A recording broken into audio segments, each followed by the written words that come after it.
Technical वाले सब ready है ना?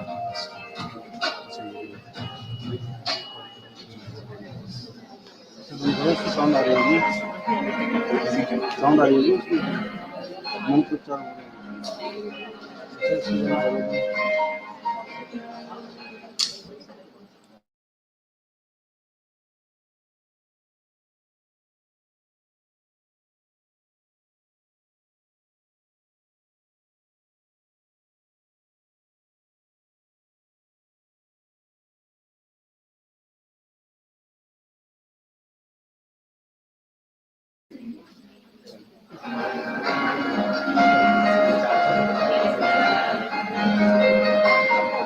वो वाले नहीं अभी चालू नहीं करना है, अभी वो वाला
I would feel very convenient space for them.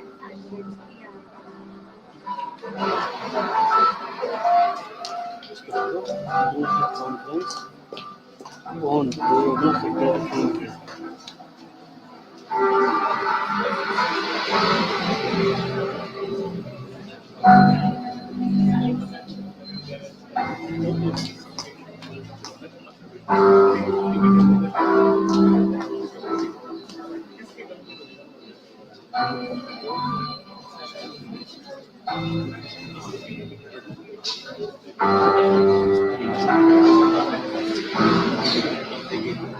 की आवाज जा रही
Mail ID.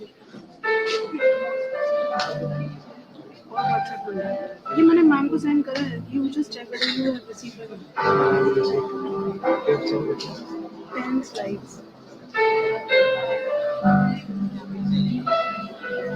The earlier one was 7 slides. No?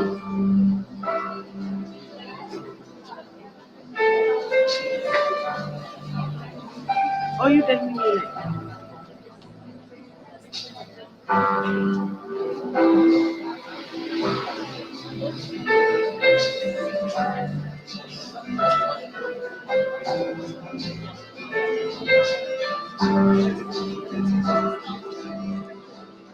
Discipline charges. And the email ID.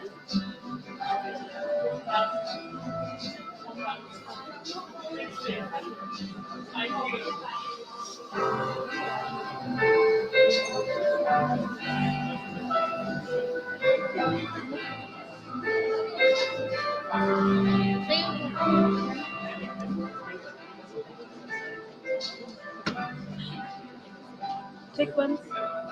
I just check it. This is when I can see it. Oh. I'll come here.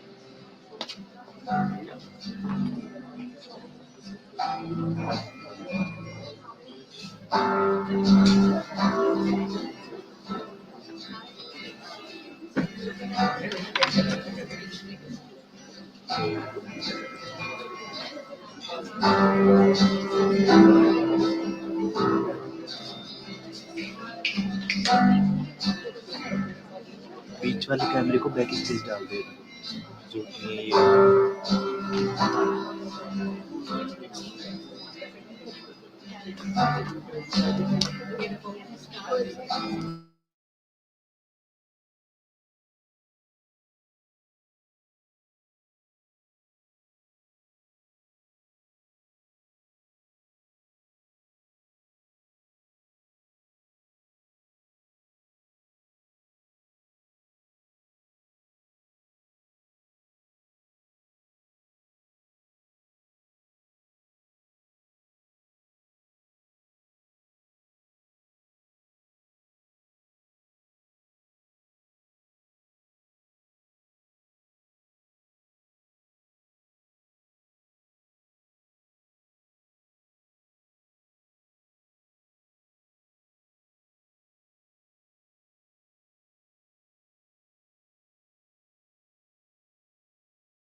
नास्ति विद्या समं चक्षुः नास्ति सत्य समं तपः नास्ति राग समं दुःखं नास्ति त्याग समं सुखम्.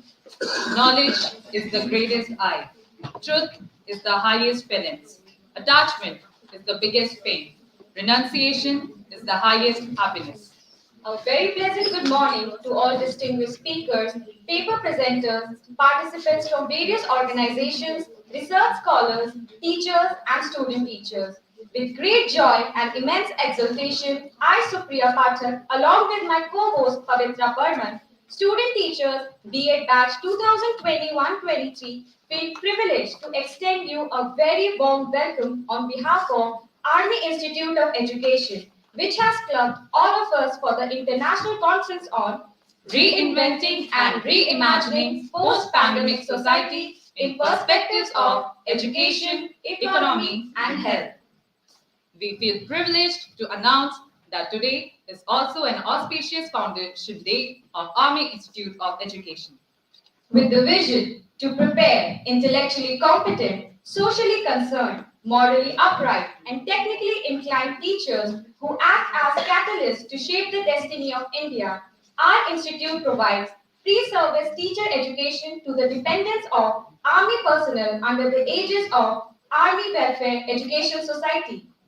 Today, we welcome our chief guest, Professor Mahesh Verma, Honorable Vice Chancellor, Guru Gobind Singh Indraprasth University, New Delhi, Major General Bhavnish Kumar, VSM, COS, Delhi Area and Chairman AI, Professor R.P. Srivastava, Department of Higher and Professional Education, NEPA, Mr. Anuj Jain, Director, CMBA Strategy, Barclays, USA, Dr. Deepsha Agarwal, Department of Radiology, Oxford University Hospitals, UK, Dr. D.K. Gupta, Senior Consultant, General Adult Psychology, Institute of Mental Health, Singapore, Professor Kishore Kumar, ICCR, Indian Studies, Institute of Oriental Studies, Department of Languages and Cultures of India and South Asia, Jagiellonian University, Poland, Dr. Vinod Kumar Shanwal, Associate Professor, University School of Education, GGSIPU,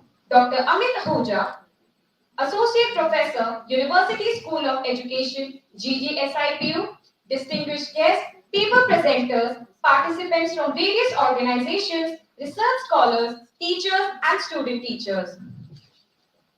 Shubham karoti kalyanam आरोग्यं धनसम्पदा शत्रुबुद्धि विनाशाय दीपज्योति नमोस्तुते. This means salutations to the light of the lamp which brings the originator of auspiciousness, health and prosperity, which destroys inimical feelings. To make this day a blessed one, we invoke Goddess Saraswati by kindling the lamp of knowledge and wisdom. For seeking the choicest blessings, I invite Dr. Abhilasha Gautam, Principal AIE, and Colonel Abhiraj Banshi, Registrar AIE, to accompany our distinguished guests to kindle the lamp.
Thank you, ma'am.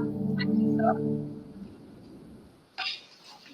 I would like to request Dr. Abhilasha Gautam, Principal AI, to felicitate Major General Bhavnish Kumar, VSM COS, Delhi area, and Chairman AI.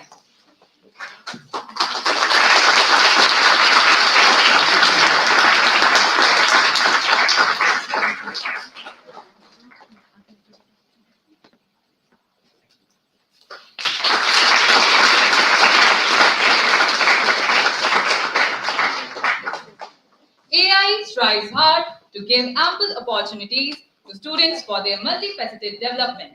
Here is a token of gratitude showcasing the creativity of student teachers of AI.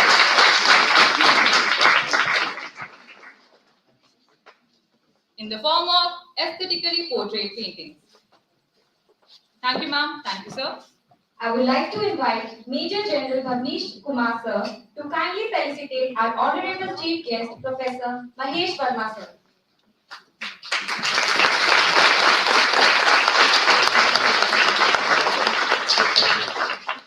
Sir has spent his valuable years in the field of medicine. He is the recipient of Padma Shri Award, the fourth highest civilian award for his work in the field of medicine. Here is a token of gratitude from student teachers of AI.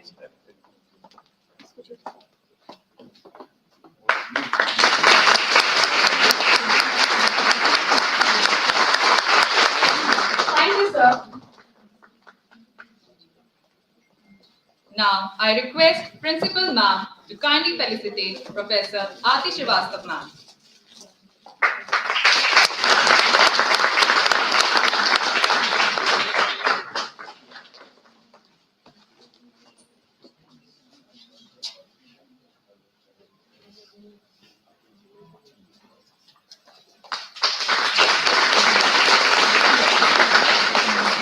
Here is a token of gratitude from student teachers of AI.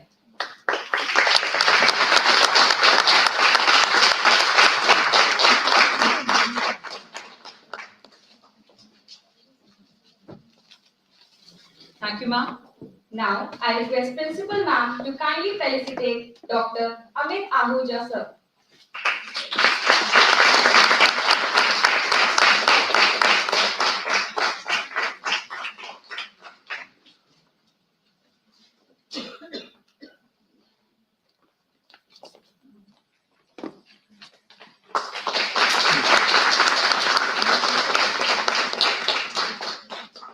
Here is a token of gratitude showing the creativity of student teachers of AI.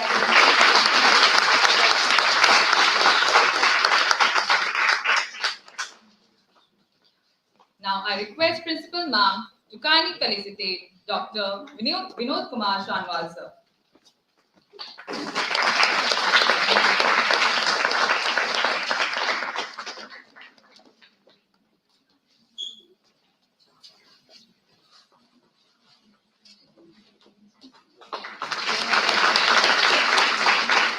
Here is a token of gratitude showcasing the creativity of student teachers of AI.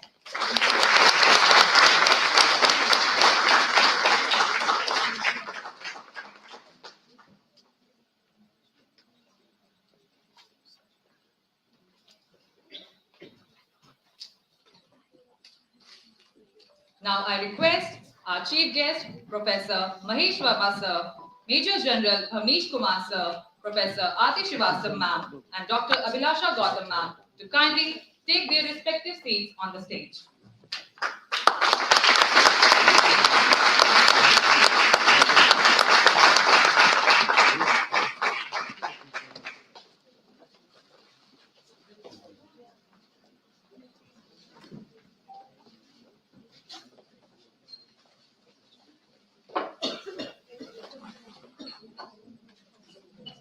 Novel coronavirus has given countries the unexpected opportunity to rethink and redevelop their own local supply networks, to take control of manufacturing and distribution in everything, from their medical to their education system and economic security. To make change happen, they need to think differently and build regionally. Due to overwhelming responses from presenters, we are releasing the first part of the conference proceedings today. Second part will be released later. I request all the dignitaries present on the stage to release part 1 of the International Conference proceedings.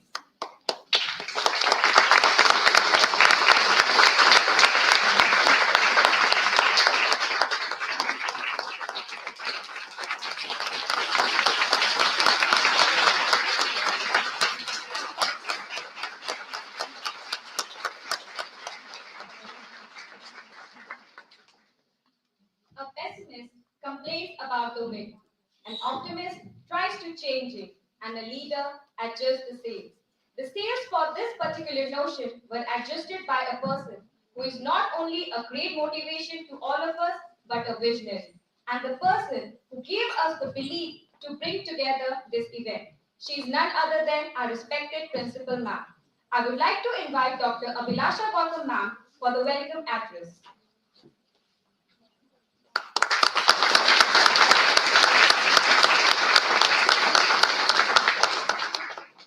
Thank you for the time, Supriya. Very good morning to one and all present here. Excellencies, guests, colleagues and friends, ladies and gentlemen. Greetings of the day to all of you. It is a matter of pleasance to welcome you all in this one-day international conference on the occasion of Foundation Day of our Institute of Education. Today, we are privileged to have people of excellence with us. I feel honored and privileged to welcome our esteemed chief guest of the day, Professor Mahesh Verma, Sir, Vice Chancellor, GGSIP University. Sir, your kind presence in the program encouraged us a lot and made us more confident in our educational endeavors. We are very fortunate to have brave, courageous, fearless soldiers as our management team, who are our leading force. On borders, they ensure peace and security, and here they ensure quality education. I wholeheartedly welcome our Honorable Chairman Major General Bhavnish Kumar Sir, AVSM, Delhi area. I wholeheartedly welcome all the guest speakers, Professor R.K. Srivastava, Professor Kumar from Poland, Professor D.K. Gupta from Singapore, Professor Deepsha Agarwal from UK, Mr. Anuj Jain and Bradford Elliott from USA, Dr. Amit Ahuja and Dr. Vinod Kumar Shanwal from University School of Education, GGSIP University. Respected all, it was because of your support that we were able to plan for this event with this high zeal and zest. With finest of my emotions, I welcome all our valued guests, the principals, HODs of the departments who have joined us today and who have always been for our support in all our educational ventures. Research scholars, teaching faculty from the institutions whose enthusiastic response for the conference motivated us, made us more energetic towards preparing for this conference. 2 years of pandemic. Those 2 years of pandemic has given a lot of painful memories of losing billions of lives. That time period has brought many disruptions in the society. And most importantly, that time has given many lessons to learn, which are much needed to reframe and redesign our society in different horizons. We have to be wiser, not only by recollecting what has happened in the past, but by taking the responsibility for the future.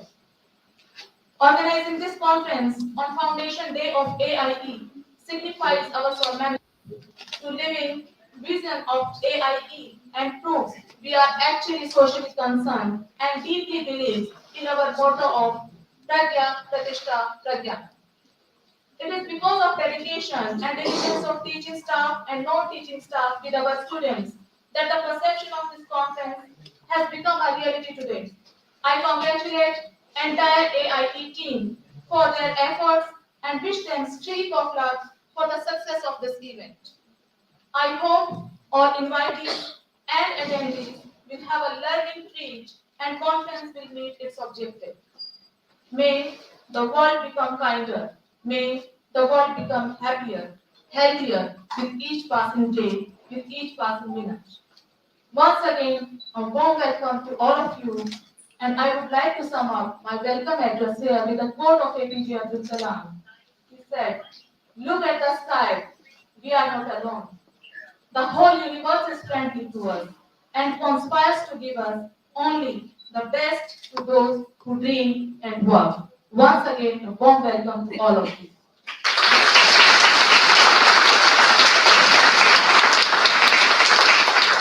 Thank you so much, ma'am, for your precious words.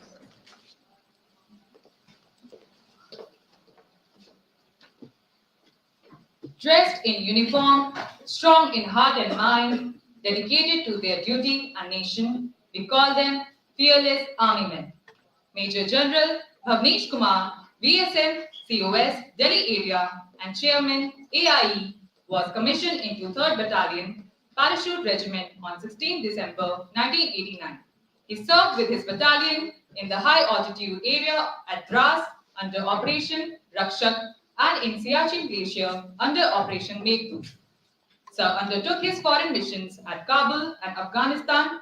Apart from the basic military courses and a course with Army School of Ammunition, United Kingdom, the General Officer is qualified in DSSC, Higher Commanding and MDC. I now request Sir to kindly address the galaxy of intellectuals. Good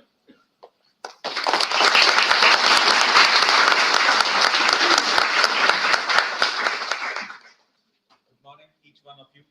Good morning, At the outset, it gives me a great pleasure to welcome our Chief Guest, Professor Dr. Mahesh Verma, the Honorable Vice Chancellor of the Guru Gobind Singh Indraprasth University, Delhi. And it is a privilege for all of us to be part of the international conference on reinventing and reimagining the post-pandemic society, particularly in perspective of education, economy, and health. It's an honor for all of us to be here today and understanding this new way of life. My compliments to each one of you who is associated with Army Institute of Education. Army Institute of Education started this journey on 21st February 2003, and today, after 20 years of its wonderful journey, where it started with taking baby steps, today it's at the cusp of taking now giant leaps and making its name, to be known to everyone in this globe.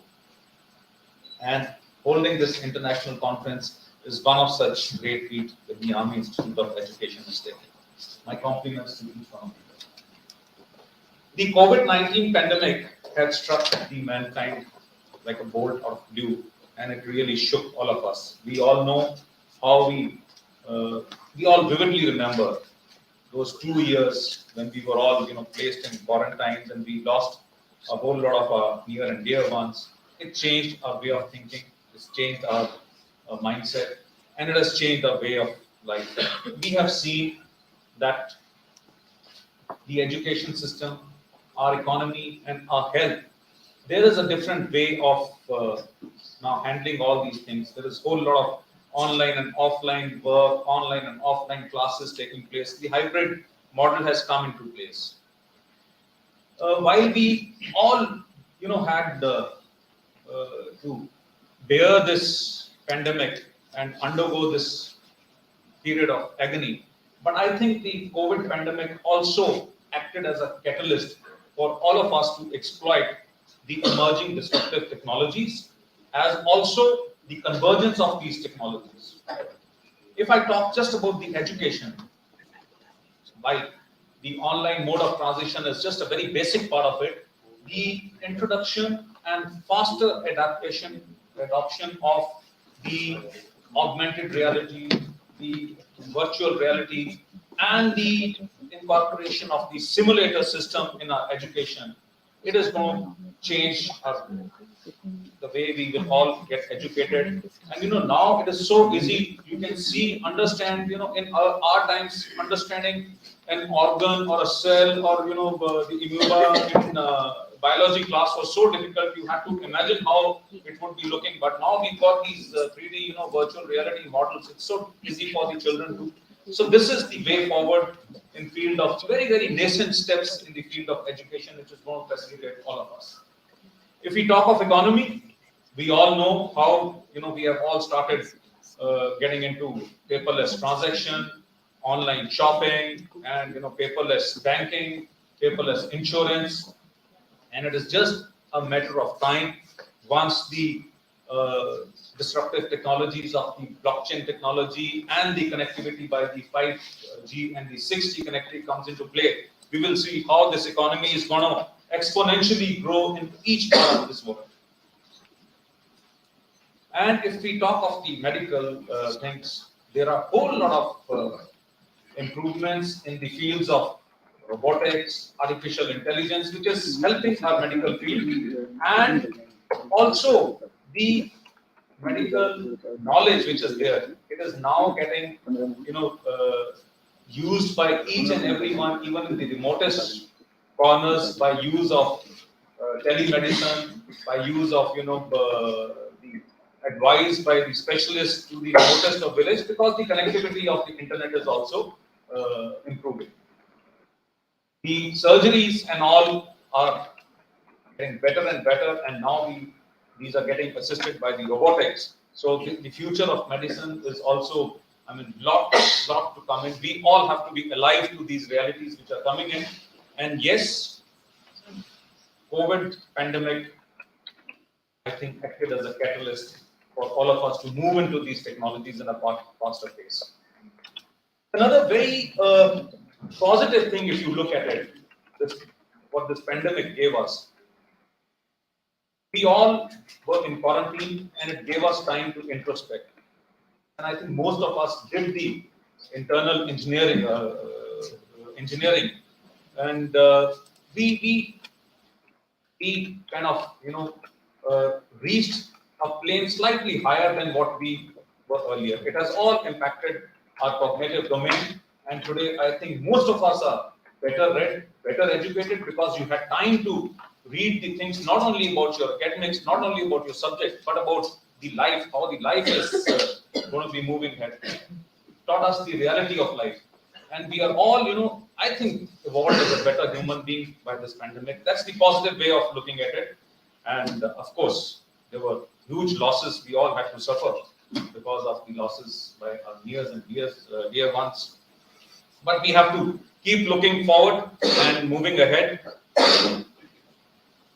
In the end, I would like to commend each and every student of this institute, each and every staff member of this institute, and particularly all the teachers, all the professors, and the principal of this institute for carrying this institute in the way it is growing now. I would end my welcome address by one very famous Kabir ka doha, which highlights what is the importance of the teachers in our life. Guru Gobind do khade taake lagu paye. Guru tohe balihari jaun jo Gobind diyo dikhai. Means that Guru and God are both standing in front of you. Whose feet should you touch?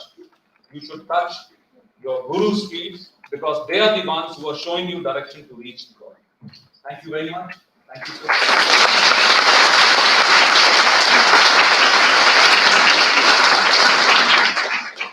Thank you so much, sir. We are very honored and privileged to have you amongst us. We feel privileged and honored to have such a distinguished chief guest for today's event.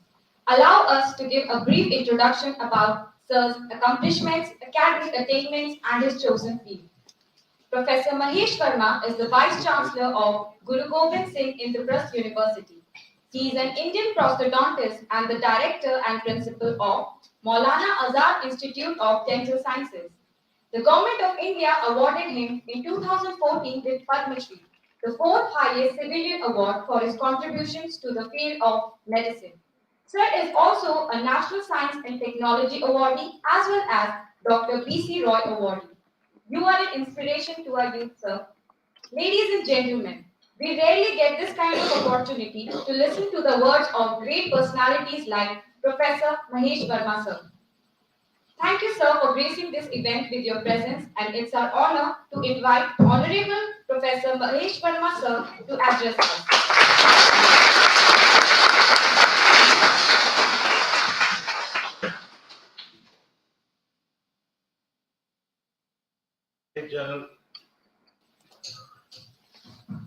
Major General Bhavnish Kumar with Assist Seva Medal, Chairman of Army Institute of Education.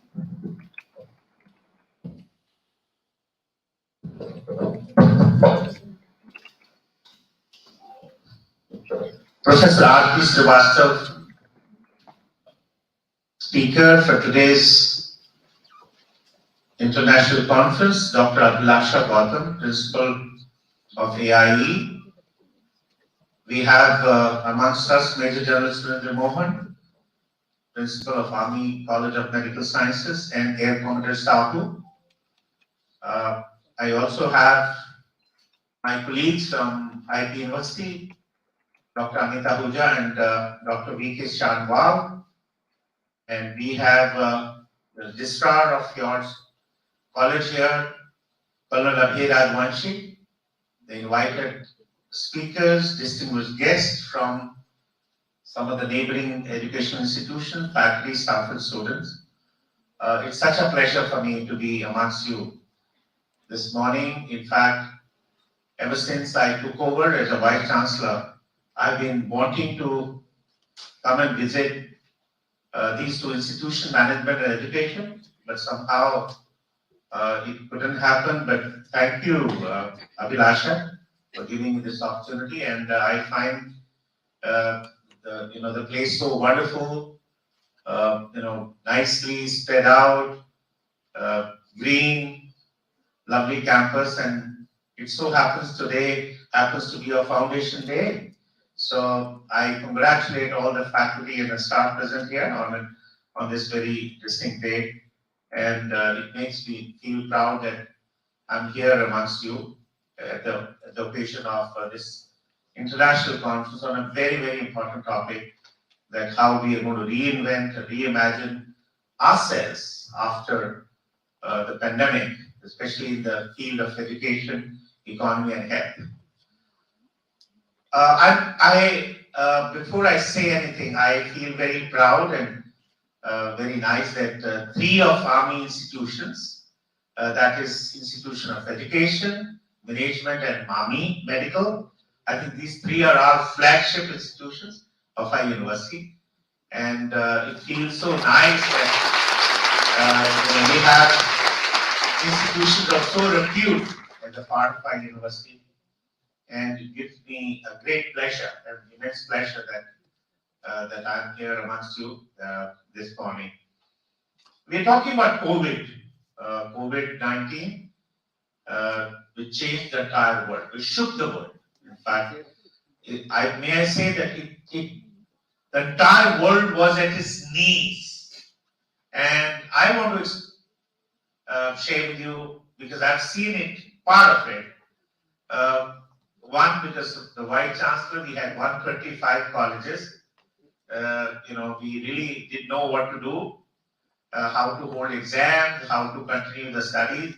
But also, the Delhi government appointed me the chief for a COVID panel. The responsibility was, there were multiple guidelines coming from state government, from ICMR, from WHO, from Health Ministry, and how those guidelines were being followed by all private and government institutions, government hospitals.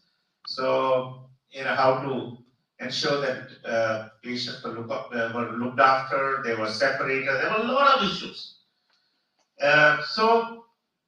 So it was a big challenge. And as we used to say those days, that it was a VUCA event.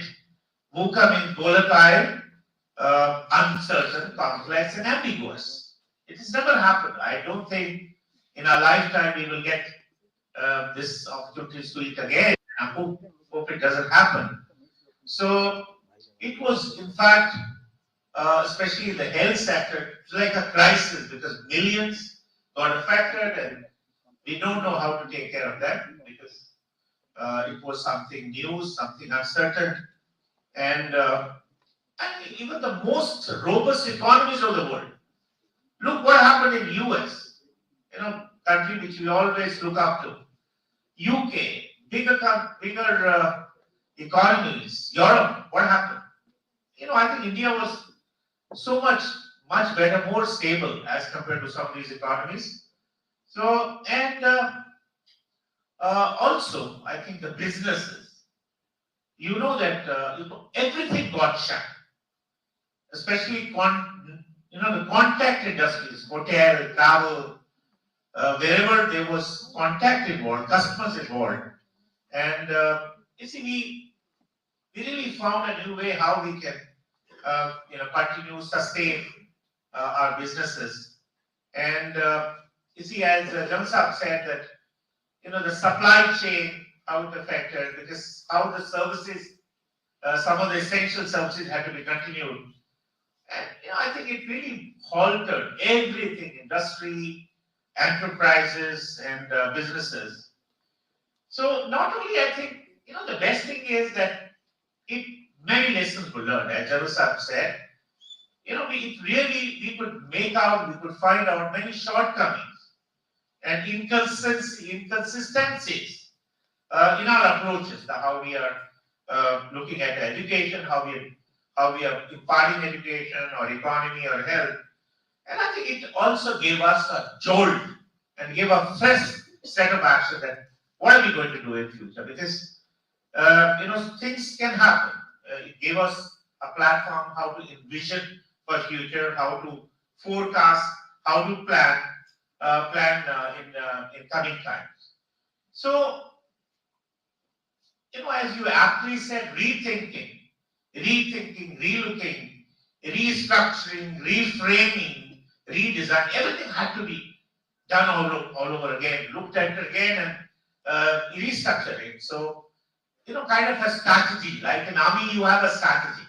This word has come from army, strategizing, that how we will handle in coming times. And I think the lessons learned were not small, it was not trivial. I think the lessons learned was really humongous, because especially, let's come to education. Now, education, of course, we're saying online, because when it happened, we never knew that there was a way to connect with each other online. That online platform, it made millions overnight. Millions got subscribed some of those platforms, and I think it also gave embedded technologies and e-learning, which has become a norm today. We just had a NAC a couple of days back, and one of the important aspects of NAC is that how often are you restructuring your curriculum? And today, 40% of your curriculum has to be online, through SWAYAM portal, through MOOCs, through e-Pathshala, and especially in education. It's I think much more in education, isn't it?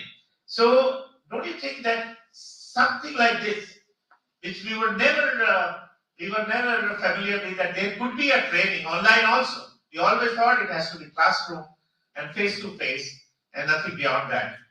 That was education. So it changed the entire spectrum, entire gamut of the way we educate and we acquire knowledge and information.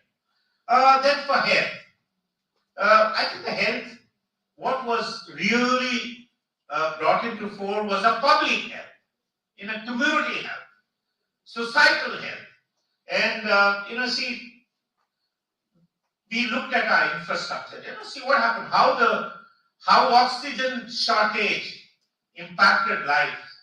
You remember a couple of months back, there was a resurgence of COVID cases in China and some of these countries. Ministry of Health immediately convened a meeting, and they said, okay, preparedness, oxygen, beds, emergency beds, doctors, paramedical, prophylactics, everything. And thankfully, nothing happened but see that, don't you think that gave us the opportunity that we have to be prepared, And we may not have another pandemic, but we'll have disasters, we'll have floods, we'll have earthquakes, we'll have tornadoes, we'll have cyclones. And the situation is very similar because large people are getting affected and it's a public health. How to manage these patients at a bigger level. So I think when it comes to public health, a few things are very important. Equity, access, and affordability. That everybody, whosoever, whatever your caste, creed, sex, or whatever country you belong to, you have to have access to the care. Equity, you have a right. And affordability. You see, because you remember during COVID time, people said, I'll give a 10 lakh rupees, please give me a bed. But there was no bed available. So I think we have to, this has also shaken us and thought into that more emphasis on equity, access, and affordability. And also it has allowed us to make investments. Don't you think that how in such cases, preparedness, you see, always. And today, forget about disasters, there are other things looming large at us. Non-communicable diseases, geriatric diseases, all these things which are also, which needs a lot of investment in healthcare.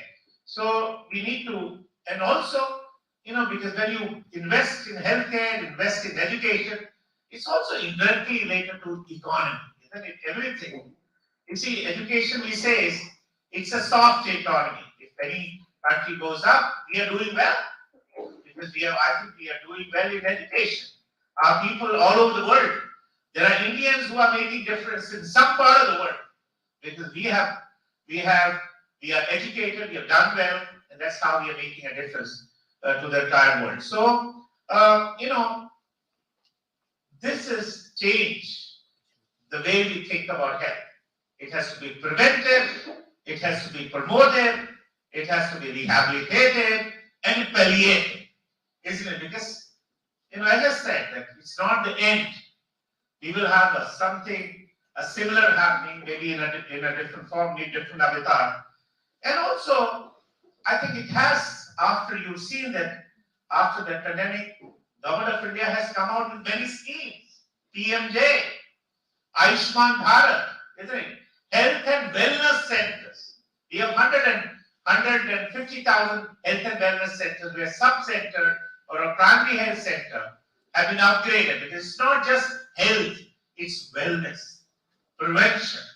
So, and also, General Sahab also said, see, the way we deliver the care, isn't it? Today, you see, I want to give you an example that during COVID time, one couple in Pune, they prescribed some medicine, on a WhatsApp, and they were taken to the court because that was not the way the medicine was practiced. And during that time, Ministry of Health had come out with the guidelines of a telemedicine. We used to talk about telemedicine, telehealth, M-health, but never happened. And they came out now, it's a valid way. The government is running e-Sanjeevani clinics today, all over. Isn't it? It's become how it all happened. It all happened because of the pandemic. It has changed the way we are treating health today, looking after health today. And it's not only because more of prevention, promotion, and also less burden on tertiary care. When you prevent, then your tertiary care is also far less burden on disease, less burden on the hospital. And so we also, I think, need to relook at how we can blend Ayush and allopathy.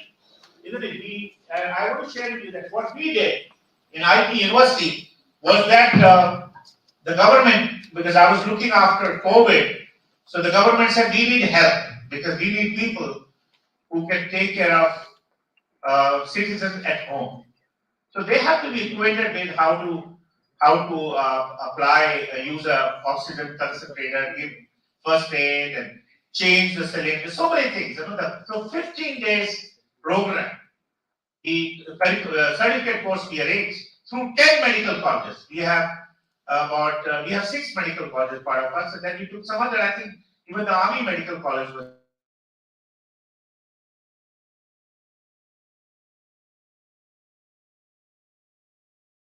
by the Delhi government, and they were waiting with the certificate that if there is any eventuality, they will be used, for to help the patients.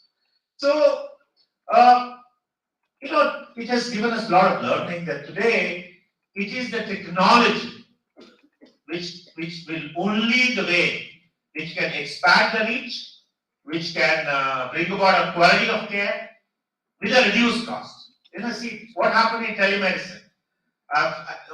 Incidentally, I'm a part of a FICCI healthcare committee, and the last 2 years I found a lot of establishment all over the country are doing telemedicine. That means if there's a brain hemorrhage, how to handle it. Now, suppose brain hemorrhage happens in a village, how it can be taken care of through telemedicine by a consultant who is in a metros or in a bigger setup.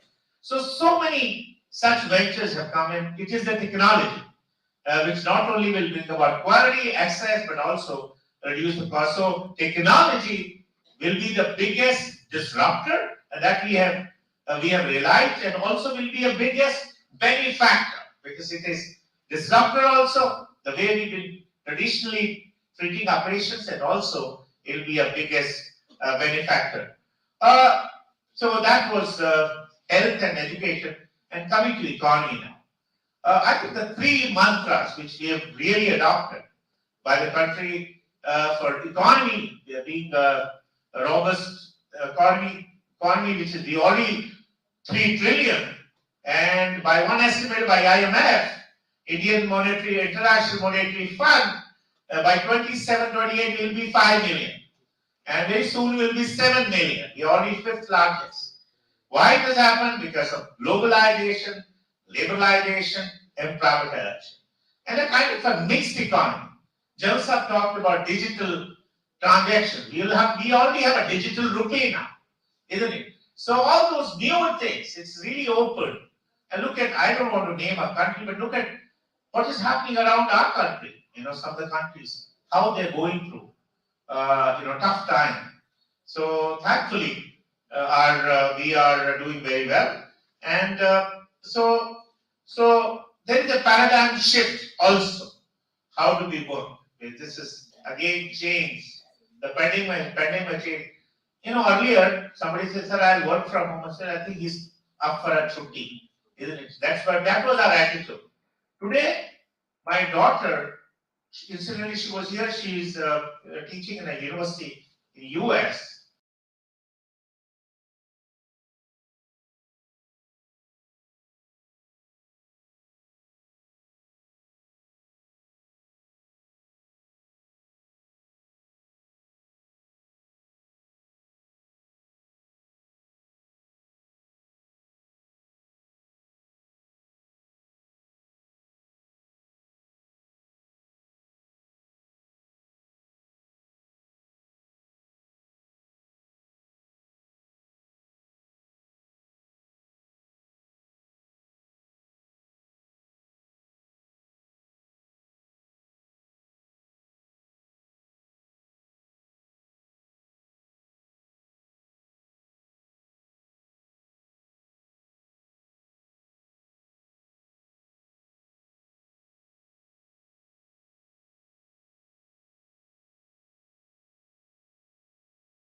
Already gone overboard, but let me thank you all again. and especially appreciating that you've thought of such a very relevant area of health, education, and economy. How through education, because your focus are students who ultimately going to be educated in coming times. And I was looking at your objectives, and your objectives are very clear and concise. That you're looking at emerging needs, challenges, and empowering stakeholders. What can you do in terms of innovation, in terms of quality, in terms of excellence in the field of education, health, and economy. So I take this opportunity again to thank the leadership of General Bhavnish Kumar, who's the chairman of the institute, and Madam Abhilasha Gautam, and all the faculty who are present here for being this opportunity. For me, A is ACE, and I is incredible, and E is excellence. Thank you so much. Thank you.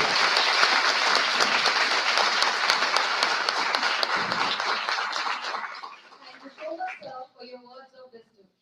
Nothing can come close to the inspirational presence of an instructor like you in a student's journey.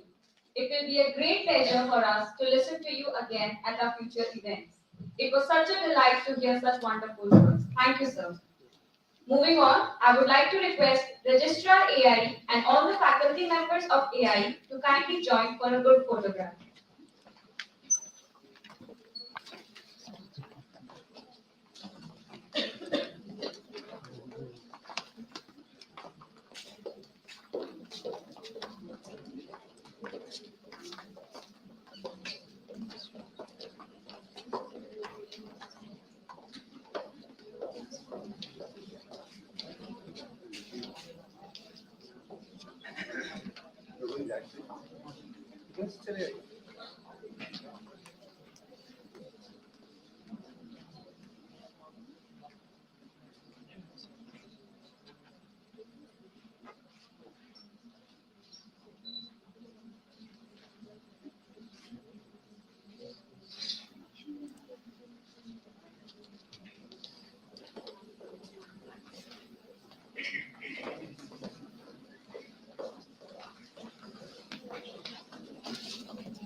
Good afternoon, everyone.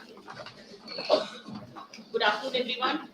Due to certain unavoidable circumstances, Honorable VC Sir, Professor Mahesh Verma Sir, he has to leave a little early. But we are so grateful, sir, to grace the event with his benign presence and to take the festivities to a greater height. We are so grateful to you, sir. Thank you, sir.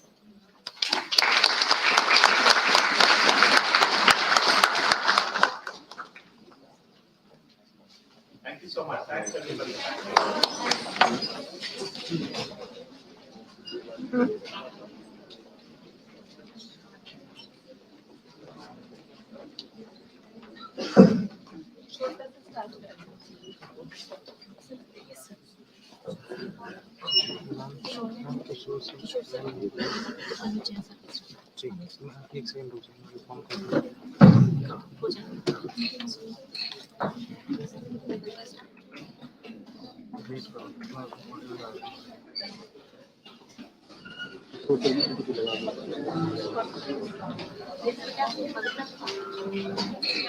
Mr. Anuj Jain, CFA, is a director in the US Securitization Research Group at Barclays and is responsible for covering the CMBS sector.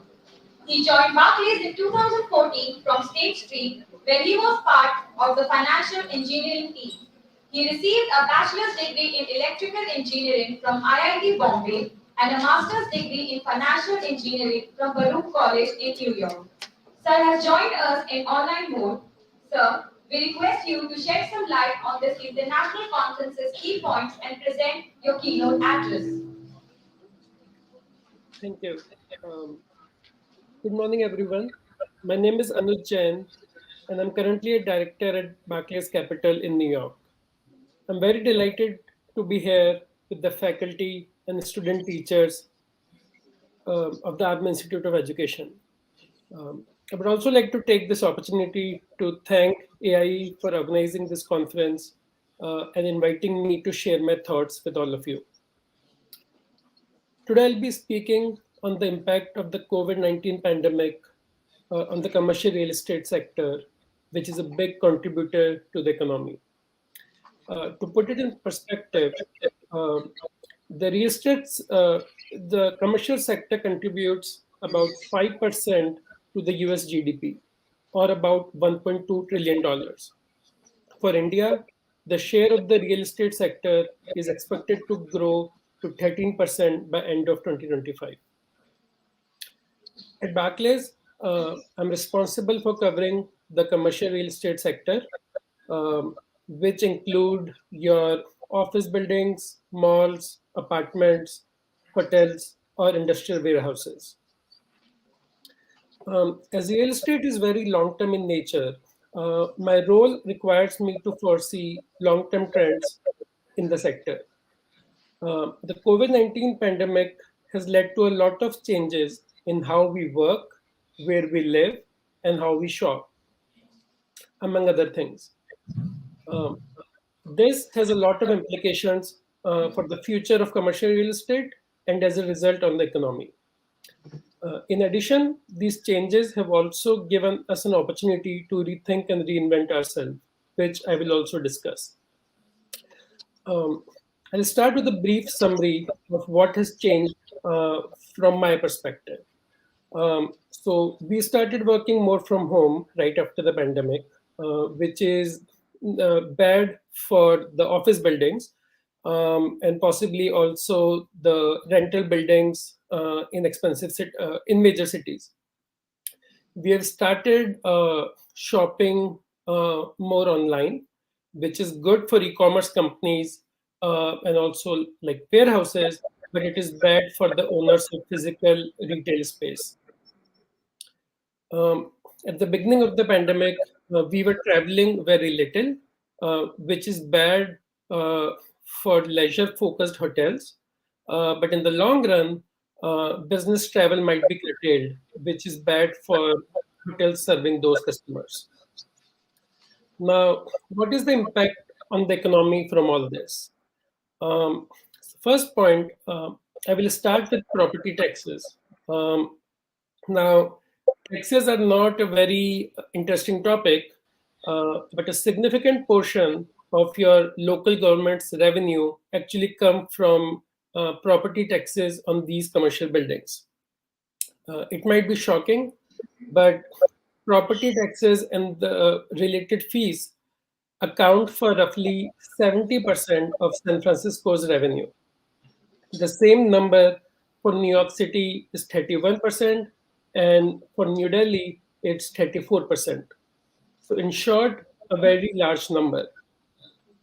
So when the valuations of these commercial buildings that we have, such as offices, decline, it will lead to a reduction in the tax revenue for the government.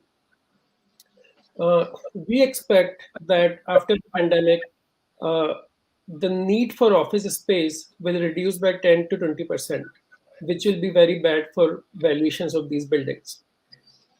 Now, these taxes are how your government pays for things like cleaning, public education, police, etc. And if you see a reduction in these revenues, you will see a reduction in services, which will lead to a lower quality of life, which will then encourage the residents and businesses to move out of that city, further reducing the tax base. And you can get into this vicious cycle where where you have low taxes leading to lower quality of life, and so on and so forth. And remote working simply just does not impact offices. There's a lot of infrastructure which is built around us going to the office. For example, many people use public transport like metro or buses to go to work. If there's a reduction in ridership, these agencies which run these buses or trains will earn less or maybe even go into losses because your fixed cost is permanent.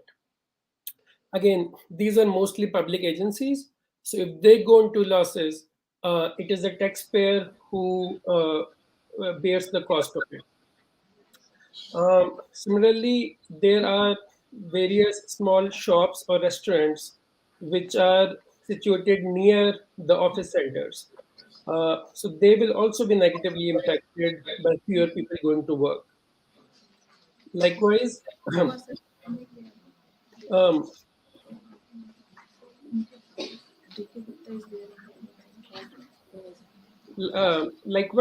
many young people they stay in expensive apartments near their offices. Uh, but as you don't need to go to office every day, or you can work remote, these people can move away from their offices and to live far away and save their rent.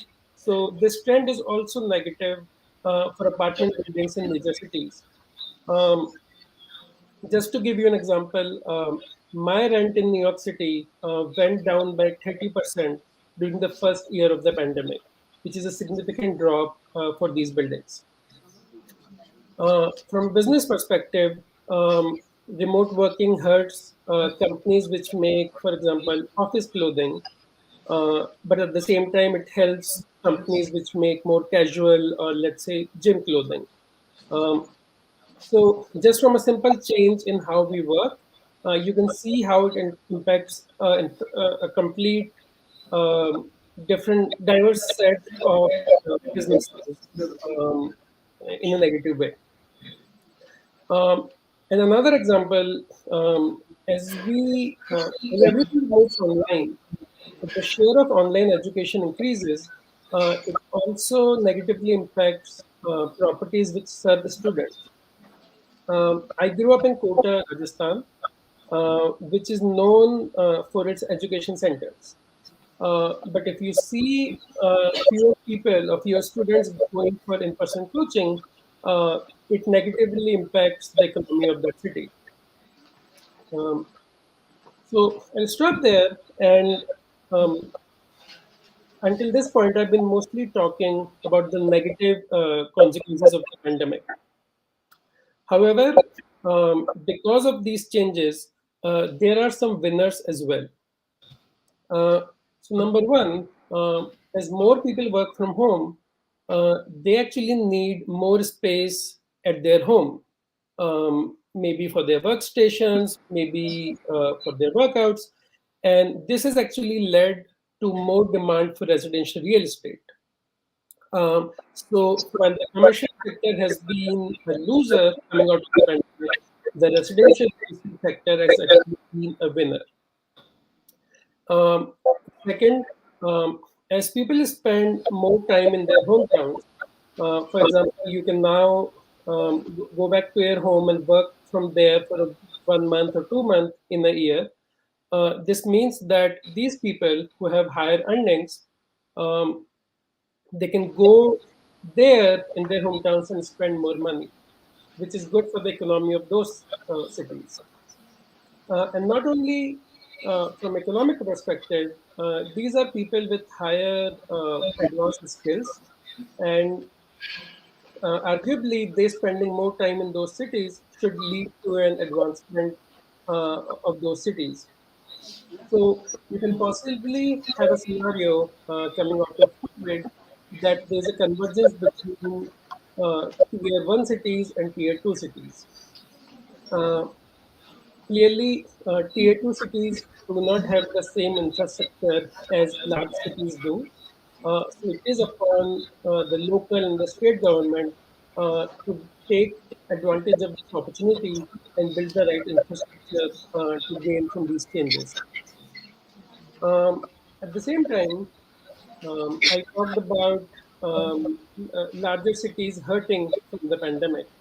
However, these cities can readapt themselves and still survive or thrive in a post-pandemic world. For example, San Francisco is trying to lure biotech firms, which is a growing sector, to the city by giving them tax breaks. Uh, New York City has a shortage of apartments, but now there's a lot of vacant office space available. So what the city and the state government is trying to do, they're trying to convert these old office buildings into apartment buildings to solve the problems. Chicago is also doing the same thing, and we have many other cities in the US who are trying this trend um, to take care of the shortage of apartments. Um, Third, it also has implications for the employability of people. Um, Remote work increases the group of people that a firm can hire, and it also broadens the scope for people looking for a job. Um, for example, at the beginning of the pandemic, we saw a lot of women quit their jobs because of household needs. But now that we are in a more flexible working environment, this actually gives women more opportunities to take a job. Additionally, as the share of tech-focused jobs increase after the pandemic, you take away the physical aspect of the job, which makes it easy to get up to speed. For example, you can take a 3, 6, or 12-month course on any programming language and start working without any prior experience. Um, Fourth, there's also more opportunities for boutique firms. Again, as online shopping has increased and tools like Instagram, etc., have led to more marketability of things, you can start your boutique firms to sell unique items without worrying about owning and maintaining an expensive physical store and spending a lot uh, on physical advertising. Um, can everybody hear me? Okay. Um, and finally, in the beginning, I talked about possibly reduced business travel after the pandemic. However, this is one sector we are actually not that worried about. Um, so, if you think on the negative side, if you can meet your client online, you do not have the need to travel and spend on a business travel. But at the same time, if you or if the employees are not going to office that frequently, you can have the need for more offsite meetings, which will lead to increased business travel. You might also have heard of the term staycation, where you work uh, from another destination. I myself did it when I went to the Miami Beach for a week in winters and worked from there for a week.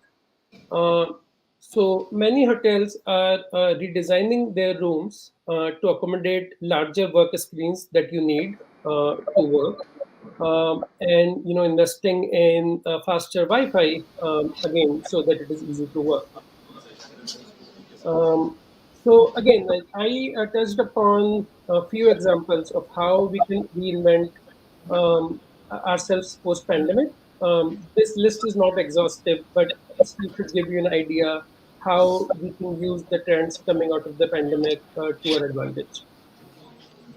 And finally, as I come close to wrapping up my session, I would like to talk about some of the risk management um, skills, I guess, that we can learn to help prepare for the next crisis.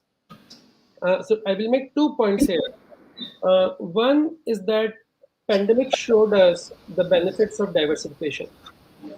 There are various businesses in the parts of the US which are heavily reliant on one particular source of revenue. For example, luxury shops in Las Vegas, they depend a lot on tourism from China. Hotels in Hawaii, they depend a lot on tourism from Japan. As international travel was shut down for the first year or two after the pandemic, these sectors did very poorly because their only source of revenue or major source of revenue was cut off.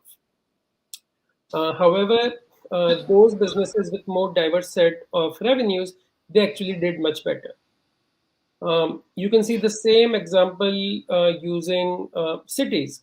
So New York is known for to be a big financial sector, but its economy is actually very well diversified across different industries.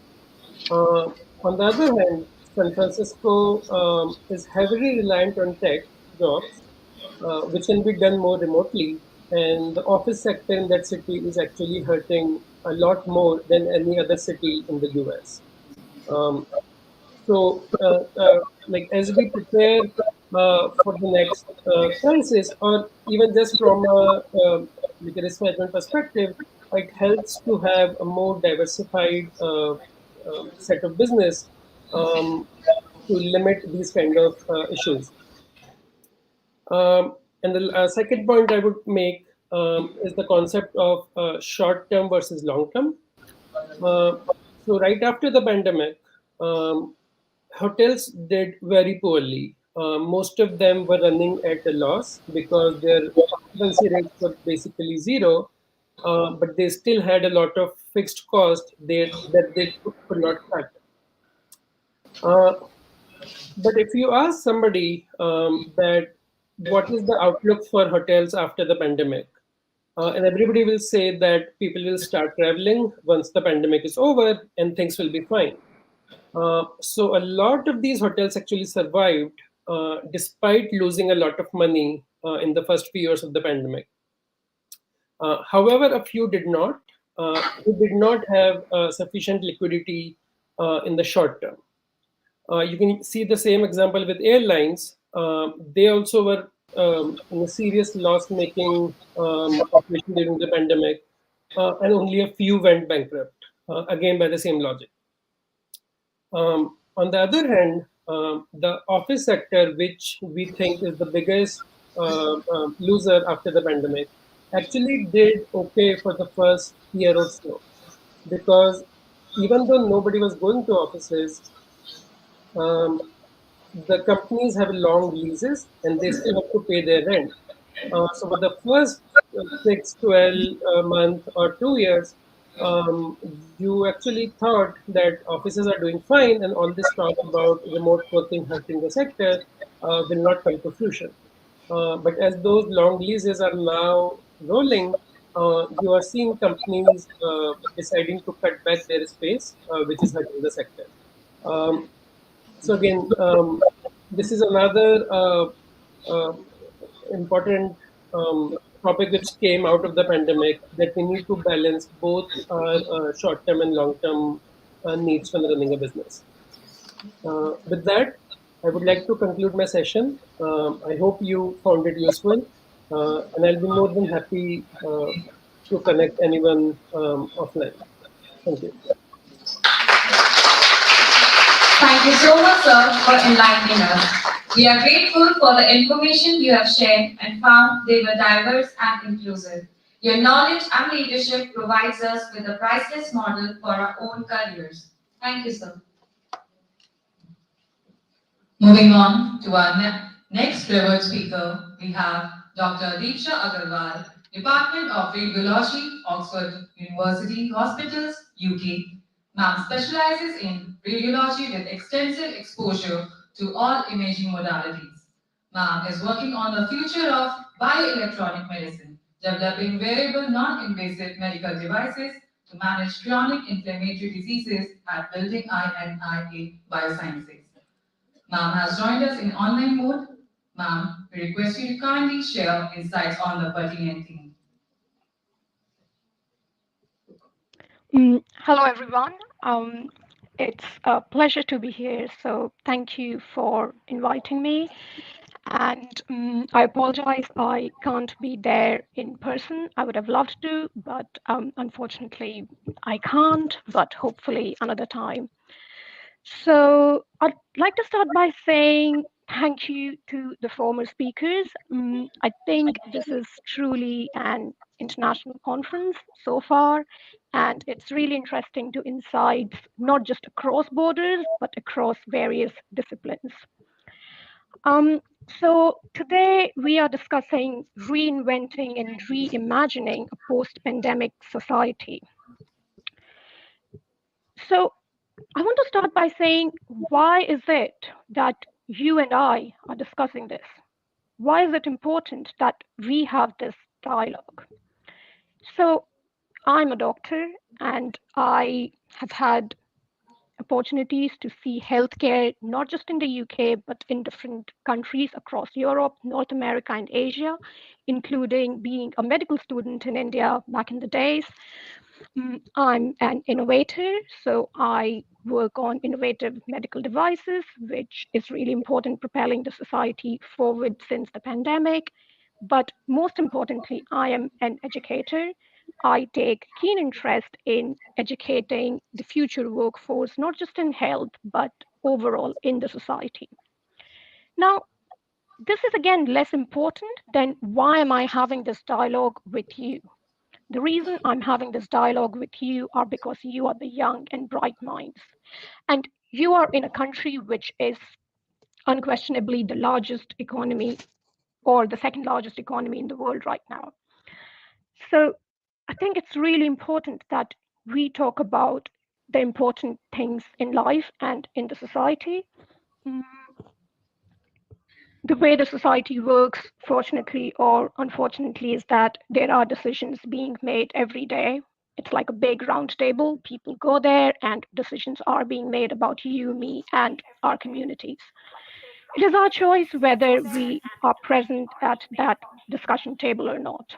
We turn up or we do not turn up, the decision for us are going to be made. So I suggest we turn up, we have this dialogue, and go there with our brilliant minds and bring out our opinion.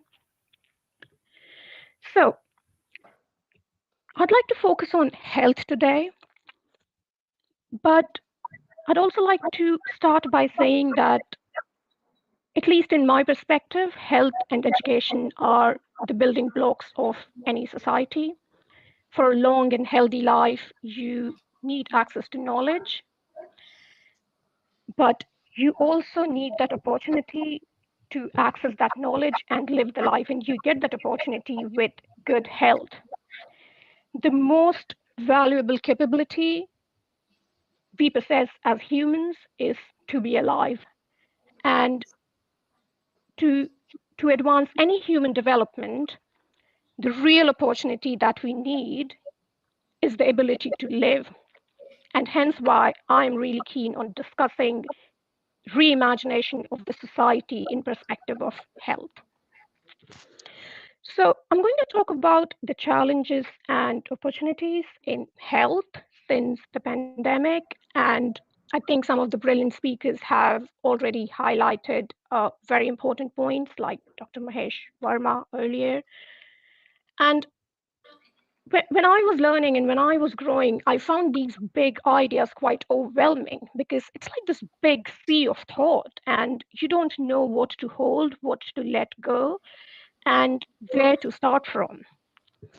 And just to make it more accessible to our thinking processes, I like to talk about the 5 ideas. So the 5 big challenges and the 5 big ideas to solve those challenges. So I'd like to start by talking about challenges. And like Dr. Verma was saying earlier, we've had some considerable challenges within healthcare systems during COVID. Now, one of the challenges I personally faced and my hospital personally faced was just personnel, so doctors, nurses, and other healthcare workers. Now, that's a big challenge, not just in the UK, but I know from my friends and colleagues also in India. We know that in the current climate, doctors and nurses feel undervalued, and they try their best to deliver what they can, but our systems, our society is not structured that way. The second major problem that we all are very well aware of is the healthcare coverage. We all know how things were during the worst time during the pandemic. We all may know someone personally who was struggling for a hospital bed or oxygen cylinders. So I think coverage was a major issue, and I know it was a major issue across various other countries in Asia, but also in Europe and Northern America. Now, the third challenge that we had was access and delivery of medication, including the vaccines. Now, I know India takes a lot of pride in proper vaccine development, quick vaccine development, innovation, and delivery of those vaccines.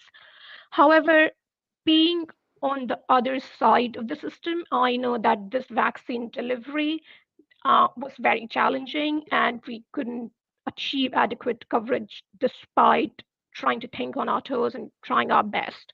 And I'll come back to why we couldn't do it and how we could address it later in my talk. Now, those were the main challenges during the pandemic, but since the pandemic, we've had a chance to sit back and say, hang on, I want to think about it, and I want to think about what went wrong. Now, as we were doing that, we had other challenges. And one of the major obstacles, which still continues to be, I don't know how much in India, but at least in Northern America and UK right now, is the supply chains. So, for instance, in my work, I've had issues with getting contrast agents for CT scans, or during the pandemic, supply chains for masks and medications. And what we came to realize was that this supply chain has become a bottleneck in how we deliver healthcare. And this is really important because this is what we could reform going forward, right? So I think just focusing on the source and structure of our supply chains is really important going forward. And the last challenge, which has always been a challenge, but COVID just brought it to light, was our attitudes and behavior towards health. We, as humans, our brains are wired not to value ourselves a lot as much as we value our communities, but also we had a curative attitude to health. We thought, oh, when things go wrong, we can handle it. But soon we realized that we cannot get past the big obstacles in society in terms of healthcare with this attitude. We need a preventive healthcare attitude. So, what are the big 5 ideas to solve these problems now? So the first idea, as I was saying, it's coverage. So in India, in the last few decades, we have seen a massive improvement in how healthcare is coverage, and we've seen development of primary healthcare centers and smaller clinics in the remote areas. And what I've observed is that India has done quite well in terms of the quantity of coverage, not just in health, but also in education. But going forward, what we need to focus now is on the quality of this healthcare coverage and education for that matter. So how may we achieve this coverage? So having worked in the UK, where coverage is quite good, I would say, as compared to certain other countries, one of the ideas and one of the things we could implement is centralizing the healthcare system or making it a statewide network, because that ensures that we work within one healthcare network. Right now, the problem in India is that healthcare is really, really fragmented. And I know I'm talking of a very big idea. I'm being very ambitious for India because it's a huge country with a huge population. But I think a lot of our problems in healthcare, both in terms of quality and quantity of coverage, would be solved by having single networks within a state or within the country where everything is connected to everything else. The other important aspect of coverage is insurance, as a lot of economists here will tell us. And it might be difficult in a country like India to revolutionize the space, but I want all you young and bright minds, when you grow up, when you come into the working space, to think about that and think about that as a problem which has a potential solution. Now, the second big idea is also about centralizing, because, like I said, fragmentation leads to a lot of problems. So the next idea is, how can we build these supply chains? Can we centralize it? We all know that during COVID, we were begging for masks, we were begging for protective gear, we were begging for thermometers, and so on. And we all, in some or the other form, may have witnessed the black market that was operating during those times in various parts of the world. So when it comes to supply chains, what we want to see in an ideal world is a slick operation. We do not want to see these black markets. We want to imagine a future where these supply chains can be digitally connected and we can maintain good inventories. And we know this is possible because a lot of commercial companies have already done it. So why can we not do it, right? For example, I was reading somewhere earlier last week about how Starbucks manages its inventory. And I know it's a smaller scale operation than a countrywide help, but I think we can learn a lot of lessons there. Now, the third big idea is around medical education. Like I was saying earlier, there was a lot of problems with doctors and nurses recruitment during the COVID. And I know some of my retired colleagues, both doctors and nurses, they were encouraged to return from work. Medical students had their graduation ceremonies postponed. And we were just acting in the moment. We were trying to put a plaster on the fractures that were happening then and there. But the question for us going forward is that, how do we strengthen the system, right? And this crisis really has highlighted to reshape medical education and to reshape how doctors and nurses and other healthcare professionals are valued both financially and socially in a society. So I think we should now come out of this crisis with immense respect for these healthcare professionals and try to understand what their expectations might be from us as society and as governments. Now, this is a very trendy term, data-driven health. And this is trendy, therefore it's important. And we know that a lot of big companies, a lot of big corporations, scientists, researchers, they are really enthusiastic about this concept. And they have the tools and the ability to use data to drive healthcare outcomes. And therefore, I think we should tap onto this opportunity to reimagine our society at this time. So an example of this would be in cases of pandemics or in disease outbreaks, we could use data to make informed decisions, to coordinate amongst various service providers and specialists. We know that a lot of people use smartphones now, which could feed into AI-enabled applications that could detect emerging patterns of disease over wide geographical areas. So that's the fourth big idea. The last but not the least is the tech-driven health. So we've already witnessed a lot of tech innovation in how chronic health is managed, for example, diabetes, kidney diseases. And I think now is the time to focus on the side of innovation, but not just from an industrial aspect, but also from a policy aspect. So for instance, I know Dr. Verma earlier, he was talking about how the government of India was trying to formulate certain policies around telemedicine at the time of COVID. And I think that's a huge wake-up call, right? Because as we go forward, there is a lot of tech and data that's come into health. And we don't want to be, again, caught by surprise and try to manage as we go. We need to be prepared for it. So just like in the big tech world, people talk about, oh, how should we regulate AI? Or how, now there's a lot of buzz around cryptocurrency. How should we regulate cryptocurrency for the benefit of economies? I think the other discussion that needs to happen is what is our regulation and what are our policies on data regarding health and use of technology to drive health and better healthcare outcomes. So with that, I would like to thank you all. I hope you found it useful. And if you have any questions, any thoughts, any feedback, I would absolutely love to hear from you in the future.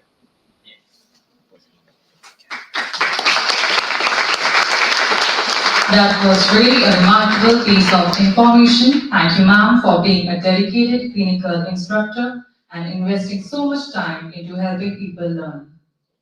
Our next esteemed speaker, Professor Kishore Kumar, is ICCR Professor Chair, Indian Studies, Institute of Oriental Studies, Department of Languages and Cultures of India and South Asia, Jagiellonian University, Krakow, Poland. Sir was a director at Swami Vivekanand Study Center, KMGG, PG College, Badalpur, Gautam Buddhanagar. Sir has won many awards such as ESDA National Green Award in 2017, Dedicated Teacher Award in 2021, Dr. Ambedkar Fellowship National Award in 2021. To name a few, Sir has joined us in online mode. Sir, I request you to kindly share your insights with us.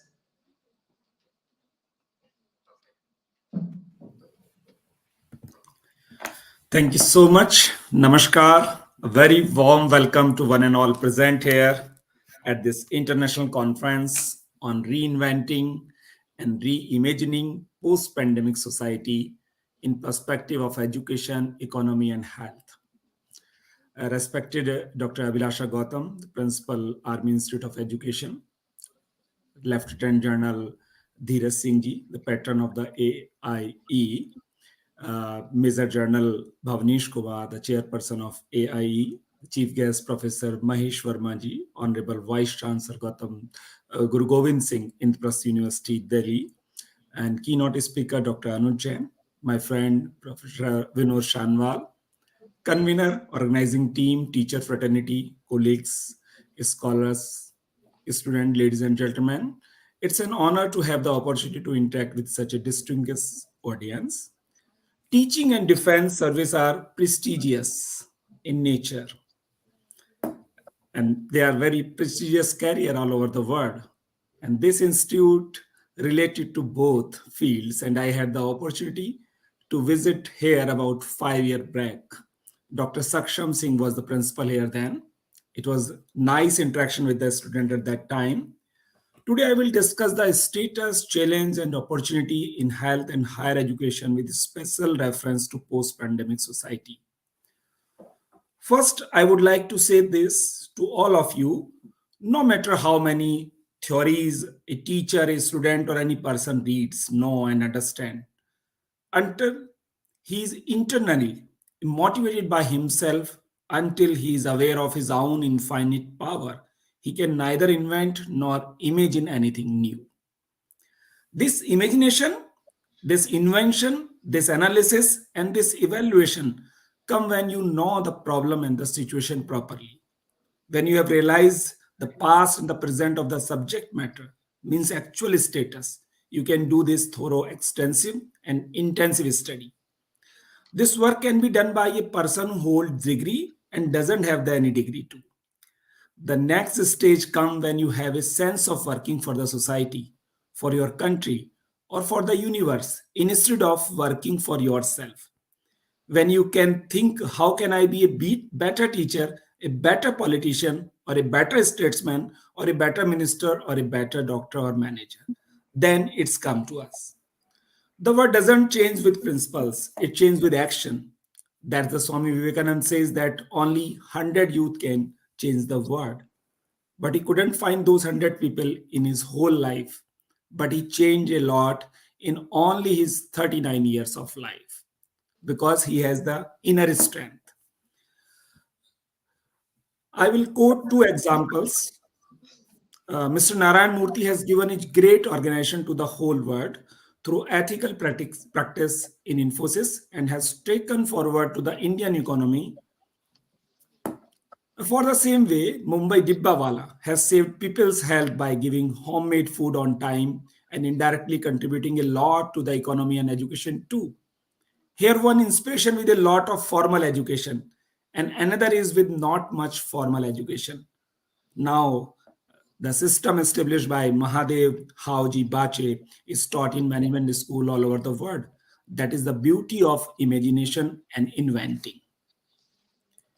We must realize that there are endless possibilities for every individual. Our parents, universities, academic institutions, teachers, and mentors do not provide us anything from outside. Rather, they provide us with an environment in which we can develop our infinite abilities, competencies, and skill in a more objective manner.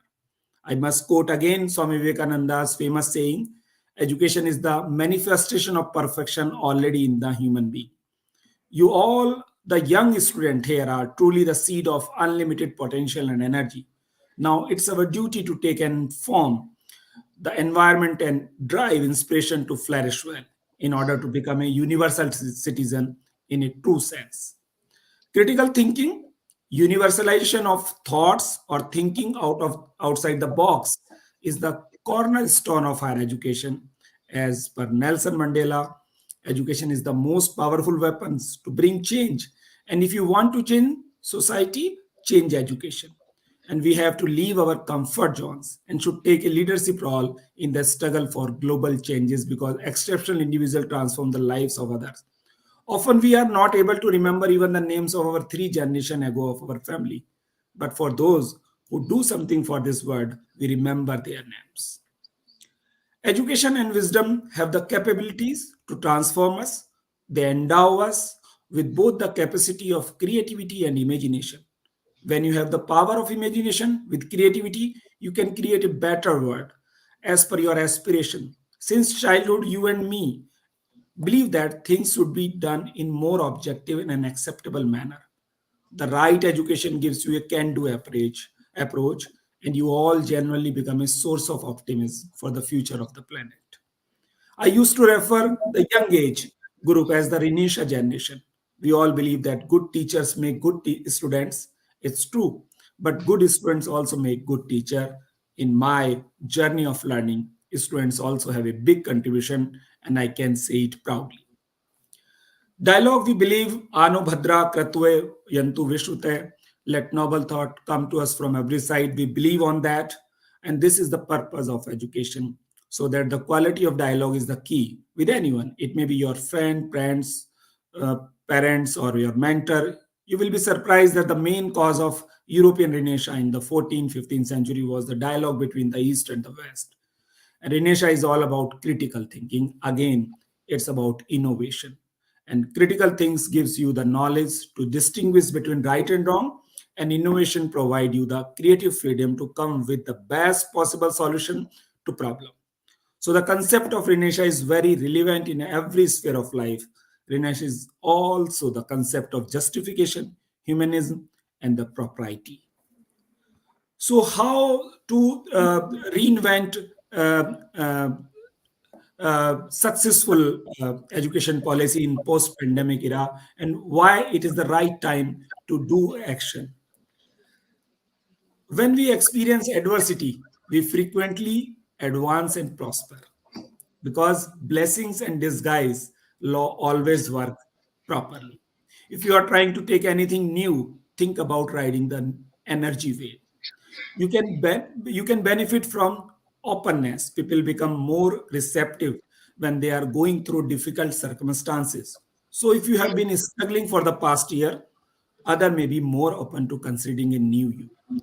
An extensive 2019 study of the 70,000 people found that optimism is linked to health and lifespan, suggesting that now may be the greatest time to seize the chance in front of you.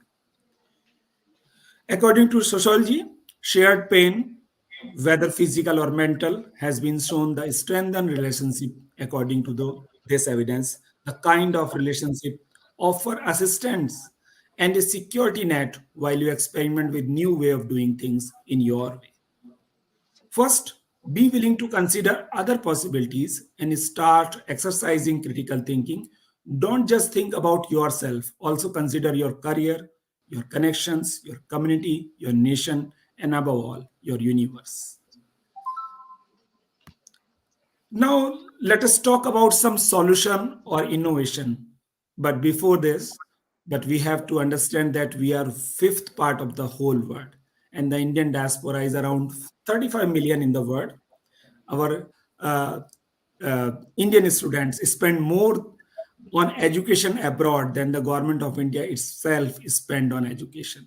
It's a really ironical situation. By providing quality education, we can provide a better environment for our talented children to study in India and can also generate revenue by attracting foreign students to the study here. And by new education policy 2020, we are doing very good and we are going in the right direction. And we always talk about blended learning. It is really the time, our need. And we have to attract the people who want service with mind and choice, not under compulsion. If they didn't find anything, then switch to being a teacher. That's a big problem for this profession. And we need disciplined teacher, the self-motivated teacher, the self-disciplined teacher. And we need just regulation, not the control and the management of the education. Because despite so much control, you can see in the condition of the many of the organizing and the university. And we are spending so much time compared to the international scenario on evaluation and the grading of the university and college through National Assessment and Accreditation Council. I think it should be anonymous. It should be less formal.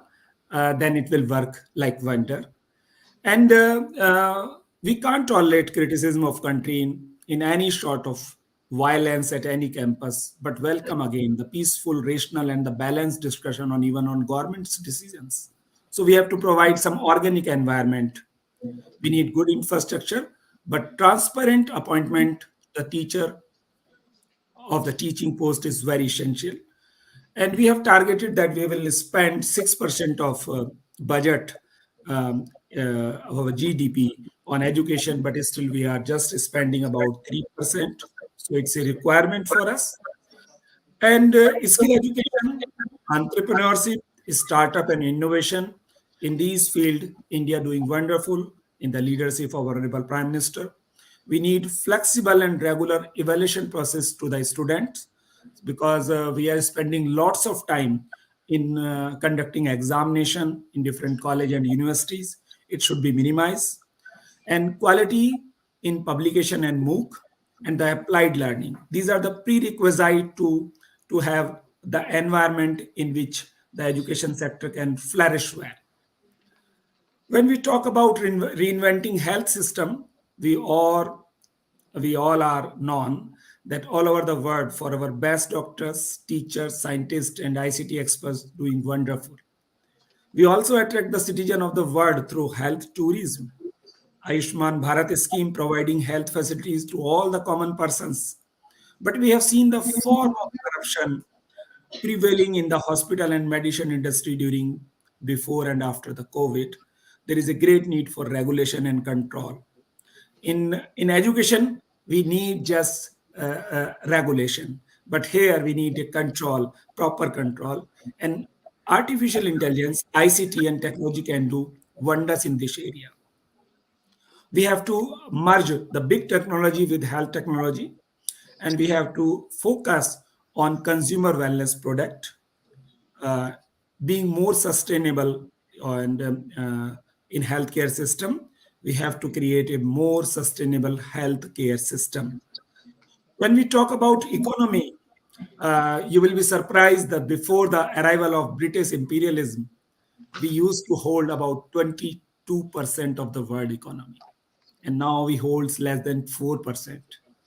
But we have all the possibilities and we can do better comparatively. Under the leadership of Honorable Prime Minister Modi ji, we have become the fifth largest economy by leaving behind the UK. It was just held last year after pandemic. But here it has to be understood that America holds 25% of the world. China holds 18% and India holds only 3.5%. So we have to understand the gap. It is a huge gap there, but we have a good chance to grow effectively. Honorable Prime Minister's target of 5 trillion economy, the digital rupee policy, thinking about national cryptocurrency, Make in India scheme, startup, Skill India, etc. plans for India doing great. And we just hope that we have to convert our young population into dividend, not a liability to the nation. So I think India have huge potential in all the fields. In education, we always talk about wish to be the wish guru, and we can, because our academician, our scientists, our intellectual are doing wonderful in India and all over the world. But we have to create this space for this country, and our economy is the fastest growing economy in the world, and we can achieve that. Thank you so much for your patience. Thank you for inviting me. Thank you. Thank you, sir. The COVID-19 is life-changing, and with your views on the theme, you have helped and make it more valuable. Thank you, sir. Our next distinguished speaker is Dr. D.K. Gupta, Senior Consultant, General Adult Psychology, Institute of Mental Health, Singapore. Sir is a psychiatrist of over 25 years of experience as faculty at institutions such as AIIMS, New Delhi, and Institute of Mental Health, Singapore. Sir did his MD in psychiatry from AIIMS, New Delhi, and did Hubert H. Humphrey Fellowship and MPH from Johns Hopkins School of Public Health, USA.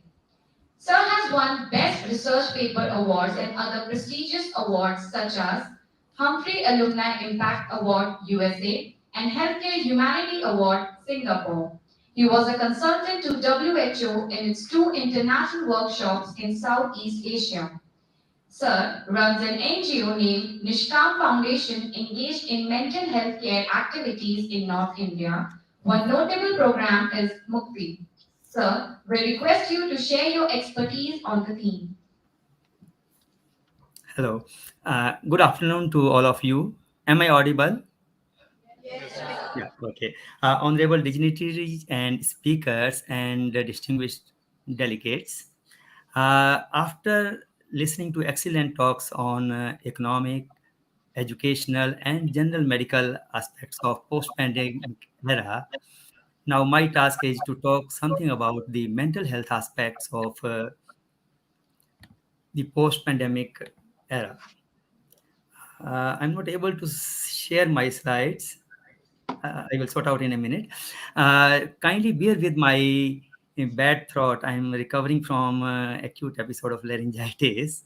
So in between, there are some slides which are self-explanatory. I will pause for a while to rest my throat. I think it will work. When we talk about, or when we think about reimagining, reinventing, my understanding is that reinventing and reimagining ourselves after any major events, such as COVID pandemic, it has 3 facets. 1, look back to see what happened during the event. 2, manage what is happening now, basically to mitigate the after effects of the event. And lastly, but most importantly, to prepare ourselves for what may happen in the future. For example, another pandemic. So my presentation will also revolve on the same theme. I will talk about the enormous psychiatric and neuropsychological effects during the acute phase of COVID pandemic.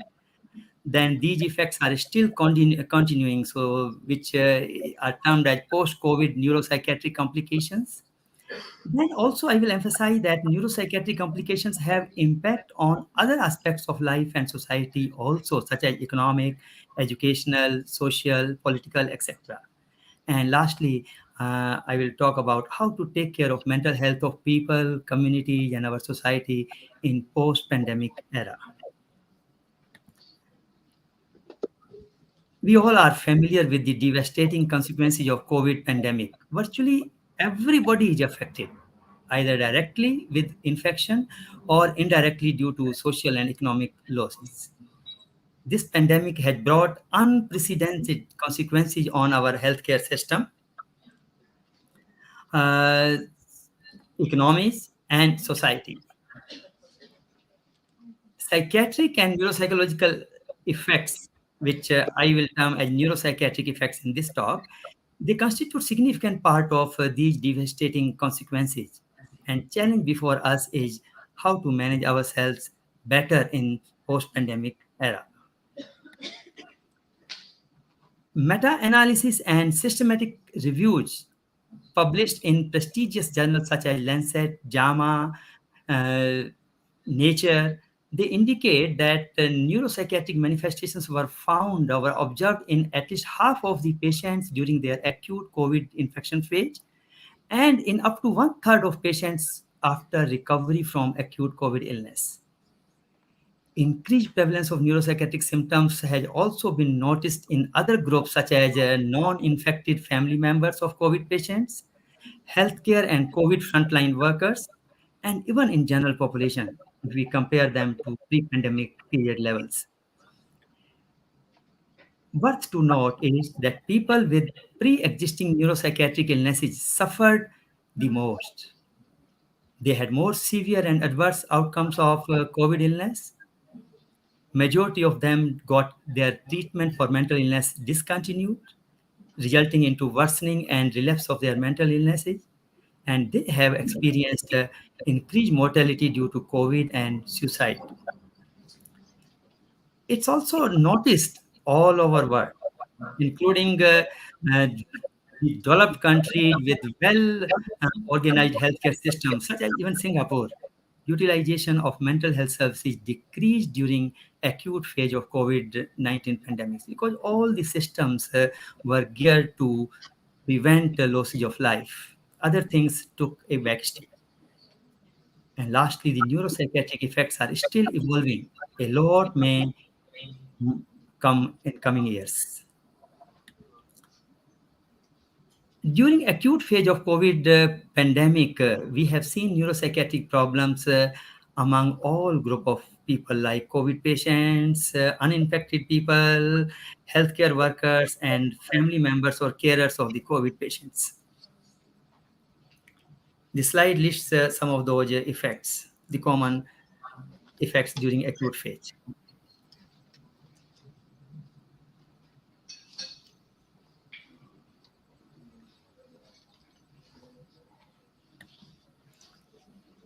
And during post-COVID period, it was seen that at least one symptom was observed in 90% of patients after 6 months of their hospitalization, and in 25% of non-hospitalized COVID-infected persons. It has been found that at the end of 3 to 6 months of their COVID infection, one third of patients had significant neuropsychiatric complications. The risk of getting a psychiatric diagnosis at the end of 1 year after COVID infection was 1.5 times higher than the normal situation. We had long-term psychological and neurological consequences during the previous epidemics like SARS and MERS. However, it's said by experts that the long-term sequelae of COVID-19 are likely to be worse than those which we found in previous epidemics due to nature of virus as well as due to greater social and economic disruption during the acute phase of pandemic. These are the common long-term neuropsychological sequelae of COVID, which have been observed so far.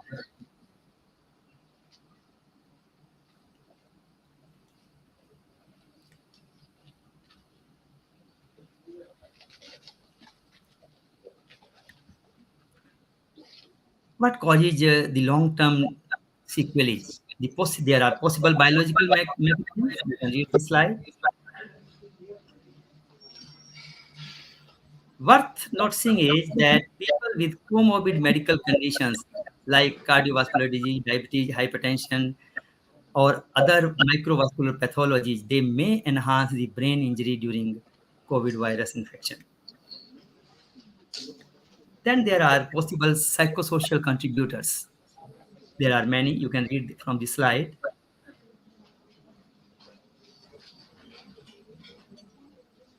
I want to highlight the first and last, which are quite important. Poor availability and access to healthcare has been associated significantly with the long-term sequelae of COVID. And also, it has been found that early distress at 1 month during the acute phase of COVID that predicts depression, anxiety, and traumatic distress at 1 year after the COVID illness. Both these factors should be kept in mind when we talk about our future planning. I will elaborate on that later. Then there are risk factors about acute sequelae as well as long-term sequelae. I will skip that. Now, besides neuropsychological complications themselves, they have impact on other aspects of life and society also. They may have the people who had complications, the neuropsychological complications, are likely to have impairment in their physical, emotional, and cognitive well-beings, which may in turn affect their social, occupational, and financial situations. For example, the people with cognitive impairment and depression due to COVID infection, they may have reduced work capacity, reduced drive and motivation towards life, ineffective financial management, reduced participation in routine family and social activities, and reduced capabilities to make informed decision. This is just one example. So indirectly, the neuropsychological complications can affect all other aspects of our life. So what should we do? The action for post-pandemic era. A three-pronged approach may be considered. One is to continue research to fill up the knowledge gap in neuropsychological sequelae of COVID-19. Second, to provide mental health care to those people who already have sequelae. And third, to ensure the preparedness for future pandemics in future. We have seen a wide variation in the prevalence rates across different studies, prevalence rate of neuropsychological sequelae, as you can read from the slide. And this heterogeneity is due to a lot of factors, including the methodological differences. For example, and also the neuropsychological effects are still evolving. For example, it has been seen that at the 6 months after infection, anxiety, insomnia, depression were more common. At the end of 2 years, the cognitive impairments and psychotic disorders are more common as they persist. It seems that a lot more is to be known yet. Continued research is required on the neuropsychological sequelae of COVID pandemic. A big initiative has been taken by National Institute of Health in United States with the name of Recover, searching COVID to enhance recovery. It includes all the aspects, including the mental health aspects of COVID era. Similar studies should also be conducted in countries like ours. Now, second aspect of pandemic era is mental health care of people who already have neuropsychological sequelae.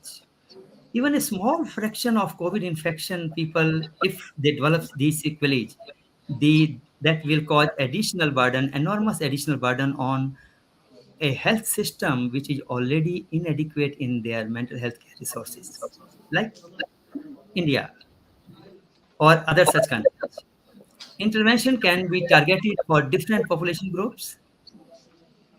Anybody which present in possible neuropsychological symptoms to any clinician, any doctor, or any healthcare setting should be thoroughly assessed for the possible cognitive functions, mood disorders, PTSD, and substance use disorders, which are the common sequelae of COVID. Awareness among the people for long-term consequences about COVID-19 can be helpful, though it can backfire also. So it has to be used judicially. Appropriate utilization of community resources again is very important for the countries like India.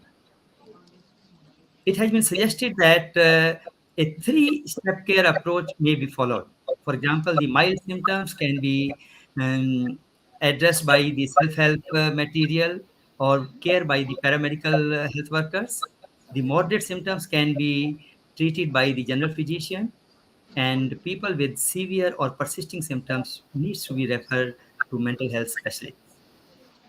Another aspect of mental health care of people is a transition to telemedicine. It's proving quite useful due to its better accessibility, time efficiency, and opportunity to see patient at their home. It is actually delivering services at the doorstep of people. In Nishkam Foundation also, we started providing teleconsultations in June 2020.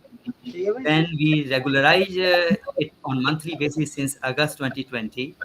And then in August 2022, when we resumed our on-site camps, which were there since 2011, continuously monthly camp, we are now adopting a hybrid policy. So one day is on-site camp and one day is online camp. Soon we are going to develop guidelines for teleconsultation in our organizations. There are guidelines about teleconsultation in all the virtually majority of the healthcare systems, including in India. Second thing is third is to prepare for the possible pandemic in future. We should acknowledge that similar pandemics may occur in future. It's a real threat. We cannot run away from that. And when to start for preparing for the next pandemic? Best time is now, before we forget the lessons that learned during COVID pandemic.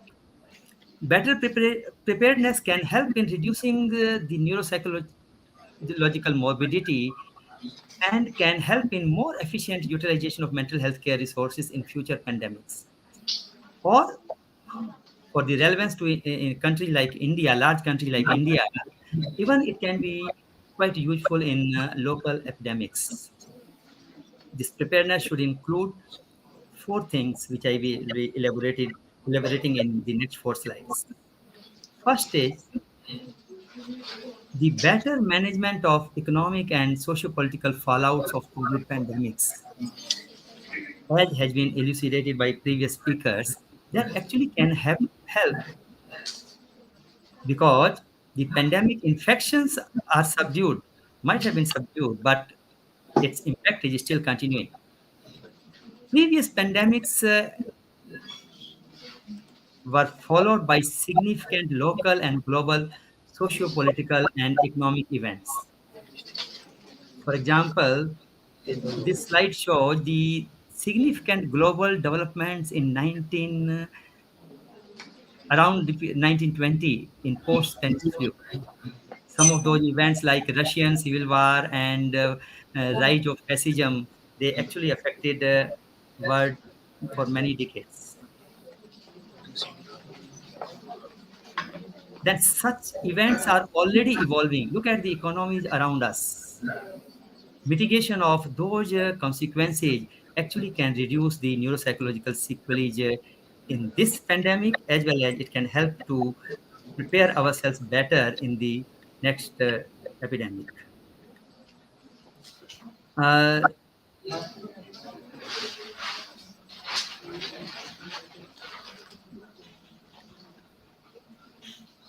Second aspect of preparedness would be the strengthening resilience of people for future pandemic.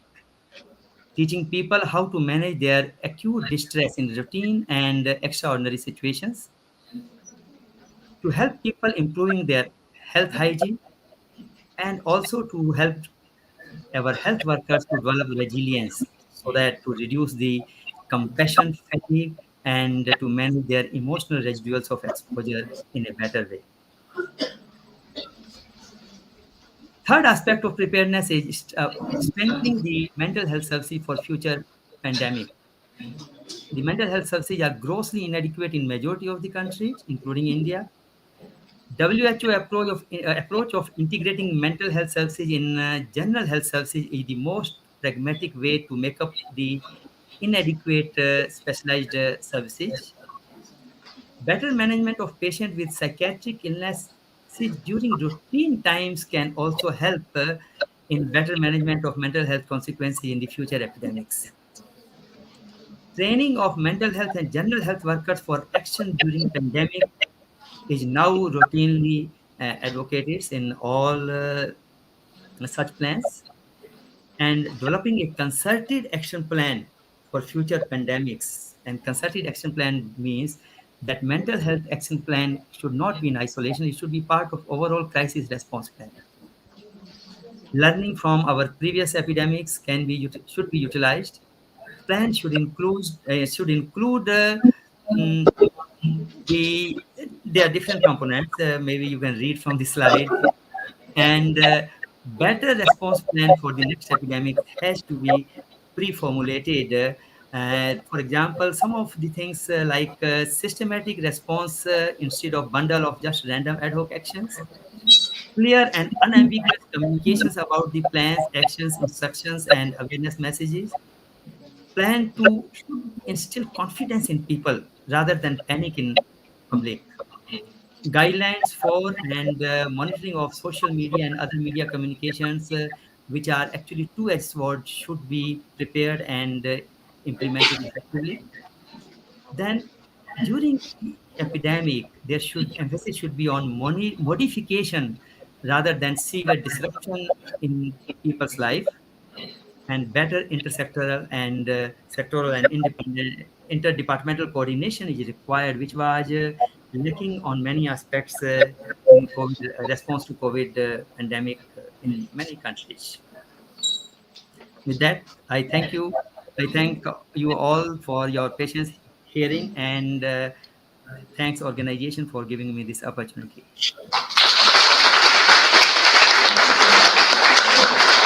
Thank you very much, sir, for such a wonderful contribution. We can't thank you enough for sharing your valuable thoughts about the impact of COVID-19 on mental health. We will always remember your words. Professor R.T. Srivastava, Department of Higher and Professional Education, NEPA, has done her doctorate from Jawaharlal Nehru University and master's in both economics and education. She has worked in premier research institutes. While at BHU, Ma'am was associated with the Wisconsin University, USA, Center in Varanasi. She has closely contributed to the NCF 2005 NCERT, World Social Science Curriculum, CBSE, Rockefeller funded project on South Asia, as well as being trained at IIEP UNESCO, Paris. Currently, Ma'am coordinates the National Resource Center for Education and Leadership Program in collaboration with Oxford University, UK, and Harvard University, USA. Ma'am, I request you to kindly honor the dais with your informative words.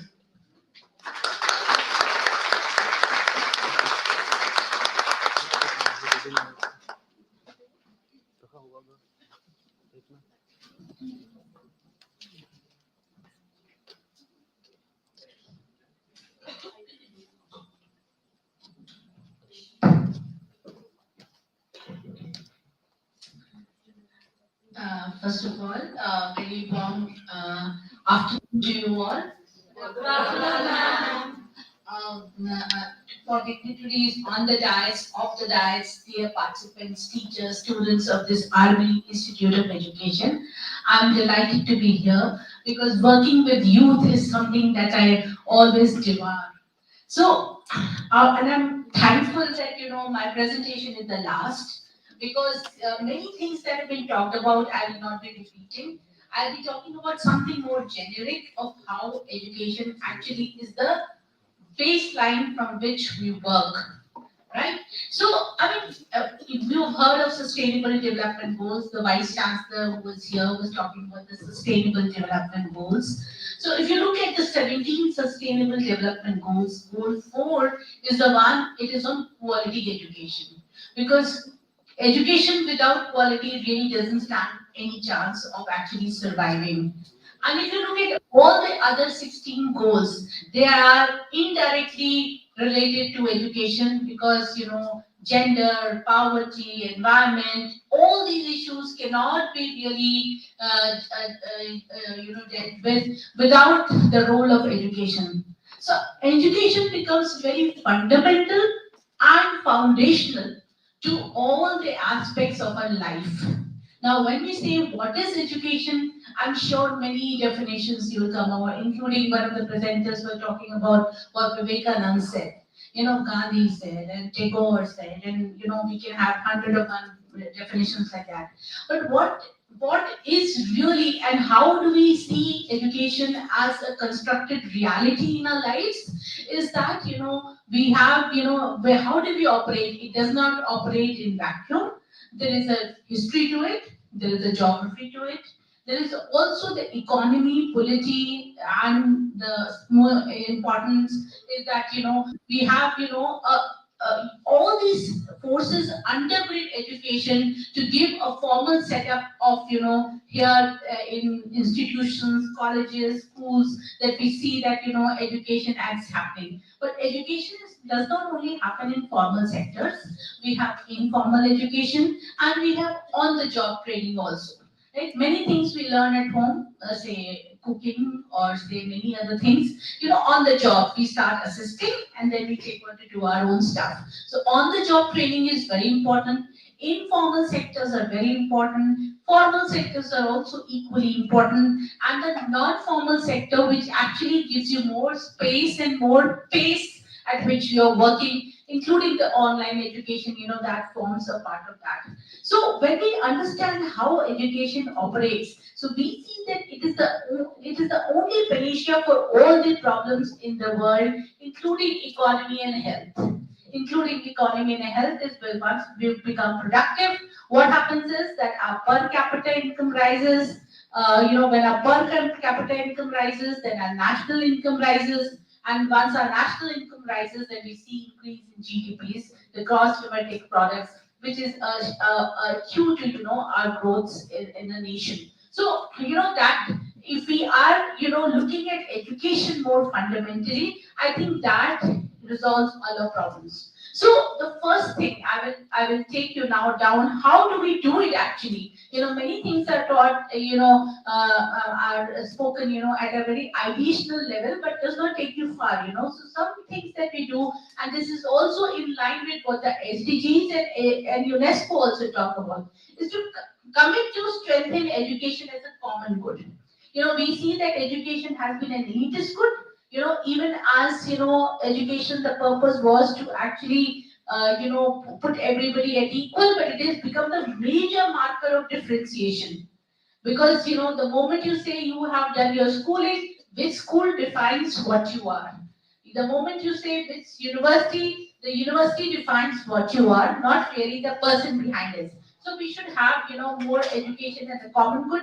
We've been from Adam Smith till date, we're talking about education as a public good, and that is what it reiterates. Why? Because education is the bulwark.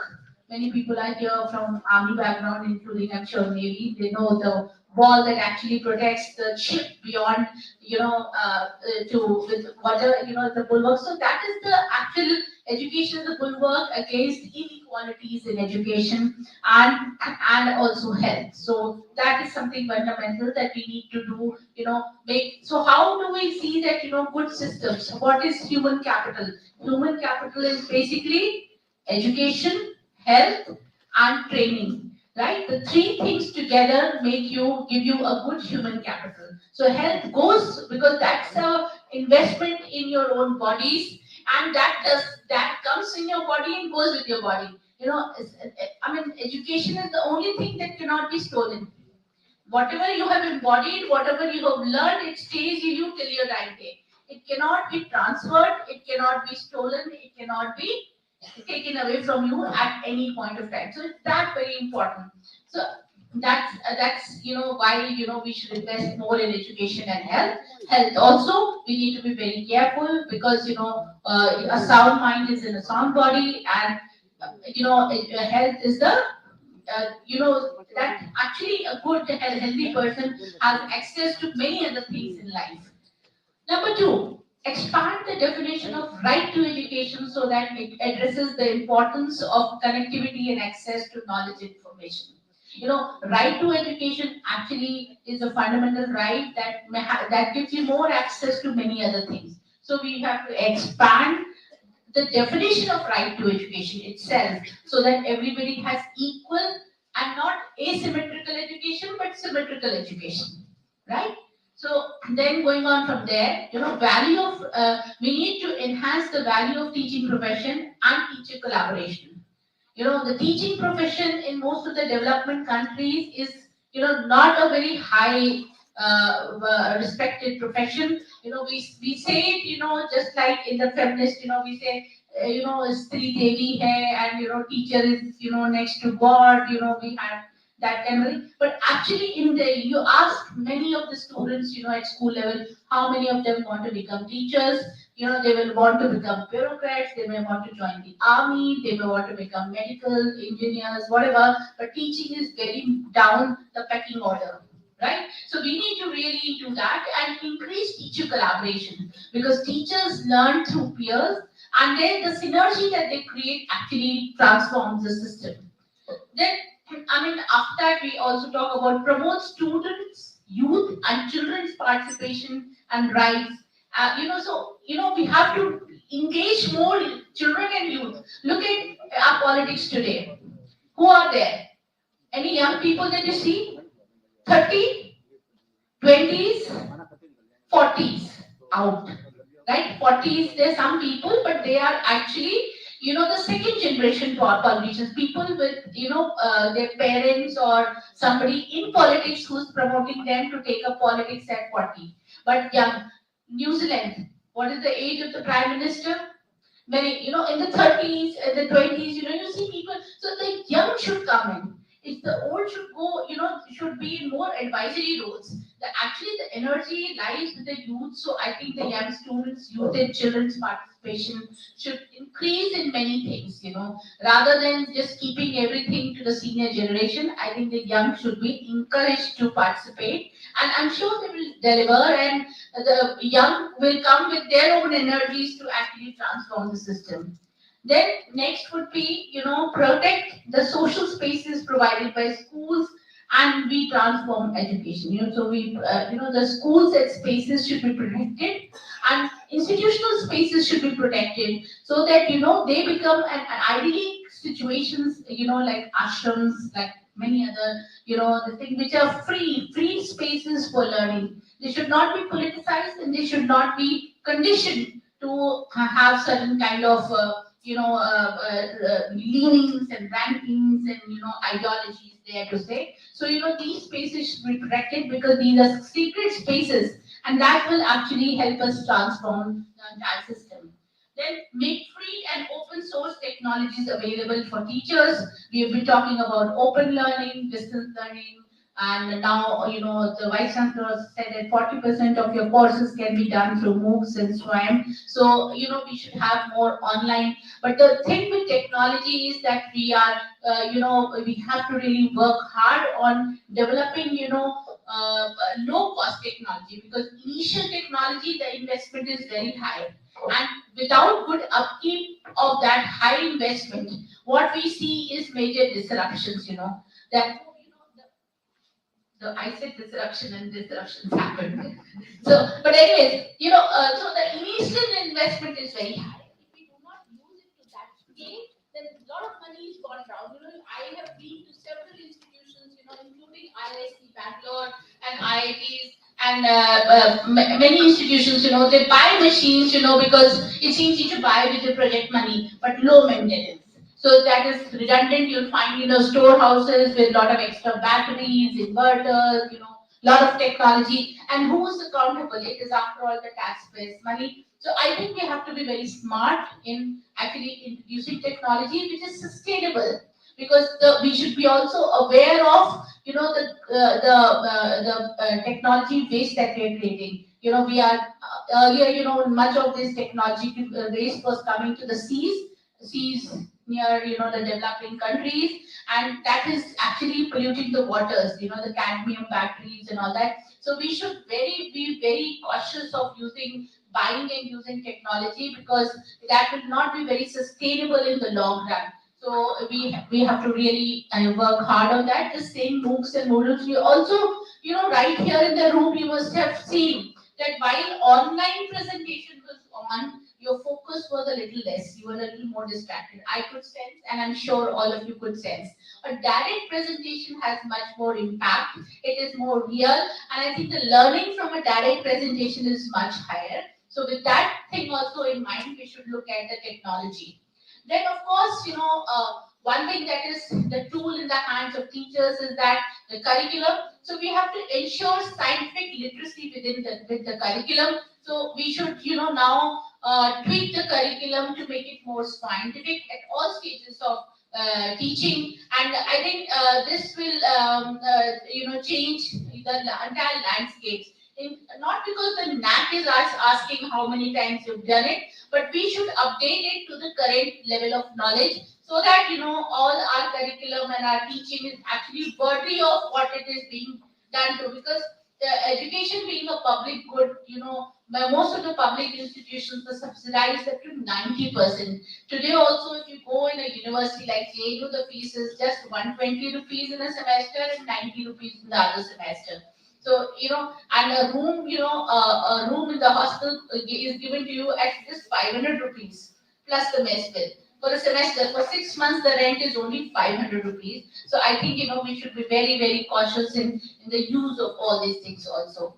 Then protect domestic and international financing of public education.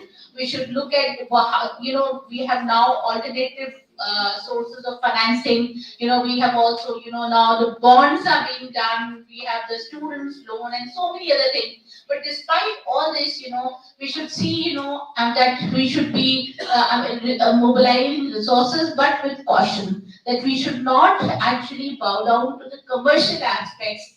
What the banks get in, what the philanthropists get in, Many of the fights in US universities are because when the companies come into, give money for a certain, so they say, okay, this professor is not pro our idea, so we should be out, So many other times, although they have much more, ethically oriented systems, but despite all this, nothing is perfect, and therefore we should be very cautious about, financing aspects of education. Then, of course, the last point, advance global solidarity to end current levels of inequality. COVID-19 has actually brought to fore many inequalities that are there, especially in a country like India. Many of the students who were rural had to actually climb the tree to get, some connectivity. During that time, you must have seen many cartoons and many, jokes or anecdotes on these areas. So we have a huge digital divide. Many parts of the countries are still not electrified. And we have seen that, COVID actually, got even the gender aspects, because of the low income people had, less access to the devices, and therefore the preference was given to the boy child in the family and not really the girl child. Also with COVID, because of the disruptions overall, the girl child was expected to help with the household work, and the boys, as usual, were excused because of sociologically constructed reasons. So when we saw that the general, I had a study sponsored by UK, in which the study is already has been published in many newspapers. It said that income and gender, income was more important, and that was a factor that actually altered the way education was done. And now we are going to the second phase of the project, in which we are trying to ascertain what are now the challenges that students are coming back, because the presenter was talking about some issues which are psychological in nature now coming back. Now they've lost the training to sit for longer hours. They are distracted. Because they were somewhere enjoying no classes in school and more time to play and all that. So now there are different kind of challenges post COVID that the students are really faced with. Even teachers to make them sit, because now, and the 2 years of low learning, which has been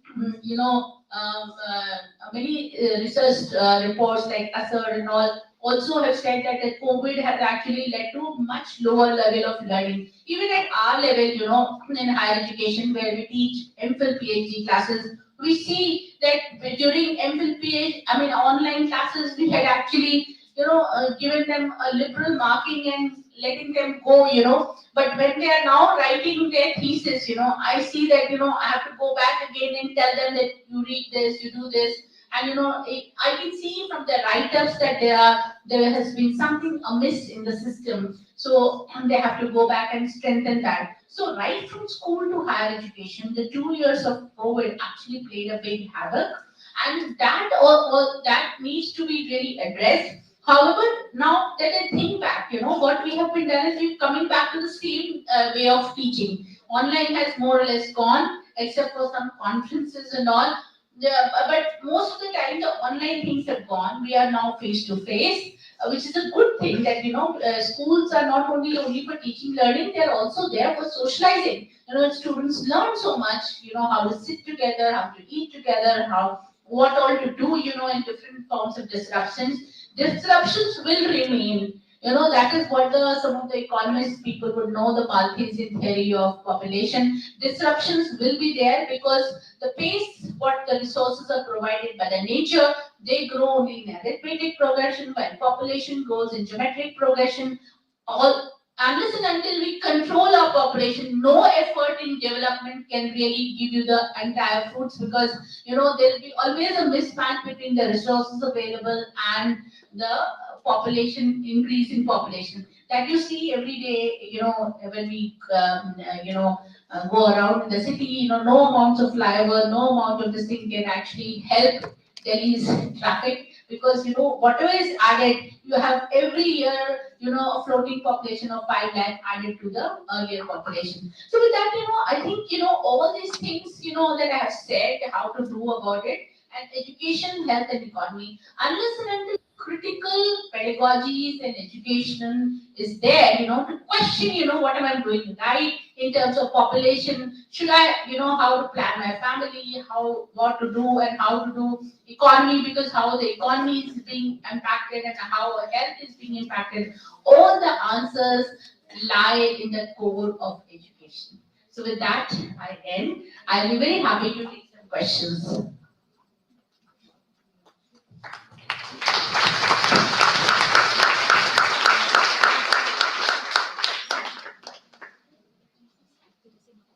Any questions that you have? Are there any questions? You can ask.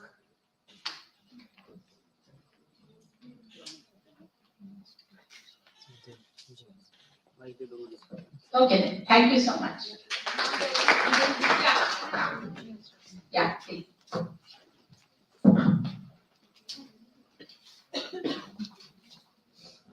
Ma'am, thank you so much. And being from NEPA, we were really looking forward to hearing you. And as you just said, that we need to be involved in a lot of collaboration, be it at the student level or at the teacher's level.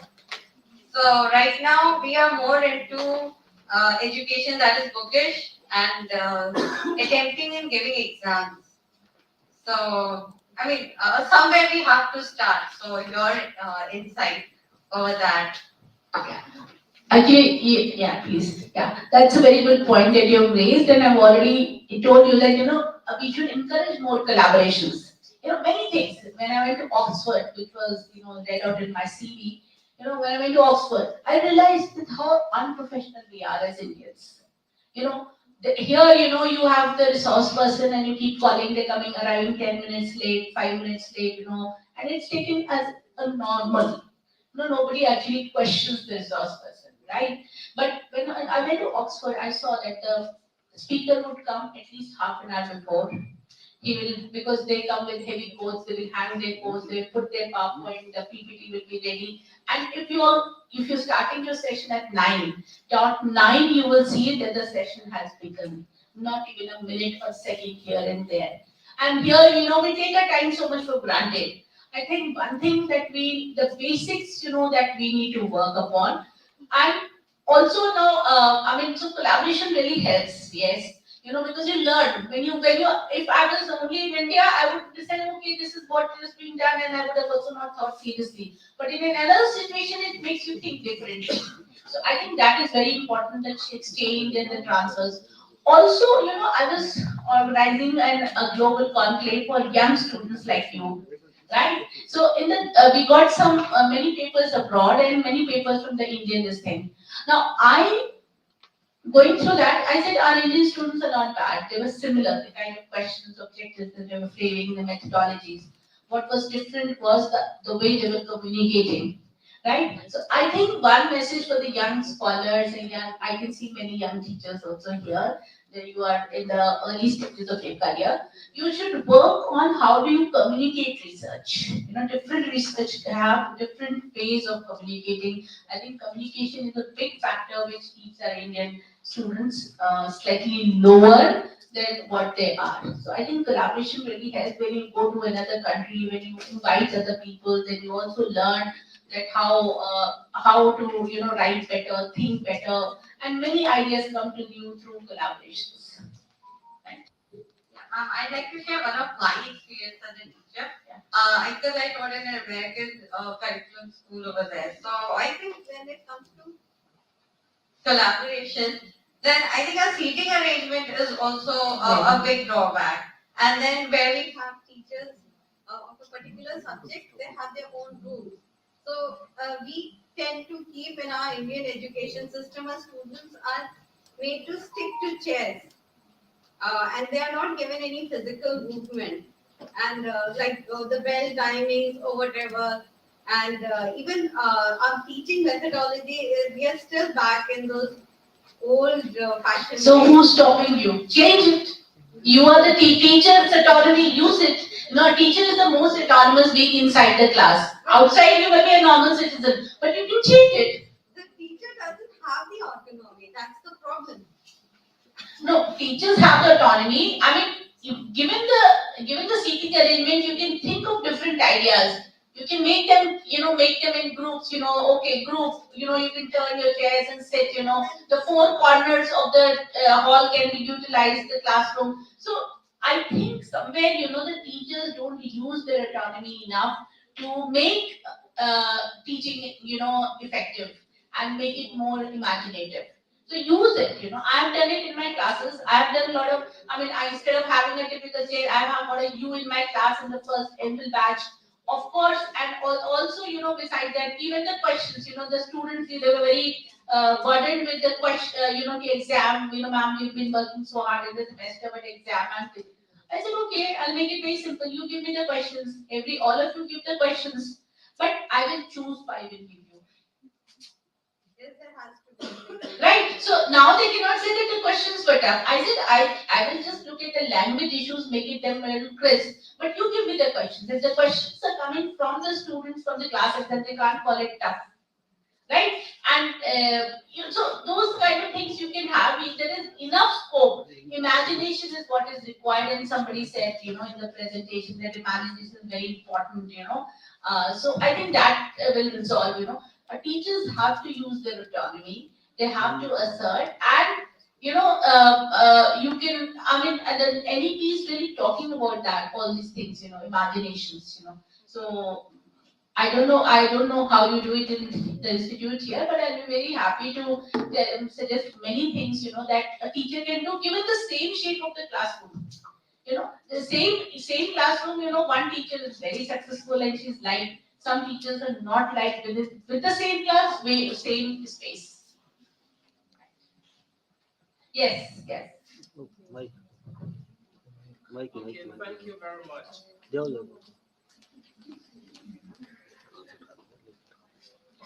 My name is Paul Dominic Jarrett Jr. from Shara University, student MA Education. Thank you for the nice deliberation.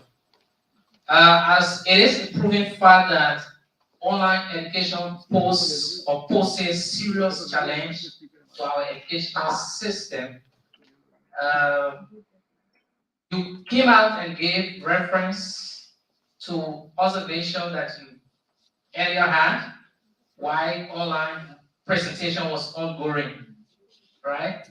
So that tells that the connections that online education has, or online mood of education has, to the personality of the students, it goes with serious challenge.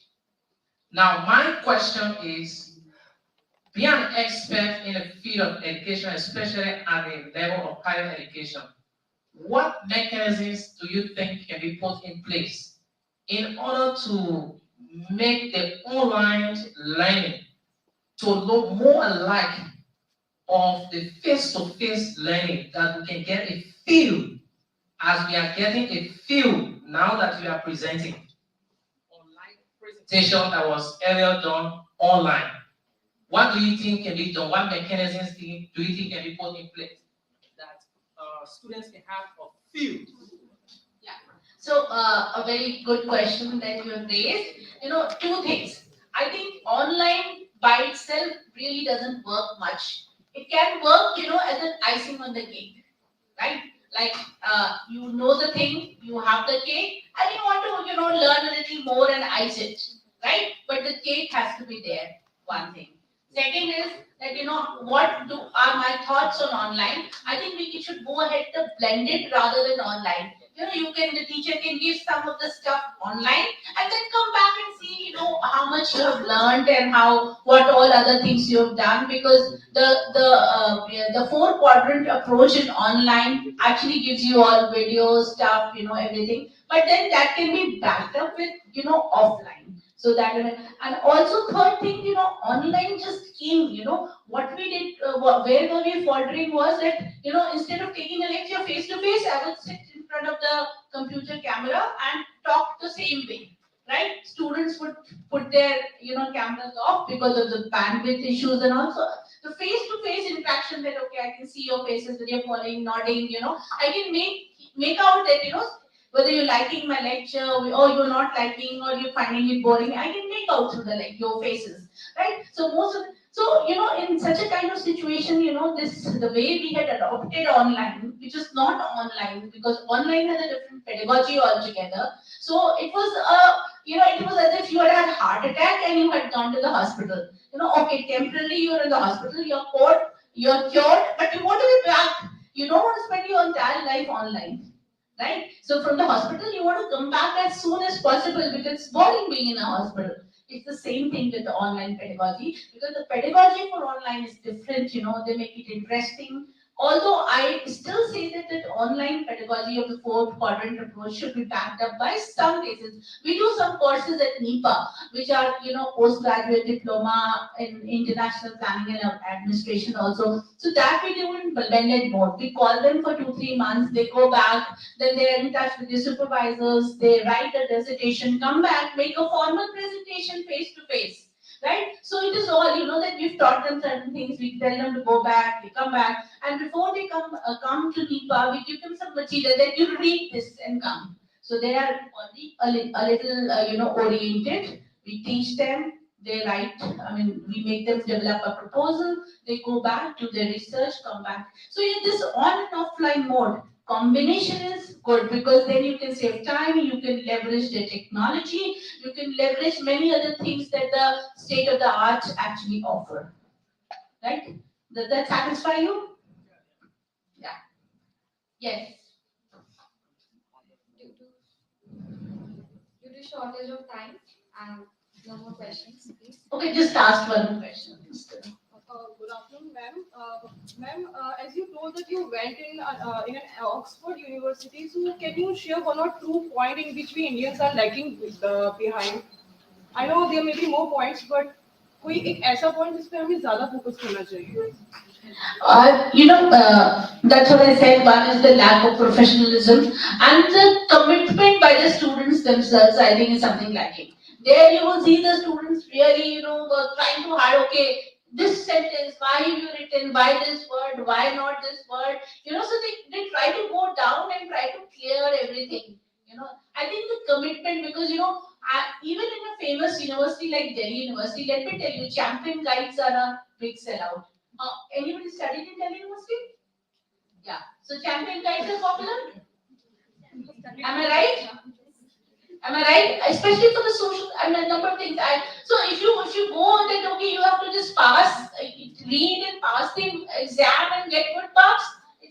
They actually focus on much more learning. They want to come out with something new. The difference I said was writing, and I think that writing ability actually starts from school. In US, if you go, they will say, okay, what you people do writing, this is this, this is this. But the end of it is, what are your thoughts? What are your thoughts on that subject? What is your thinking is something that no teacher looks forward to. I think that is something very important. That okay, this was there, this was there. If I take an example of the teaching of economics, these are the methods, these are this, but which method is the best for which kind of topic? That kind of assignment I think would be very useful. Right? That we never dwell. Okay, padha gaya, this person has come, he's made a lesson plan. But the teacher should actually focus on why are you using this methodology? What advantage do you have? And the students also, when they make a lesson plan, should actually, because this is an education institute, they are taking examples. So you should really focus on why are you using this and why, without like teaching age, make teaching age. You should question, is the teaching aid really helping you teach, or are you making it for the heck of teaching? Many a times. Right? So teaching aids, what plan, why are you taking certain method, why not the other? You should actually cross-question yourself with the help of a teacher and try to see that, and that's how you will make innovations in pedagogy and, better, and you can become a better, otherwise you will become a routine teacher. And that's the problem in the country.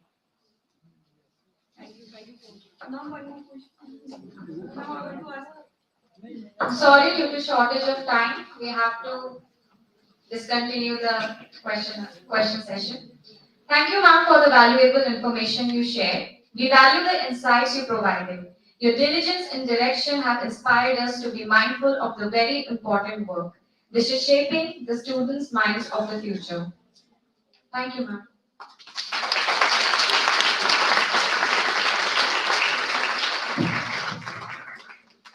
Gratitude can transform common into thanksgiving, routine jobs into joys, and change ordinary opportunities into blessings. We now request Colonel Abhilasha sir, Registrar and HOA AIE, to kindly come on stage and propose vote of thanks.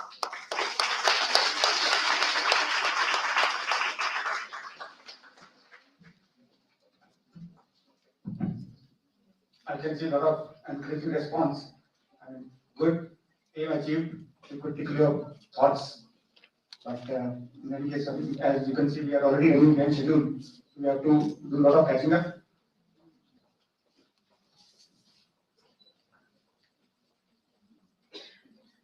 At the onset, I'd like to thank Professor Dr. Mahesh Verma, Vice Chancellor, our chief guest, who, in spite of being not in best of his health, still came all the way to this place and chose to be with us on this special day.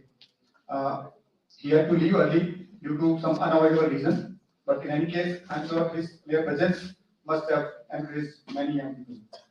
I'd like to convey our thanks and gratitude to Major Bhavnish Kumar, Vishit Seva Medal, Chief of Staff, Delhi area, and Chairman AIE, who has always supported in every endeavor of ours.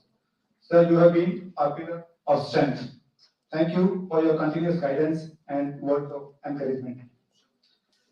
I also want to take this opportunity to thank Dr. Aarti Srivastava for being with us and sharing her thoughts on this very relevant topic and enriching us with her knowledge. We are grateful to you, ma'am. My sincere gratefulness to all our keynote speakers who joined us in virtual mode and speaking their mind out. Their expertise in their respective field gave us first-hand knowledge of the environment. Special thanks to our international speakers who chose to be with us at the cost of their own comfort in spite of being in different time zone. Imagine Singapore 2.5 hours ahead of us and New York 10.5 hours behind us. So they gave a global perspective to the topic. Thank you all very much. Thanks to all our guests and dignitaries for sparing your valuable time and joining us. I wish to convey my best wishes to all the presenters for your wholehearted participation. Hope it will be very enriching experience Wish a great learning to all the students. Make best use of this opportunity. Thank you and Jai Hind. Thank you so much, sir.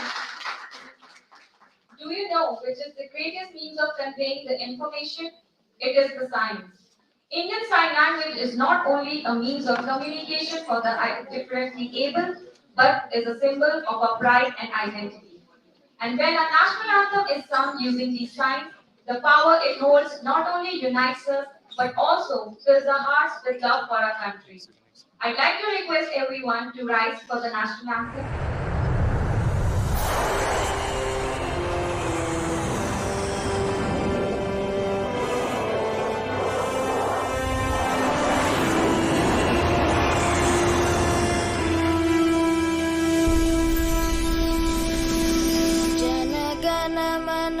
अधिनायक जय हे भारत भाग्य विधाता पंजाब सिंध गुजरात मराठा द्राविड़ उत्कल बंगा विंध्य हिमाचल यमुना गंगा उज्जल जलधि तरंगा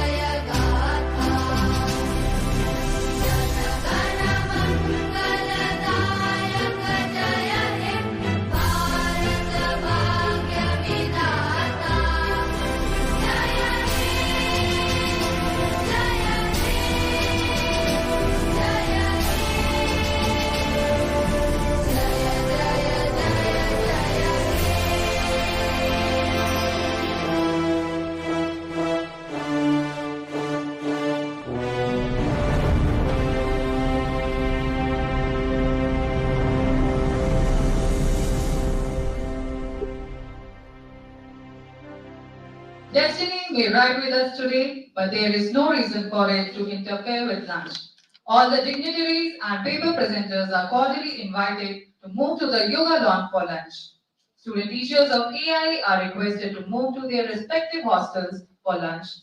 And we will resume for technical sessions which will run parallel in physical and online mode.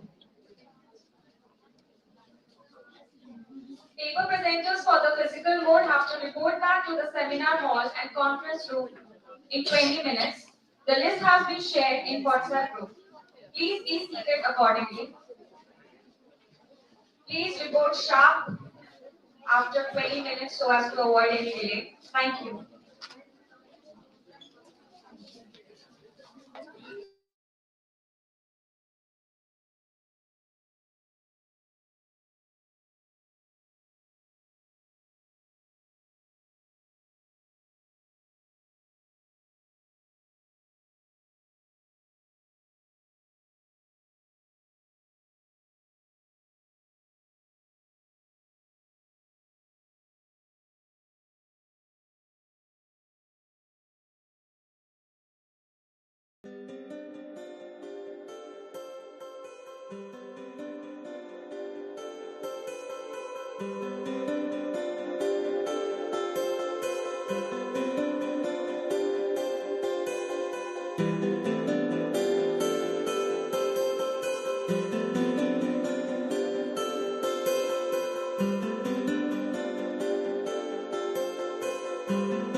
The greatest danger in times of turbulence is not the turbulence, it is to act with yesterday's logic. A very warm good afternoon and a hearty welcome to all the dignitaries. Today, I, Shivani, with my co anchor Sarika, feel privileged to welcome you all on behalf of Army Institute of Education, who has clubbed all of us for the international conference. Today's international conference started with the inaugural session with blessing words of our chief guest, Dr. Mahesh Verma, sir, Vice Chancellor of Guru Gobind Singh Indraprasth University, Lieutenant General Dhiraj Seth, AVSM, GOC, Delhi Area, and Patron AIE, Professor Dr. Kishore Kumar, ICCR Professor Chair, Indian Studies, and Dr. Aarti Srivastav, Professor, Department of Higher and Professional Education, NEPA, and various respectable international keynote speakers. Now we are running three parallel technical sessions in two modes, online and offline. This conference is organized by Internal Quality Assurance Cell of Army Institute of Education on theme of Reinventing and Reimagining Post-Pandemic Society and Perspectives of Education, Economy and Health. This international conference collectively point out to the need for a significant rethinking of not only pandemic preparedness and response, but also development theory and practices revolving around education, economy, and health. Now we take an opportunity to felicitate Chair of this session, Dr. Pratibha Garg ma'am. Dr. Pratibha Garg ma'am is working as Additional Director Academics in Army Welfare Education Society, AVSM, Headquarter, Western Command. She has obtained the degree of BSc Botany Honours, MSc Botany, and MAd all with gold medals from Dayal Deemed University, Agra. Ma'am has qualified UGC NET and obtained her PhD degree in education. She has more than 11 years of teaching experience as teacher educator. Ma'am has presented a good number of research papers in various national and international seminars and conferences. She has published 4 books, 2 edited books, 1 textbook, 1 book on defense services as career. Ma'am has been awarded with International Excellence Award 2022 for her excellence in education and professional development, Indian Youth Icon Award 2021 for exemplary contribution in Indian youth empowerment, Best Women Educator Award in Education, Educational Excellence Awards in Higher Education, Institute of Scholar Research Excellence Award 2020. Ma'am has been the editor of Army Institute of Education's newsletter and annual journal EduSpectra.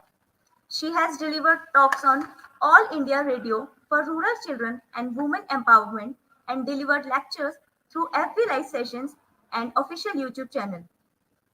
She composed motivational poems which have been published in various reputed magazines. Pratibha Ma'am is a life member of the World Peace Movement Trust and the Indian Society of Extension Education, Delhi. We welcome you, ma'am, with open heart. Thank you. Thank you. Now we are proud to announce our next distinguished speaker, Bradford Elliott, sir. Bradford Elliott is currently a credit strategist and vice president at Barclays, covering the US investment grade corporate bond market. He joined Barclays in 2018 after spending 4 years as a trust and a state manager of an asset management company. Mr. Elliott received his BA in mathematics and economics from Boston College and MBA from Cornell University's Johnson School of Business. Due to his pre-commitments, Sir is not able to join us, but Sir has sent his blessings through a recorded video. He at Barclays covering the U.S. investment grade.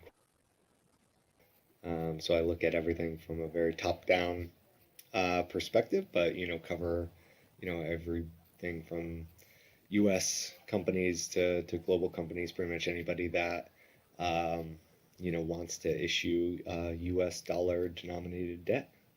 So it gives me a pretty unique perspective into the COVID-19 pandemic, and that's what I'm here to talk to you today about how, that pandemic, changed the landscape for many global corporates and, changed supply chains and consumer preferences, etc.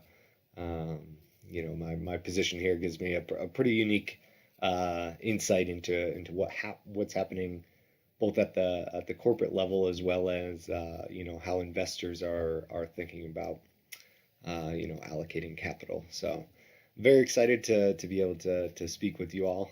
And I figure I'll start with kind of what happened to U.S. corporates and global corporates in during the pandemic, and then kind of talk about some of the new trends that came out of the pandemic and some of the old trends that kind of were accelerated due to the pandemic. So first it really was corporate survival mode in 2020. Many corporates issued a record amount of debt to be able to secure funding and keep cash on the balance sheet and keep the business moving along as best as possible, while also navigating the higher costs of changing how lots of things works, right? So many companies had to switch the products that they sell. They had to switch the vendors that they worked with, which companies,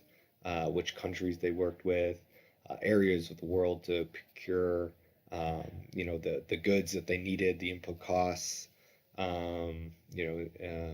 increased as a result of all of that. And then they had to sell into a completely new set of consumer preferences, right? There was different physical products that people wanted. Companies needed new tech for all their employees to work from home. Complete switch of lots of trends, as well as a huge increase in demand for technology that could help everybody do work remotely. This also boosts the online marketplace for many consumer facing companies, right? So e-commerce boomed as a result. And it really established companies had to establish different forms of packaging. Even one interesting example is just from at the local salad place. You used to have a bin of plastic forks, but because of the spread of disease, that was now against the rules, and they had to switch to every fork had to be individually packaged in plastic.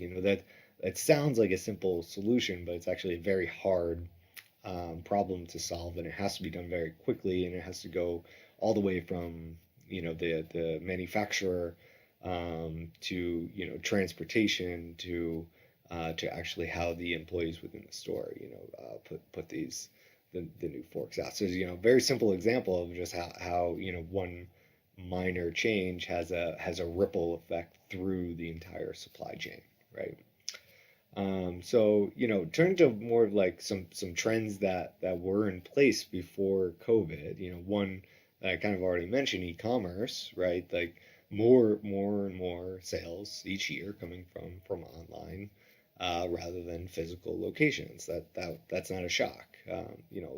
11% of total U.S. sales were from online retailers in 2019, and that was increasing at about 1% a year.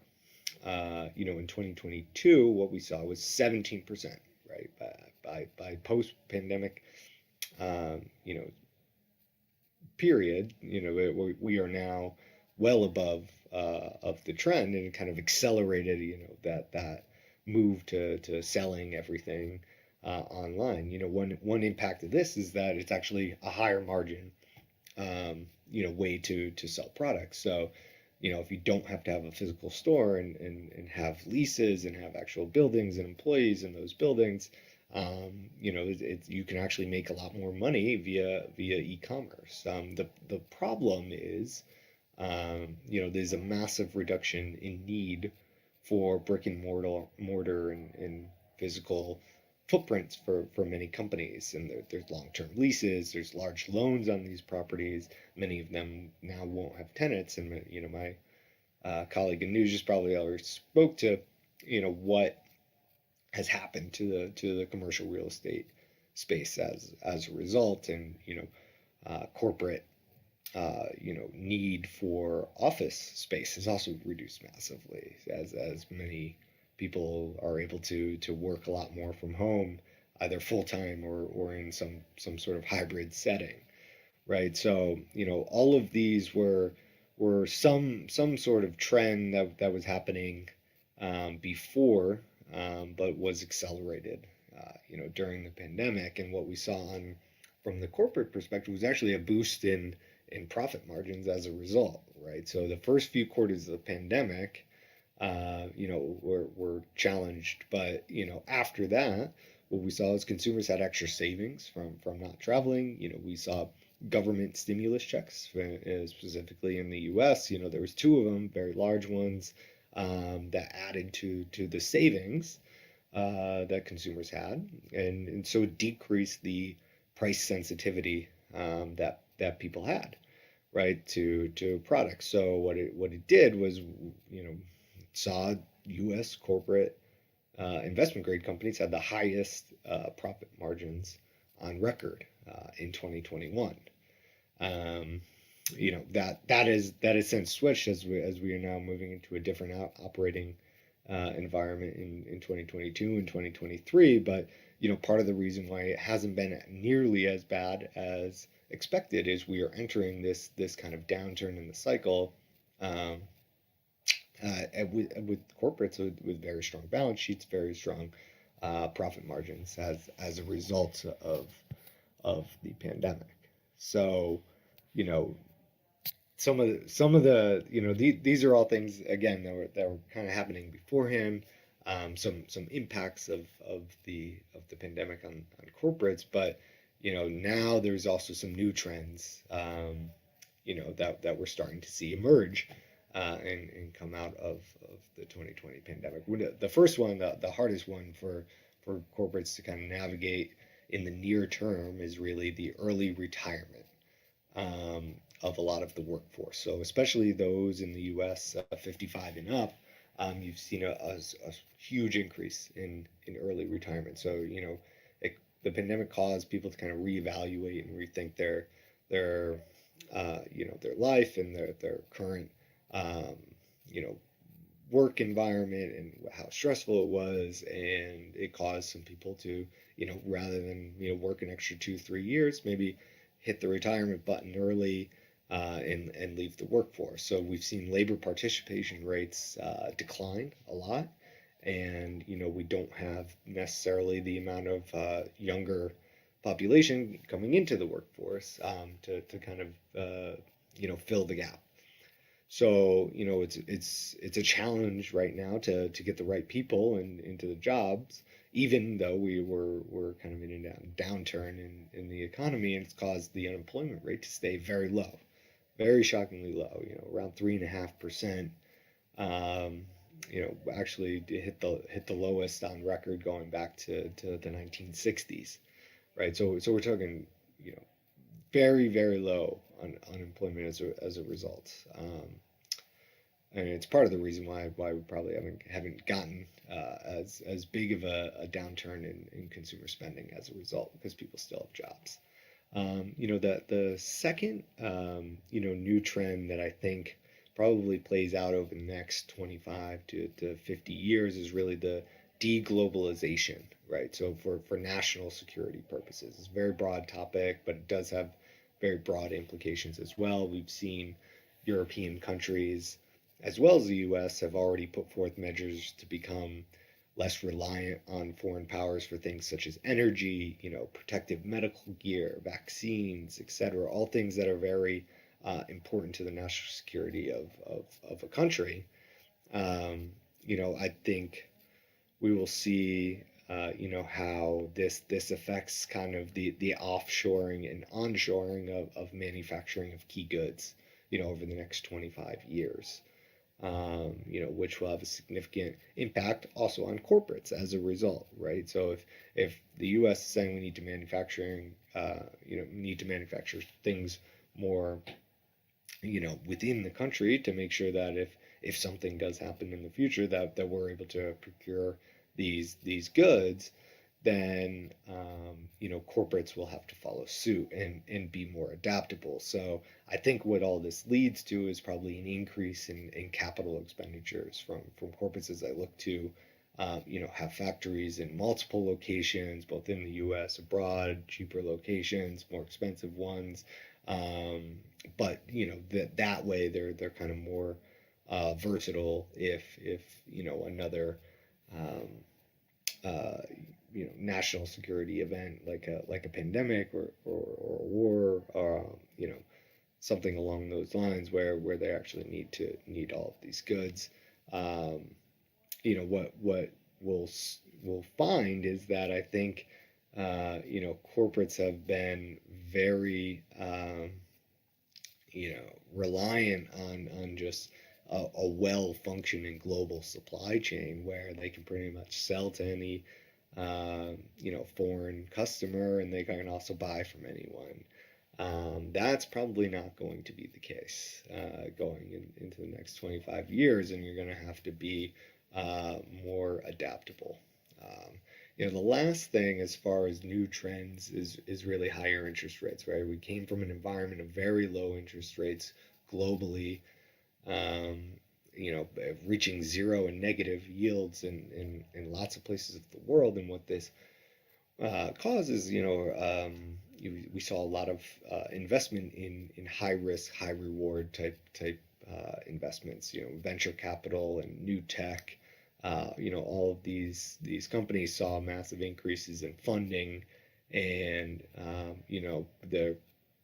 these funds did very well, but we're now in an environment where you can actually get a very safe, attractive 5-6% yield, and we're seeing a lot of capital come out of those high risk, high reward type of investments, and I think that's something that if interest rates stay higher for longer, which could potentially be the case if inflation stays higher for longer, then I think that the massive reallocation of how you think about risk will certainly be something that's here to stay, and will cause people to reevaluate what types of new tech are really worth investing in. So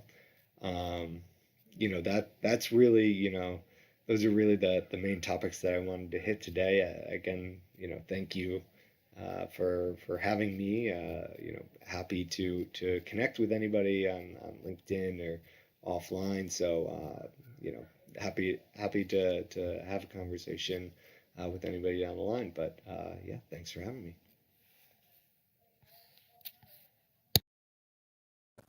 We are very grateful for your message, sir. Now, no matter how much falls on us, we keep rowing ahead. That's the only way to keep the roads clear. By Greg Kinsey. Now we are looking forward for an enlightening session. On behalf of our institution, I would like to express our heartfelt gratitude to all of you. These papers would illuminate all of us present here on the importance of new directions of actions against gaps and inconsistencies caused by COVID-19 pandemic.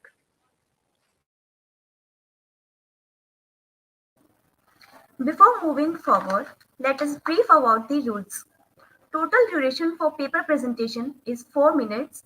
First bell will ring after 3 minutes and final bell will ring after 4 minutes. We would request all the presenters to kindly stick to the time limits. Ma'am, with your due permission, we would like to start paper presentation. A very warm good afternoon to one and all present on this virtual platform.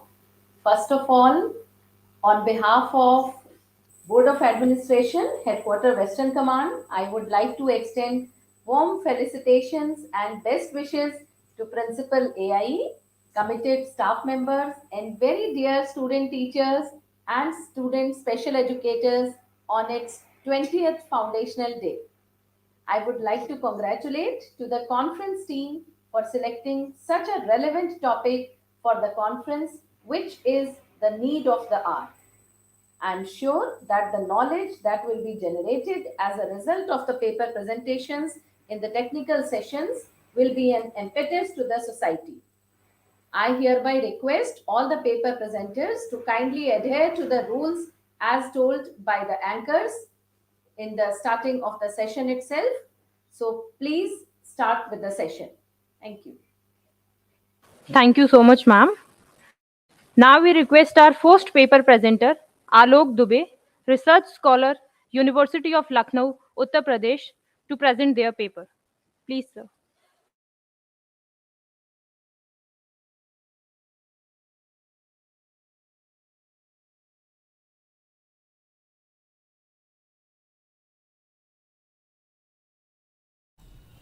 Yeah, good afternoon, ma'am. Should I share my screen for presentation? Sure, sir. Or you will share the PPT? Sir, I will share the PPT.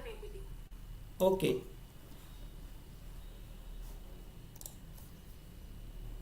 Can I start now, ma'am?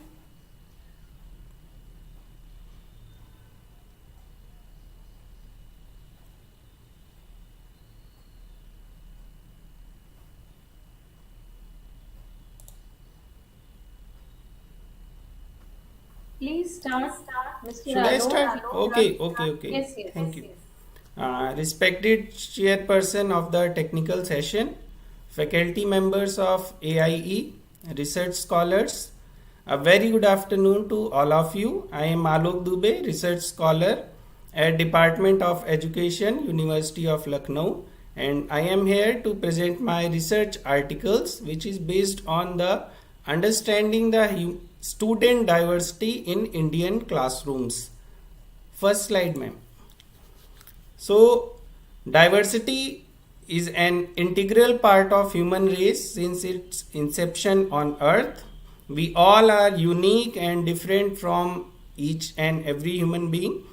These differences can be along the lines of food we eat, the clothes we wear, language we spoke, our architecture, knowledge system, biological traits, and many more.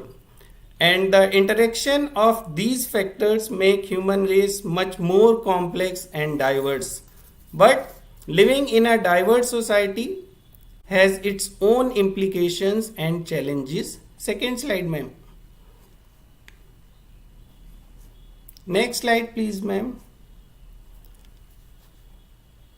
So, living in a diverse society has its own implications and challenges, and if diversity is not understood properly, it can become source of conflict, competition, discrimination, and exclusion for many of us.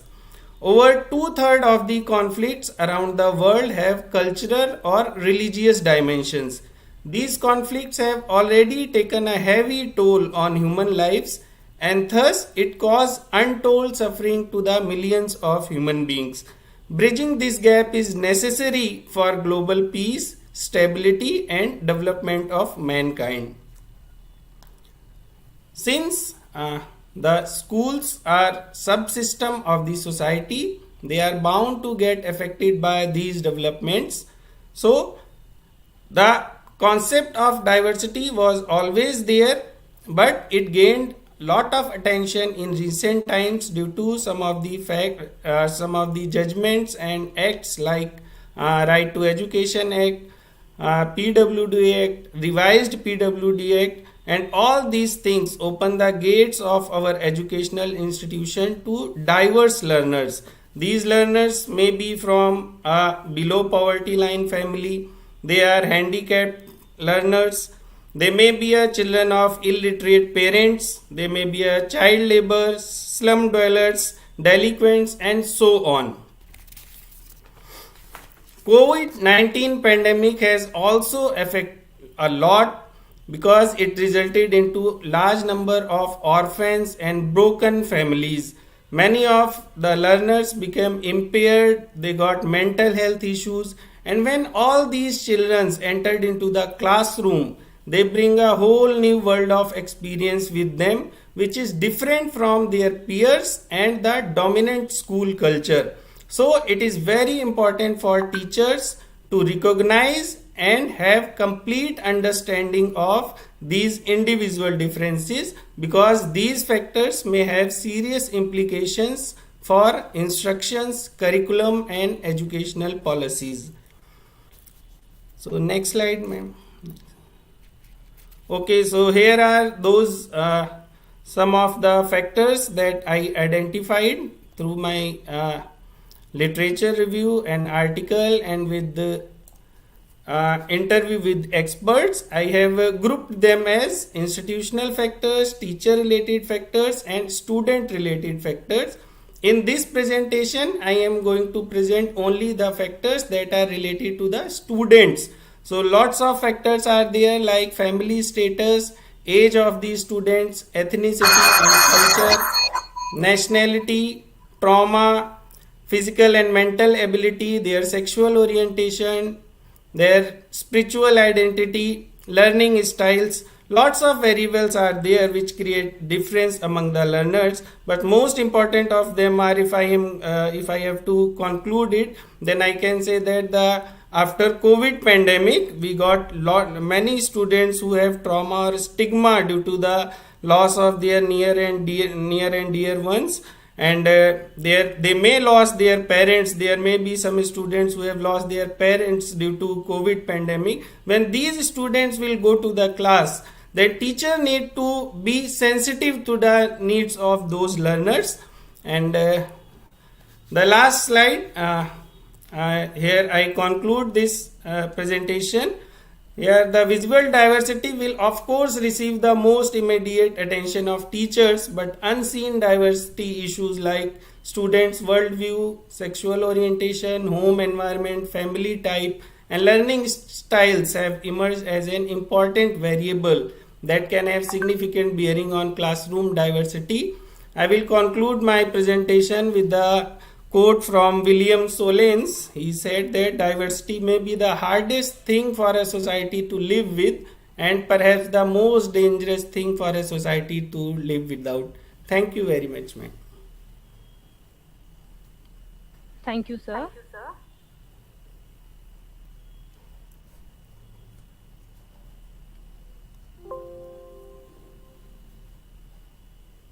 Now I request our next paper presenter, Jaskreen Kaur and Sampurna Guha, student integrated B.Ed, AMET Special Ed and Assistant Professor, Amity University of Rehabilitation Sciences, Amity University, Uttar Pradesh. Please, ma'am, present your paper.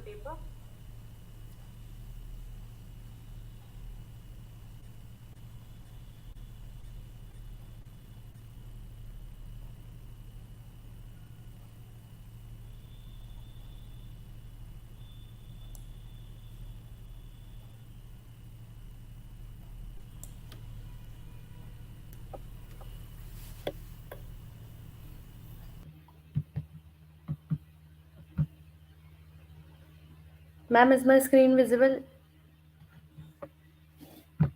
Yes, ma'am, your screen is visible. Okay. Yeah. So firstly, I would like to thank Army Institute of Education to give this opportunity to us so that we can present our paper. Thank you so much. Good afternoon, one and all present here. My topic, the title of my paper is Need of Pictorial Package for Development of Self-Advocacy Skills Among Students with Specific Learning Disability.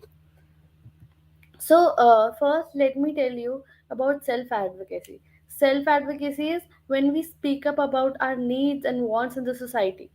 And so, what is the need and the significance? In today's era, self advocacy plays a vital role. It not only teaches children how to be aware about their needs and wants, but also teach them how to be more open about themselves. Speaking up for their feelings and emotions are very important for children with special needs, as they undergo a lot of self doubt, lack of confidence, and insecurities. Self advocacy helps them to overcome these things. So, with the help of pictorial package, when I talk about pictorial package, I included all the visual aids, for example, flashcards. Okay, so pictorial package help children who don't like to share much of the things of children who speak less about their emotions. It provide opportunity to explain more with the help of pictures and other visual aids. It also support teachers to update if things go wrong in the classroom or outside. This method help in engaging their child in the classroom. Different and creative learning style can also be learned through this technique, and children doesn't have to feel left out anymore. These type of methods help the child to grow and to be loud about their feelings. Sometimes child is unable to explain what's going on with him. So for that checklist is given where child have given has options and where he can select how to express himself more with less efforts. After that, there are few researchers which I'm going to talk about. First, Kentrino. In 2016, he did a study on evaluating self advocacy in high school students with learning disabilities through case study analysis. He used inductive approach to evaluate the use of self advocacy skills. After that, Stephen, in 2010, he did a study on self advocacy among students with learning disabilities as SJSU. The researcher explored how college students' demographic and environment impact affecting the use of self advocacy as a tool to succeed in better training. After that, lastly, Stephen, he talked in 2005, he did the study on the impact of a summer school self advocacy program on depression, self esteem, and attributional style in learning disabled adolescents. Um, so, mhm. so the major findings of this studies were attributional styles, how they affect the educational overall performance by means of decreasing depression and enhancing vanity. So, what are the findings from these ROLs? It can be observed that usage of pictorial Peter, the package. slides are not moving. Yeah.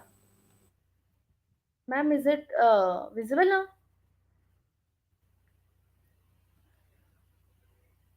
Yes, yes, please go Okay, ahead. okay. So, through these ROLs, there were certain findings which I found. It could be observed that the usage of pictorial package is highly suitable for individuals with disability who have find success and contributing individuals. The review shows that after receiving training on self advocacy skill, children with SLD have shown improvement irrespective of their emotional and mental needs. They are aware about their rights.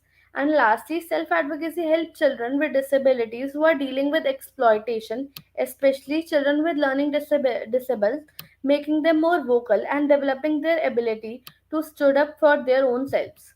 So there are few recommendations that very few researches have been done on pictorial package training. So there is an urgent need to design visual pictorial based package in Indian context. Thank you so much.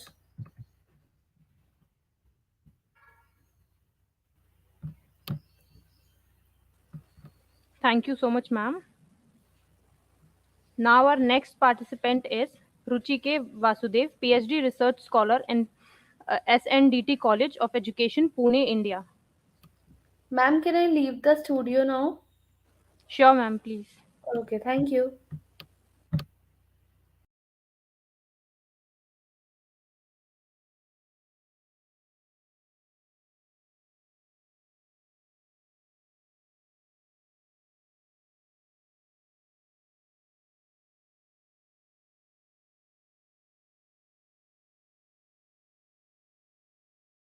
You can call once again, beta.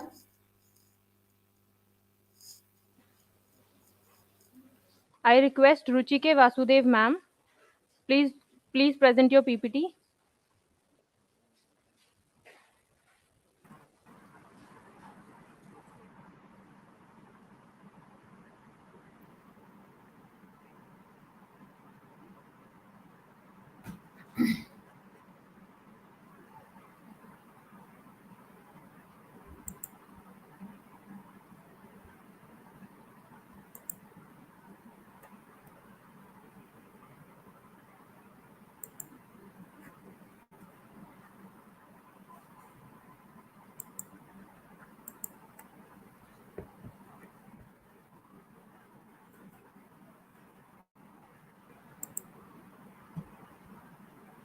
Ruchi ma'am, you can start now. Okay. Namaskar to the chairperson, ma'am, Pratibha Garg, ma'am. Am I audible clearly, Shivani? Yes, ma'am, you are audible. Okay. And to all the participants also, a very good afternoon also. So my paper comes under the discussion theme. It's a research paper of my PhD, and it comes under the discussion theme of innovative pedagogical strategies in education in post-pandemic society. So, and it's an experimental study which I have done. The title is Development of a Program based on 7 e-learning cycle to enhance integrated science process skills of secondary school students. Next, please. Yeah. So the need for this study, can we just enlarge it and show it as a full screen? Sure, ma'am. Thank you. So the need of the study, first of all, let us come to that we are living in 21st century. The first and foremost need is that in the 21st century, the aim of the curriculum is child-centric, correct? And if we see the Indian scenario, in our Indian scenario, let us start with the latest, the new education policy. The new education policy 2020, it proposes that the pedagogy should be followed in schools where stress is laid on development of core capabilities and the 21st century skills through innovative pedagogies.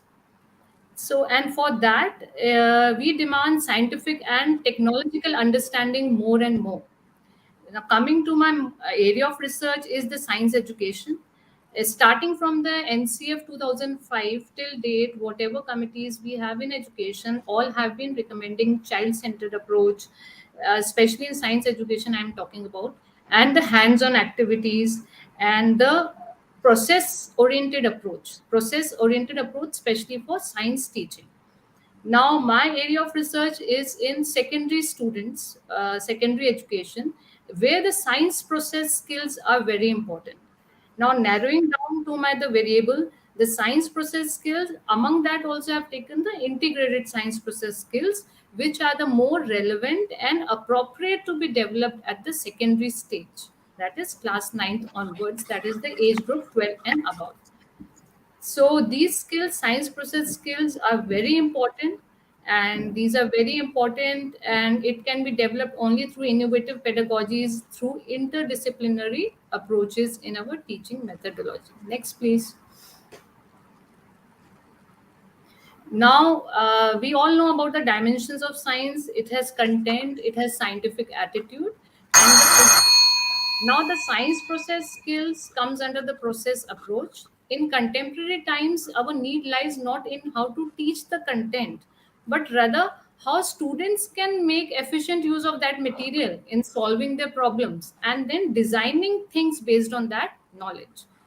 Next, please. So my study includes the program which I have developed includes an instructional strategy, which is the 7E learning cycle. And the innovative pedagogy which I have integrated in it is STEM. That is the interdisciplinary approach which combines science, technology, engineering, and mathematics. And my dependent variables are, of course, the integrated science process skills, among which I have taken 5 of the integrated science process skills. Next, please.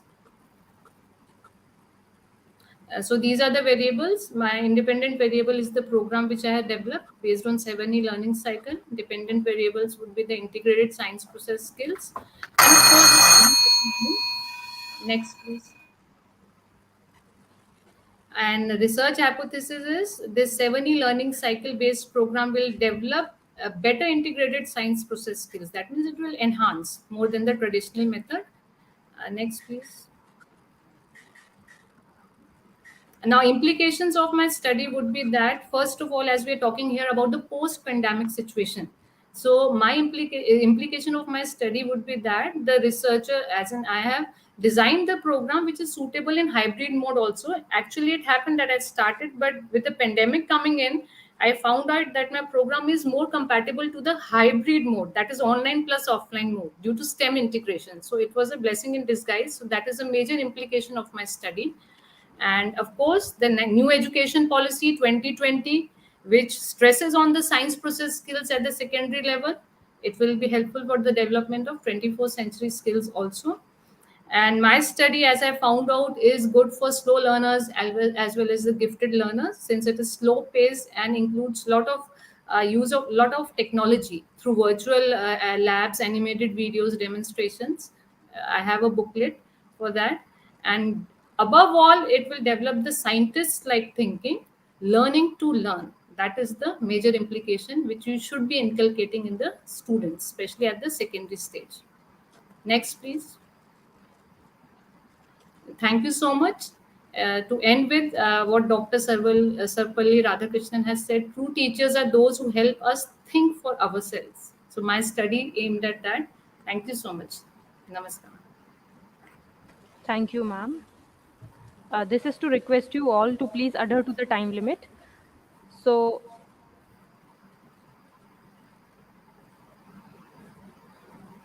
Shall I leave the room now?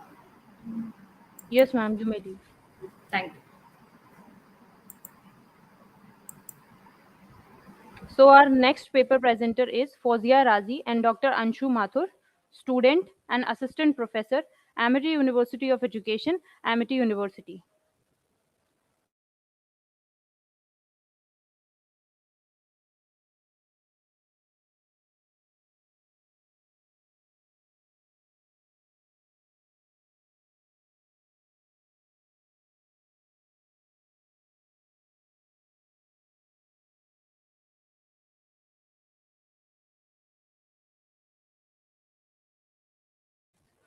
I think she is not here, so we move on to the next participant. Ikshita Goyal, research scholar, National Law University, Delhi. I would request you, ma'am, to please present your paper.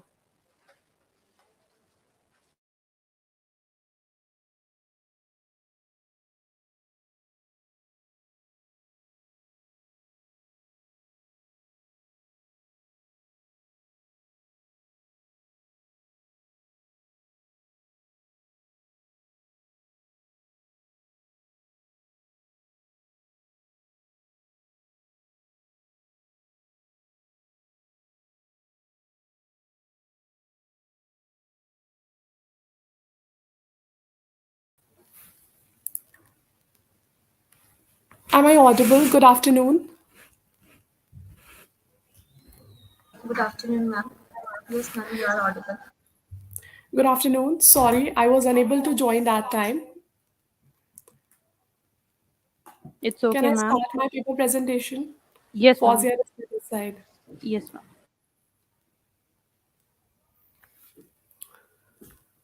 So, a very good afternoon to one and all present here. This is Fozia Razi, a student of Amity Institute of Education, Amity University, Uttar Pradesh. Please move ahead to the next slide. The topic of my presentation is impact of COVID-19 pandemic on the student life. So, as we all have seen that COVID-19 had a huge and negative impact on not only the economy of country, but also on the life of people. And it has really affected the student life in very student life on their physical health, financial condition, and emotional state. So I have did a research on this paper. Can you please move to the next slide? So the objective of my paper is to review the relationship between male and female students on various dimensions of health and well-being, and also to study the impact of COVID-19 on the health of secondary students, and also to study the impact of COVID-19 on the well-being of secondary students specifically.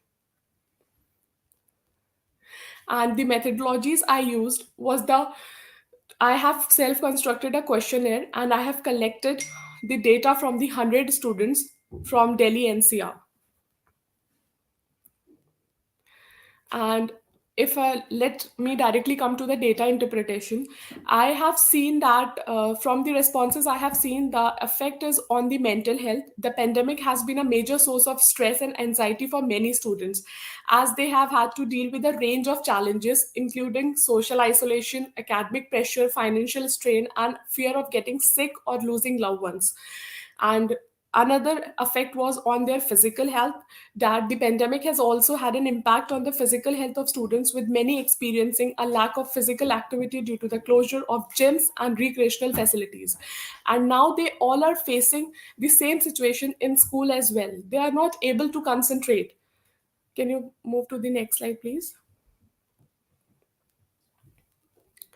So there are a few suggestions that I have been come to the end. So they have to prioritize their sleep, and they have to stay active, and they have to eat a balanced diet, and they have to manage their stress. And if they want, they can go for the professional help if needed. That's all from my side. Thanks a lot. Thank you, ma'am. Now I would request Akshita Goyal ma'am again, research scholar, National Law University, Delhi, to please present his paper.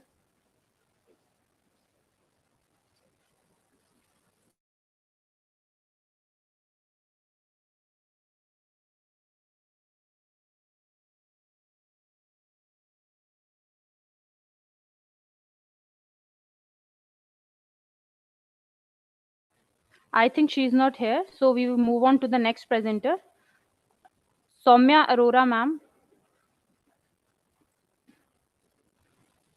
Ma'am, you can now present your paper.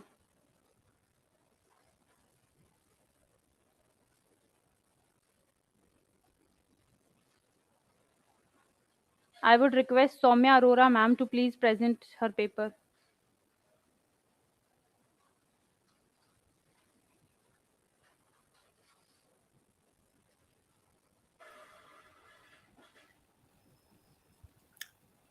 Hello, Miss Shivani. Am I audible? Yes, ma'am, you are audible. Okay, can you please share my PPT? Sure, ma'am. Sure, ma'am.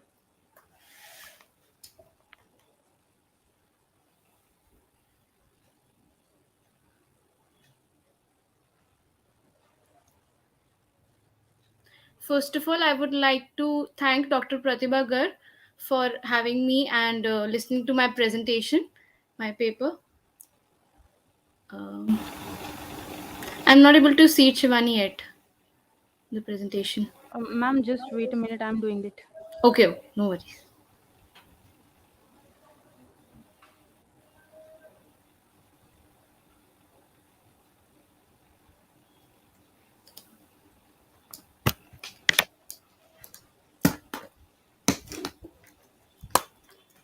Ma'am, have you sent your PPT? It is by Supriya. Okay. It is sent by That's why I'm not Supriya. able to find it. No worries. So, ma'am, my topic of paper is impact of COVID-19 pandemic on global economy, and I've specified my research to the rise of edtech industries and startups. My co-author is Supriya Verma, and I am the main author. Next slide, please. All aspects of our lives, particularly the global economy, were impacted by a pandemic, which pose enormous global threats. The purpose of this study is to identify, next slide please, the impact of COVID-19 pandemic on global economy and the rise of edtech industries and startups. The COVID-19 pandemic had majorly affected the FMCG industries. Moreover, there has been a high growth in the industries selling products online, and among one of them is edtech industries. The online companies started seeing high revenue generation on quarter to quarter basis. The revolution in online teaching was started, and the teachers were able to cater larger number of students irrespective of their geographical locations. Thus, lots of industries tried to tap in this market and crowd sections. Next slide, please. The operational definitions that I have gathered are COVID-19 pandemic, which refers to the COVID-19 pandemic has spread throughout the world and has had enormous effects on the economy.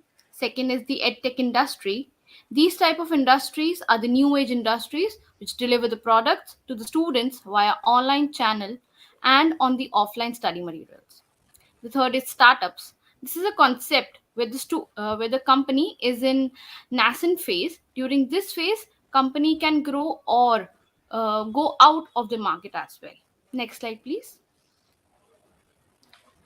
The ability to reach large audience at essentially lower cost than traditional classroom instruction, the critical expansion of internet and smartphone penetration throughout India, and the steady increase in disposable income of Indian families are the primary development drivers in advancing the edtech in India. So I have mentioned some of the open learning platforms and the year of their starts, the increase in their subscribers and the views that they have gathered. So this is the one that contains the open learning platforms. Can you please shift to the next slide? Here comes the closed learning platforms. And the last one is the growth of edtech by traffic share, which companies or which domains are the most traffic searched on the internet, pre-COVID as well as post-COVID. So this is all gathers the data in one go. Next slide, please. uh, this is some of the research, like review of literature that I have done. First of all, it is edtech startups in the education ecosystems. It focuses basically on the teaching learning process in India that is happening nowadays and how it is changing the results of the pervasive and expanding usage of digital technology. The second one is COVID-19 and emergence of edtech, which also suggests the edtech firms and enterprises that have attempted the advantage to opportunity to scale their operations as schools. Could you please shift to the next slide? These are some of the more review of literature. Next slide, please. Yeah, coming upon to the methodology, I have searched, like the research covers the following electronic databases. I have researched from Google Scholars, PubMed, and Science Direct. The research publications include a period range from 2011 to 2023. Next slide, please. Yeah. Due to the massive increase in edtech users brought on by the statewide lockdown, the sector in India is expecting to grow at a CAGR of 52% to reach $1.96 billion revenue by 2021. Currently, the country is making almost a big amount through the edtech startups, and government initiatives are also being held to support the online education system, like we know Swayam, MOOC courses, etc. Next slide, please. That's the conclusion that after COVID-19 accelerated the growth of edtech industries, and it can be trusted among the students to learn the content online. That's all. Thank you. Thank you so much, ma'am, for your wonderful presentation. Now I would request Pallavi Jain, ma'am, PhD Scholar Domain Head, Education Head, AIVAS, Amity University, Noida, to present their paper. Good afternoon, everyone. Am I audible? Yes, ma'am, you are audible. All right. Can you please present my presentation? Sure, ma'am.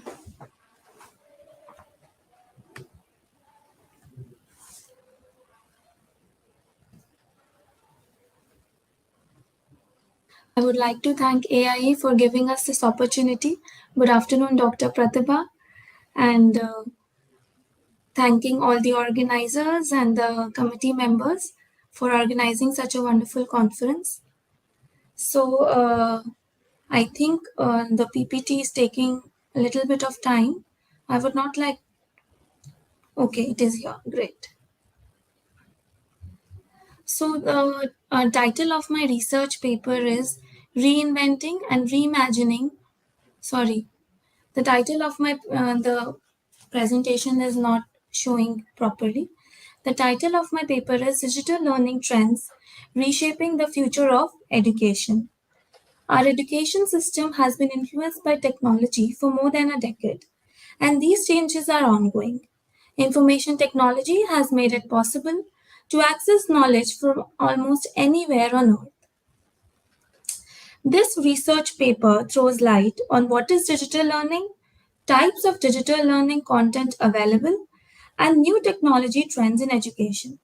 It also talks about how the education sector and its stakeholders were impacted as a result of COVID-19, The article then transitions onto the components affecting technology use and government initiatives that have been taken to promote technology-based education. Can you please move on to the next slide? Talking about digital learning. Digital learning is education that takes place through electronic channels. Binary digits are the building blocks of data used in all modern electronics and computers. Digital information is therefore information and instructions formed with these numbers. As you can see on the screens, today the stakeholders have access to a variety of digital learning contents. They are interaction based, writing based, and activity based. The different contents have been shared on the screen, and I think everyone can read it. So let us move on to the next slide. Talking about the technology trends in education. Now there are different trends that have been used to access the technology-based education. I will talk briefly about each of them. Starting with the digital books. Digital books, commonly known as the e-books, are available at the perusal of the students, wherein the cost of printing, the reprinting cost, and every cost related to the printing is reduced, and the students can access it from anywhere in the world. Remote learning, we are now no longer confined to the four classroom walls, and learning can take place anywhere and at any time. We just need an internet connection.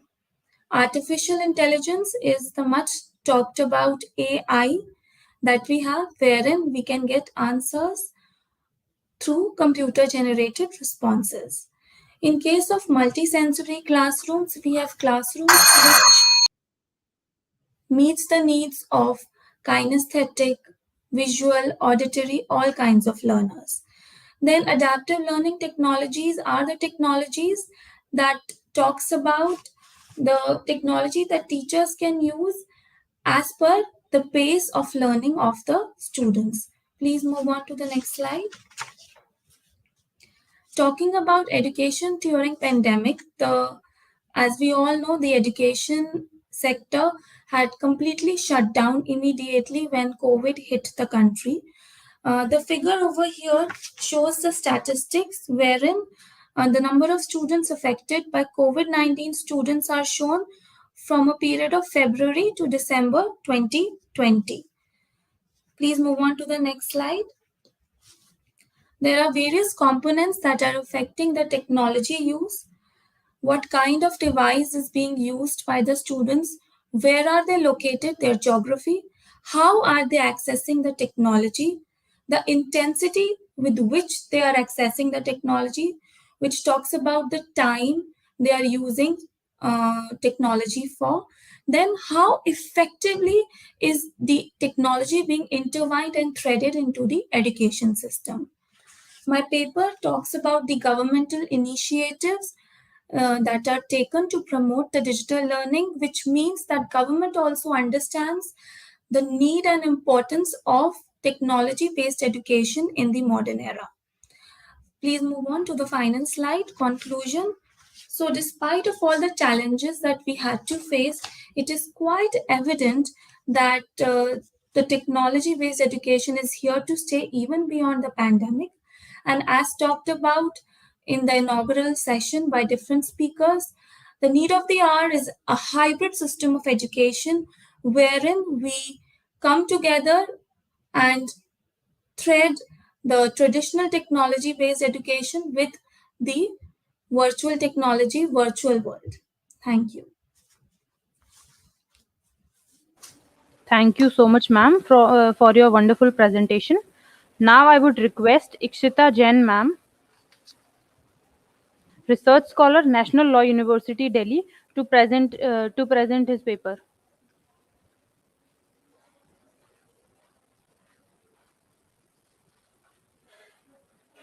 PhD research scholar from National Law University, Delhi, and Please display my PPT. Sure, ma'am. And my topic for the presentation is Right to Health and COVID-19 Pandemic in India. Due to crunch of time, I'll just start with my presentation. In the meanwhile, I'm hoping the PPT will be displayed. So, the topic is Right to Health and COVID-19 Pandemic in India. The United Nations Committee on Economic, Social and Cultural Rights, in its statement, acknowledged that right to health. Please move on to the next slide. First slide, that is, yes. The United Nations Committee on Economic, Social and Cultural Rights, in its statement, acknowledged that right to health has been most negatively impacted by COVID-19 in India. During this outbreak, the right to health was severely weakened in India. Patients were pelted with medications, refused admissions without a COVID 19 test, slapped with exaggerated prices, and forced to scour the cities in search of beds. So, given this backdrop, it is evident to understand one's right to health to mount an effective and successful response to COVID 19. So, this paper has been divided into three distinct parts. Please move on to the next slide. In the first section, the right to health under international human rights law, particularly Article 12 of ICSCR and its applicability in particular context of COVID-19 is examined.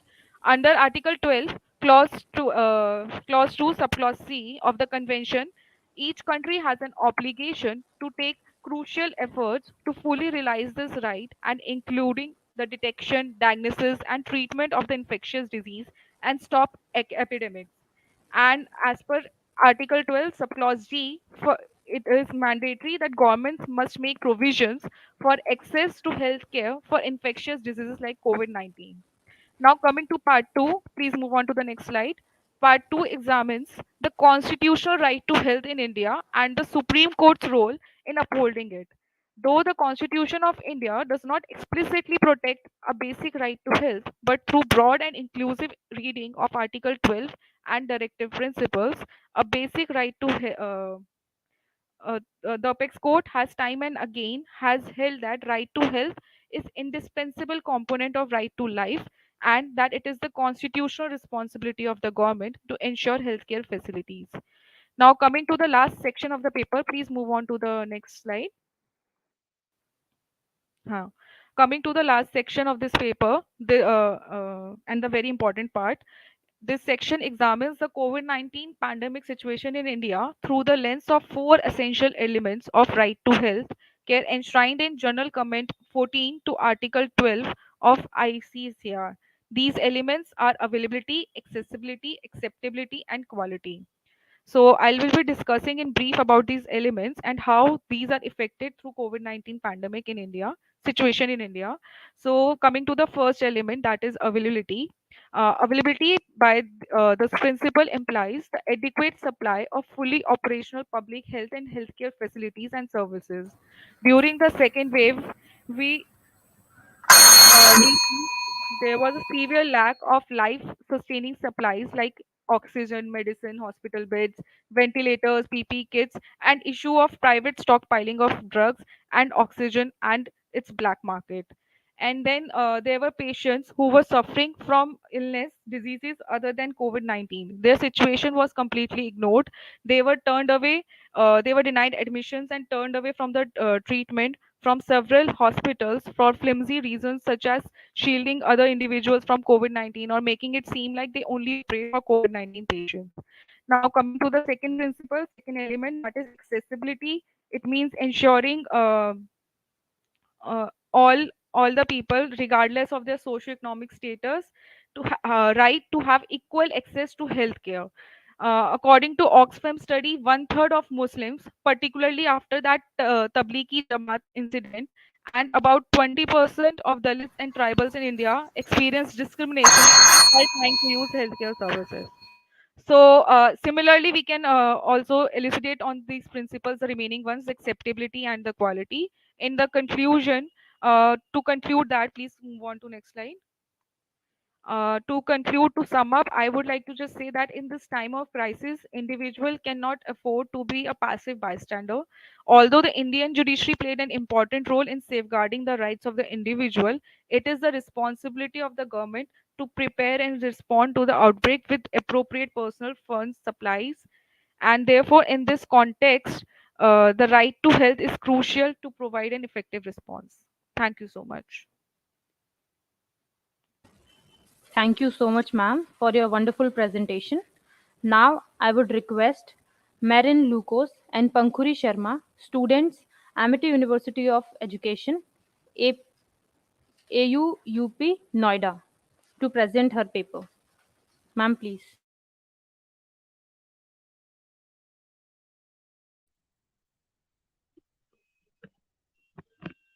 Am I audible? Yes, ma'am, you are audible. Okay, thank you so much, Shivani. Good afternoon, respected chairperson, Dr. Pratibha ma'am, and all the dignitaries. I would like to present a paper on the topic contextual study on the impact of COVID-19 on the health and the well-being of teachers. Shivani, can you present my presentation, please? Sure, ma'am.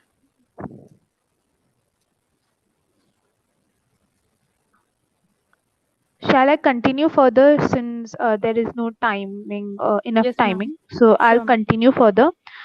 Please come on the third slide, that is table of content. Yeah, so in this presentation, I would be covering some of the terms like what was COVID-19 and health, definition of health well-being, mental well-being. Sorry, there is some error in the slide. That is, one is health well-being and one is mental well-being and the impact on teachers. Can you please move forward? Yeah, so COVID-19 pandemic was first discovered in Wuhan city, China. It came in the year 2019 and it caused many illness which ranged from common cold to various diseases, and it spread in a wider range across the world. So this was the disease caused by SARS-CoV-2 virus, and it impacted people in various ways, especially in the healthcare. Can you please move forward? Mental well-being. So when we talk about mental well-being, it includes emotional, psychological, and social well-being. It affects how we think, feel, and act. So when we are talking about mental well-being, we should always look at what WHO said. According to WHO, mental well-being is a state of life in which an individual realizes his or own abilities, how we can cope up with the normal stress of the life. When COVID-19 pandemic struck, it had an impact on the daily routine. The new reality of work emerged where people started work from home. Temporary employment was there, homeschooling of children, online classes for both teachers and the students, lack of physical contact with other members of the society. This led to the lifestyle changes in the people. Can you please move forward? Health well-being. So again, I like to state WHO's statement that health is a state of complete physical, mental, and social well-being, and the absence of not merely any diseases. COVID-19 has forced people to think about what is physical health and what is well-being. So, as I said earlier that it has affected the lifestyle of the people. Many people during the pandemic were confined at their homes and started doing yoga, meditation, and started their diet, exercises, taking nutritious foods and all. It presented a challenge to public health, system, and the work system. Can you please move forward? And then impact on teachers. As the teachers plays a crucial role in the society, so they had a specific impact. It has caused mental health ailments. Teachers experience anxiety during this period. Can you please move forward? Due to pandemic, since education was shifted to the online platform and teachers were supposed to learn and use certain new ICT tools and conduct classes in the online. So their teaching aids, methods, and strategies were changed tremendously, and it caused stress among the teachers. teacher stress and anxiety during this pandemic increased, and due to this, many of them left their job. And for the mental and social wellness of the teachers, sessions like yoga exercises were conducted by the schools or the institutions. Can you please move forward? Methodology. Data was collected from the secondary sources. Can you please move forward? Coming to findings. After the review of literature, we found that various institutes such as Khan Academy and Byju's were provided for educational support, which increased stress and anxiety among the teachers, and depression level also increased among the teachers. Can you please move forward? Coming to conclusion, health and mental well-being is the basic necessity for everyone in the society. So as a teacher, he or she managed to learn new technological skills and help the children to learn new skills and knowledge. Thank you so much. Thank you, ma'am, for your wonderful presentation.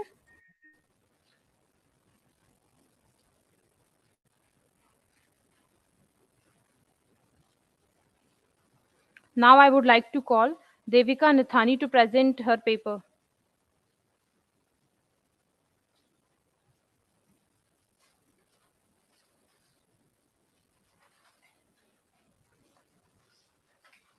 I think she is not here. So now, all right, moving ahead, I would like to call Asha Sharma, ma'am, to please present his paper. She is a PhD scholar, School of Education professor, Galgotia University, GB Nagar, Uttar Pradesh. Ma'am, please. Good afternoon to all. Good afternoon, ma'am. Ma'am, please start my slides. Yes, ma'am, we are presenting your slides. Asha, you can tell us about your paper till the time the slides are being started. Okay, ma'am. Ma'am, my paper is related to post-pandemic effects of teachers' adjustment.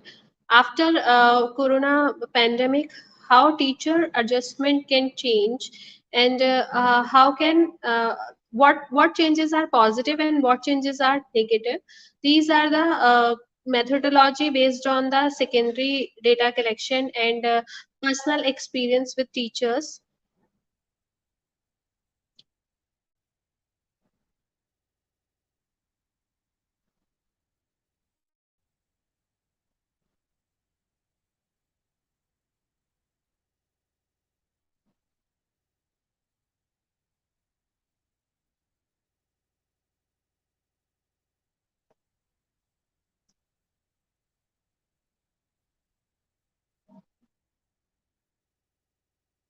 What happened? Ma'am, we cannot see our slide. Slides must be with you also, beta. You can read from there. We can see the slides here. Your slides are there. Okay, ma'am. Yes, ma'am, Okay. we can see your slides.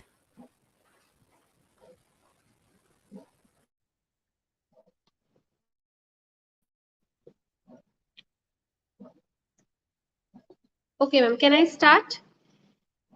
Yeah, please, sure. Okay.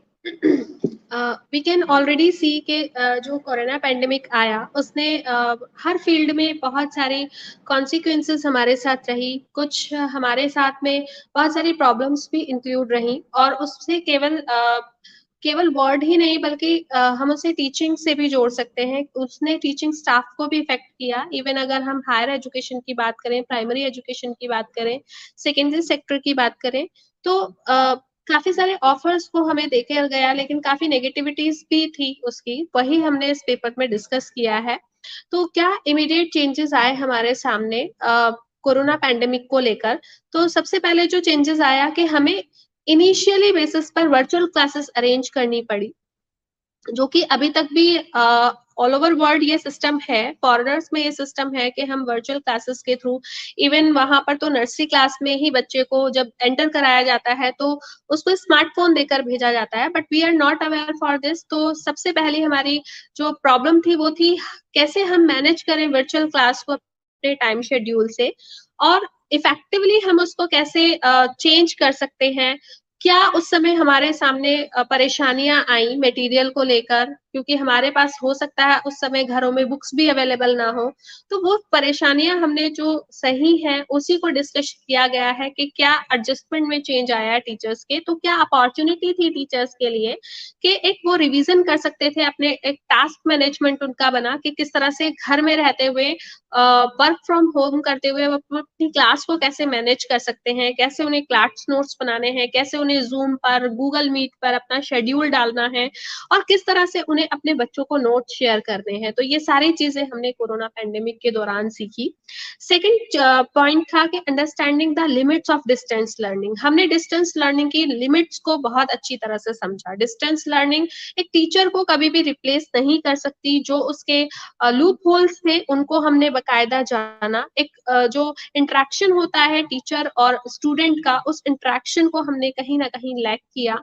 Changes in productivity, हमारी productivity में change आया।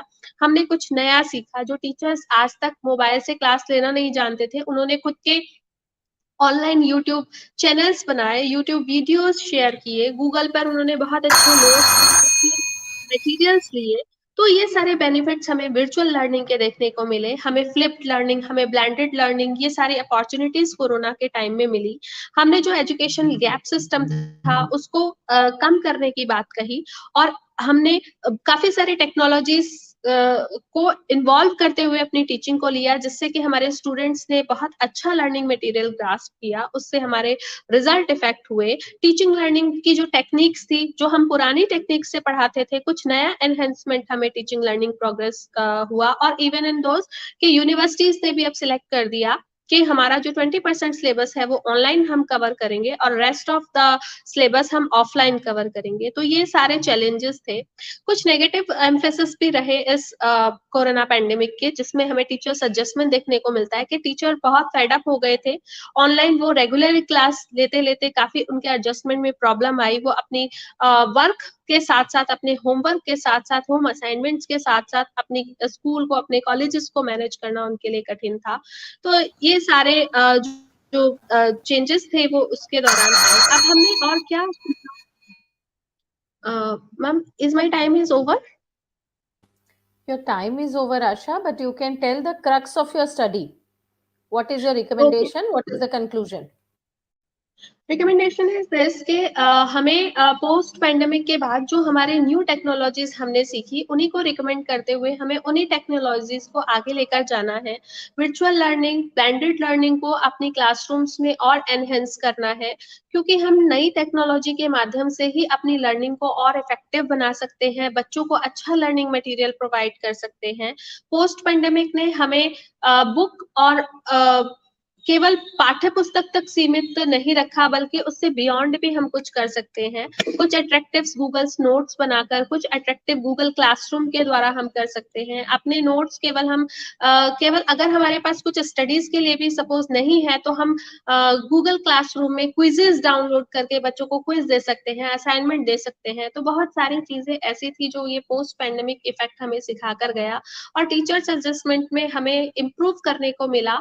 हम किस तरह से अपने management को, किस तरह से अपनी स्ट्रेटेजीज को इस तरह से बनाएं कि हम अपने बाकी कामों के साथ साथ अपनी क्लासरूम एक्टिविटीज को भी एडजस्ट कर पाएं।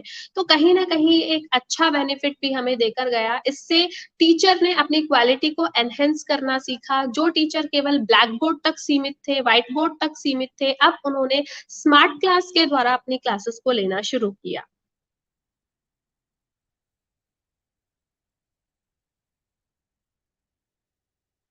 ओवरऑल अगर हम कंक्लूजन की बात करें तो गवर्नमेंट की बहुत सारी पॉलिसीज इसी बेस पर इंक्रीज हुई हैं कि गवर्नमेंट ने अपनी क्लासेस में नए फॉर्मुलेशन किए हैं। आज हम देखते हैं कि हम स्वयं कोर्स कराते हैं बच्चों को। ये सारा इसी का इफेक्ट है कि हमने पोस्ट पैंडेमिक इफेक्ट के बाद जो चीजों को झेला है, जो स्टडीज में जो लैक हुआ है, उसको किस तरह से हम ऑनलाइन लर्निंग मटेरियल से कर सकते हैं।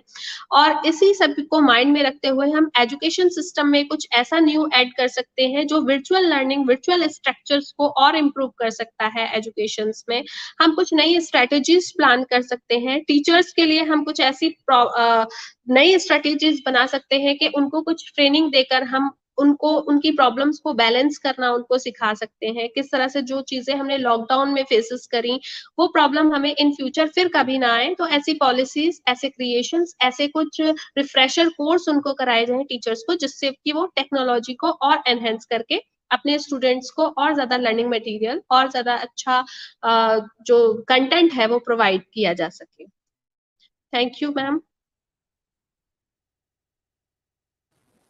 Thank you so much, ma'am, for your wonderful presentation. Now I would like to call Devika Nithani, student integrated B.Ed and AMED, Amity University of Rehabilitation Sciences. Ma'am, please present your paper. Ma'am, can we leave this and join with YouTube link? No, ma'am.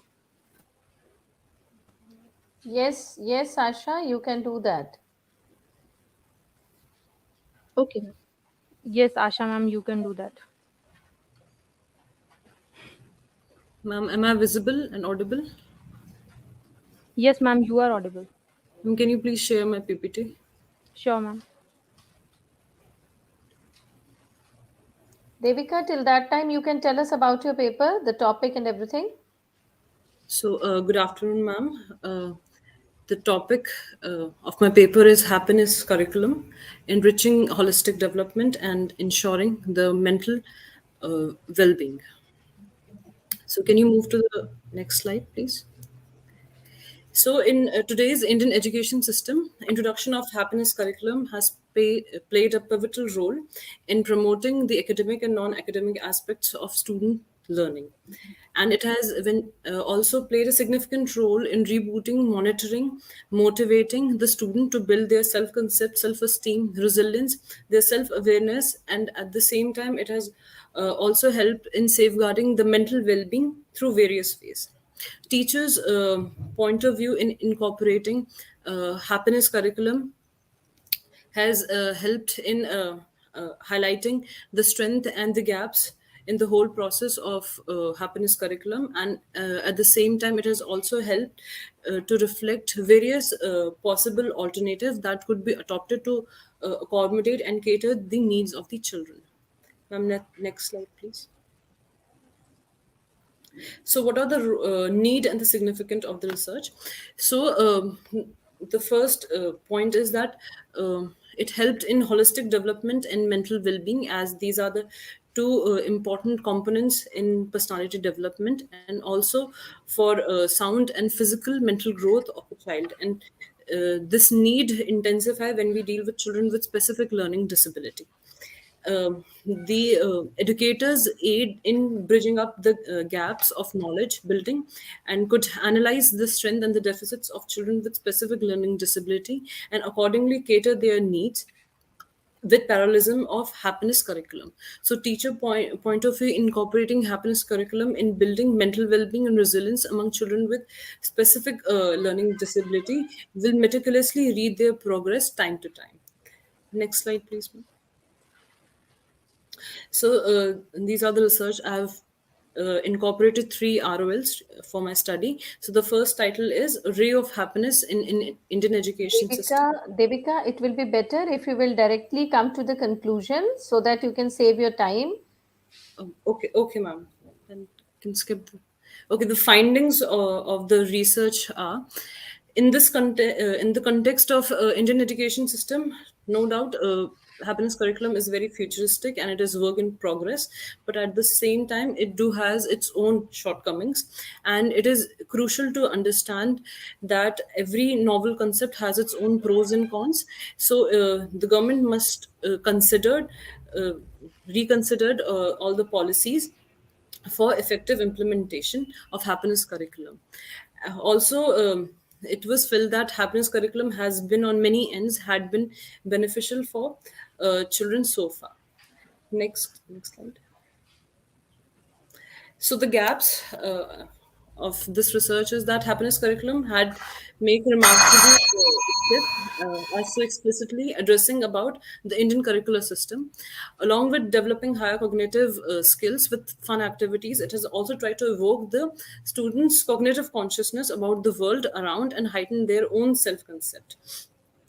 Along with this, certain aspects like active involvement of other associates with effective guidance, techniques, and policies could help to mend up the gaps and loopholes in the system and design better happiness curriculum. So the conclusion is, next slide, that the study definitely support to use happiness curriculum in schools, and the ROLs clearly indicates the support and use of happiness curriculum in promoting holistic development and mental well-being. Thank you. Thank you so much, ma'am, for your presentation. Now I would like to request Shilpa Kamboj, Block Resource Person at BEO Office in Hisar, Haryana. Now I would like to request ma'am to please present your paper.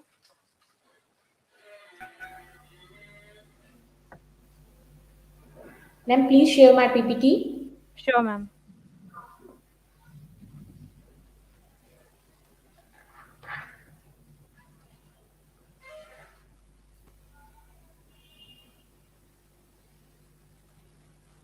Dr. Shilpa, till that time, you can please tell us about your study. Good afternoon, ma'am, and everyone presented here. I'm Dr. Shilpa. I'm working as a BRP and Block Resource Coordinator. My topic is psychological well-being and anxiety, a comparative analysis of caregivers of disabled and typically developing children during COVID-19. Actually, I have done study on caregivers of disabled children and caregivers of typically developing children. And my PPT is not here. Can you please? Ma'am, I'm showing your PPT. Just wait a minute.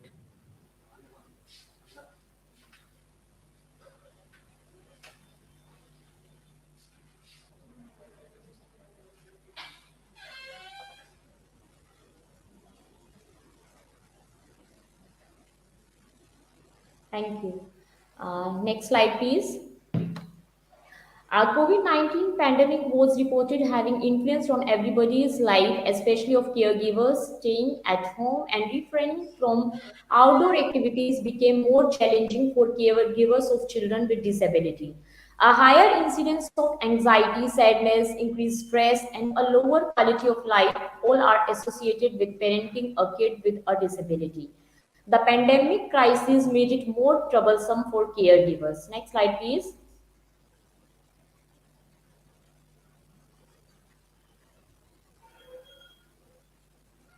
Please change the slide.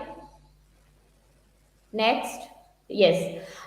So the rationale of my study is in such adverse times of COVID-19, when healthy individuals are preoccupied with anxious thought, feeling lack of social support and burdened with chaos related to hygiene, it could have exponentially increased the anxiety and frustration in the caregivers of children, especially of disabled children.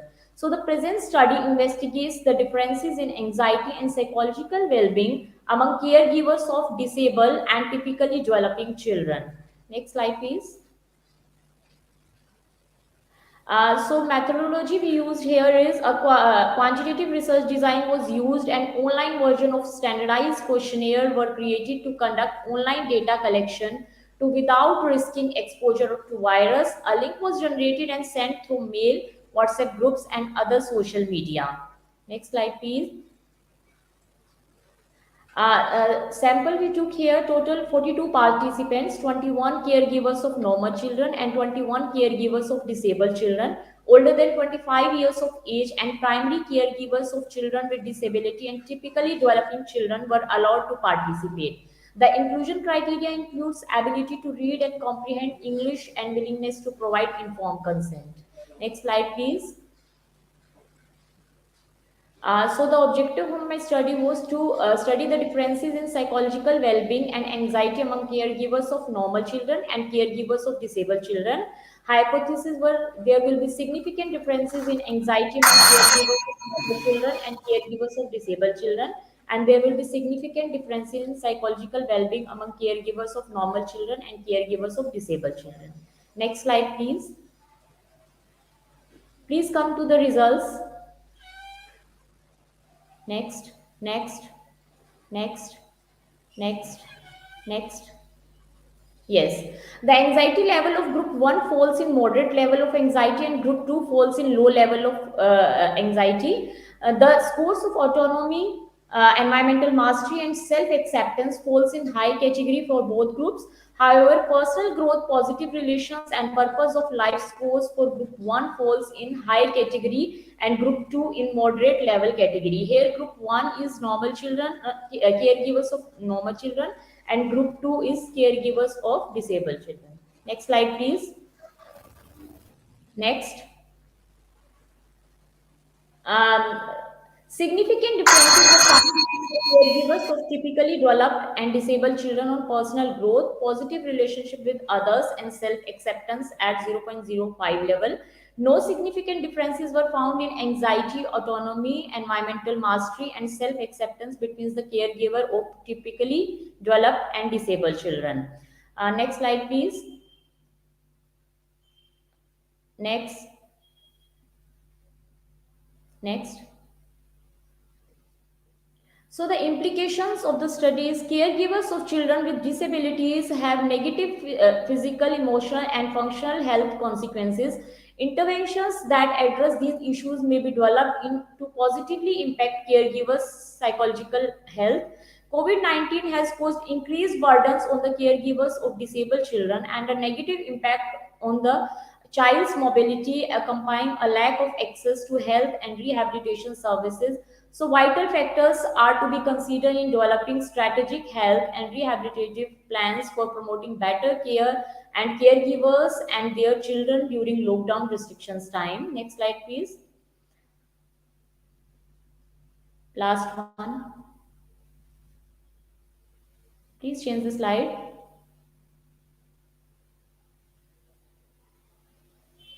Also clinical recommendations are required to lessen the effects of the COVID-19 lockdown. The psychological well-being of parents should be promoted by professionals from variety of disciplines. Also, stress management program and self-efficacy techniques support for behavioral management and daily functioning must be conducted in centers. Counseling sessions for caregivers of disabled children should be conducted time to time for their psychological well-being. Also, there is a need for the preparedness in pandemic for children with special needs should be there. Thank you so much, ma'am. Thank you, ma'am, for your presentation. Now I would like to invite Shreya Verma and Mr. Anuj, student integrated B.Ed M.Ed Special Education, Specific Learning Disability and Assistant Professor, Amity Institute of Rehabilitation Sciences and Amity University, Uttar Pradesh.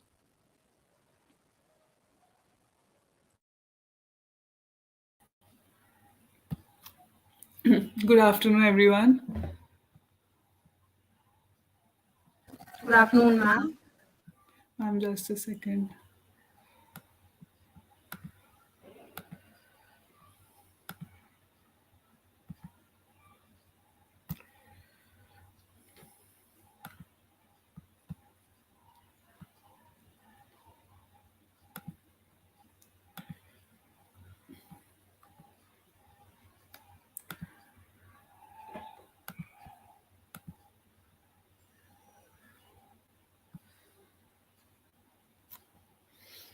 Good afternoon, everyone. So today, the topic of my research paper is on uses of social media in developing professional skills of special educators.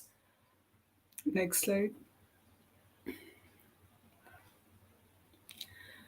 Over the past few years, we have seen, especially after the COVID-19 pandemic, our social media usage and involvement has increased exponentially. and it has almost penetrated now in all prospects in professional settings, including every sector basically, including education. In the 21st century, as we know, educators should be equipped with certain skills that would enable them to be proficient both in and outside the classroom. Some of these skills are critical thinking, collaboration, communication skills, digital skills, creative thinking. So, the purpose of this study is to analyze how social media platforms can be used to develop professional skills in special educators. Next slide. This research is a thematic analysis and research studies from 2002 to 22. Over the span of 20 years were selected and they were reviewed in depth. And the number of studies which I reviewed were 10. Next slide. So John Newton and here I have talked about three such studies. The firstly, John Newton and Mira Gold Williams, they analyze how Instagram can be used as a special educator professional development tool, and they concluded that it can be used as a tool which supports collaboration. It supports opportunities for feedback and reflection, and is of a sustained duration, lasting for a long time. Next. The next study I have spoken about is by Eric and Andre Mayer. So they analyze how Instagram can be used as a platform for teacher collaboration and digital social support. They conducted a quantitative research method for the same purpose, and they identified 3 collaboration activities, which were sharing, information seeking, and co-creating, which were done on Instagram. Next. Lastly, Celise Nolan, he conducted a study on the perceptions of teachers who engage in social media networking. This was a multiple case study, and they concluded that social media platforms can be used to build knowledge, to enhance practice. It can also be used for self-care and support. Next. So, social media is useful for professional skill development across special educators. It enables the development of collaborative skills, enhancing one's professional image among in-service teachers and or educators. It was found through the study that social media usage enhances the development of digital skills, and it also helps to foster digital confidence in using internet resources. Next slide. And lastly, we have seen that social media has seen a very big growth over the past few years, and educators can use it to promote one's own work, to work in collaboration and partnership with other educators on virtual platforms of interest, and in turn, this can enhance the professional development.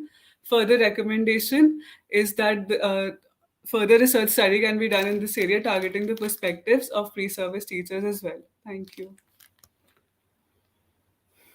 Thank you, ma'am. Thank you, ma'am, for your presentation. Now I would like to call Dr. Suchita Chandok, Assistant Professor, Amity University, Noida. Good afternoon, everyone present. I'm Dr. Suchita, presenting Digital Economic Empowerment and Human Well-being. Gilster in 1977 made the world aware of digital literacy, and he used it in the terms and understanding of educational domain. It included understanding the use of the internet and students' awareness of use of information skills such as identifying and searching of text and use of multimedia. With the limitless information available, it is essential that the students know how to filter and search and extract the required information. You are not visible to us. My bandwidth is very bad. I can't turn on the camera. Okay, fine, Dr. Suchita, fine. With the limitless information available, it is essential that the students know how to filter and search and extract the required information, which is a great responsibility. With today's digital media and technologies, people now can also create, work, share, socialize, research, play, collaborate, communicate, and learn. Women have historically been underrepresented in technology and digital media fields, which can contribute to a lack of digital literacy among women. However, initiatives and programs aimed at increasing the participation of women in technology and digital media are working to close this gap, encouraging girls to study STEM, science, technology, engineering, and math subjects in school and providing mentorship opportunities to female students, increasing the representation of women in leadership roles through initiatives such as diversity quotas, targeted recruitment efforts, and development programs can help in significant awareness and applicability of digital literacy. Next slide. It is important to understand that these initiatives are not designed to discriminate against men, but rather to address the historical and ongoing inequalities that women face in the workplace. The gaps and differences can be mitigated when communicating clearly and transparently about the goals and rationale behind initiatives and involving all employees in the development and implementation process, providing training and education on unconscious bias, privilege, and intersectionality to help employees understand and address these issues in the workplace is creating a value system in the organization culture. It is important to remember that promoting diversity, inclusion, and well being in the workplace benefits everyone, not just women.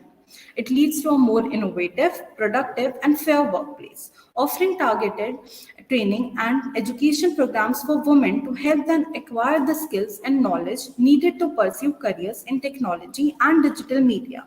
Having women serve as role models for other women in the field of digital empowerment can be beneficial in many ways. It can provide inspiration and motivation for women to pursue careers in technology and other digital fields. Seeing successful women who have overcome barriers and achieved success in these fields can help to dispel stereotypes and biases that may discourage women from pursuing these careers. Women's participation in the digital economy can help to reduce the gender inequality and promote economic growth. Women often face unique barriers to entering and advancing in the digital economy, such as lack of access to education and training, lack of role models and mentors, and discrimination and bias in the workplace. Digital economic empowerment can help to address these barriers by providing women with the skills and resources they need to succeed in the digital economy. Overall, digital economic empowerment for women is crucial for achieving gender equality and for promoting inclusive and sustainable economic growth. It is important for governments, private sectors, and civil society organizations to work together to make sure that women have access to the same opportunities, resources, and support as men in the digital economy. This can lead to a greater autonomy, self-sufficiency, and self-esteem, which can boost their well-being. Thank you.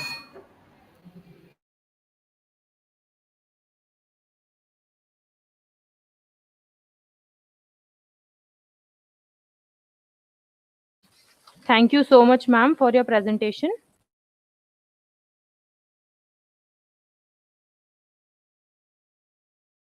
Now our next presenter are Ms. Tanya Batra ma'am and Dr. Sampurna Guha, MA Special Education and Learning Disability Assistant Professor from Amity Institute of Rehabilitation Sciences, Amity University, Noida, Uttar Pradesh.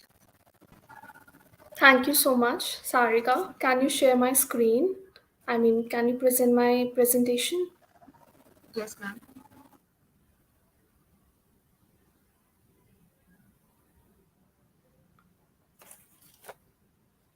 Good afternoon, everyone. I'm Tanya Batra from MIT University, and I'm going to present my research paper on the need for mindfulness training on the development of self-awareness in children with specific learning disabilities. It's a review study, and it comes under the theme Impact of COVID-19 Pandemic on Health and Well-being. Next. So, as we all know, that children with specific learning disabilities lack social and emotional vocabulary to articulate their thoughts and feelings. They have negative self image about themselves. They demonstrate impulsivity, a low threshold for many stimuli. They have difficulty in controlling their emotions, ideas, and actions, and they have trouble understanding nonverbal communication techniques. They also have the lack of ability to make sound decisions and demonstrate difficulty in tolerating differences, and we all know that they have low attention span. Next.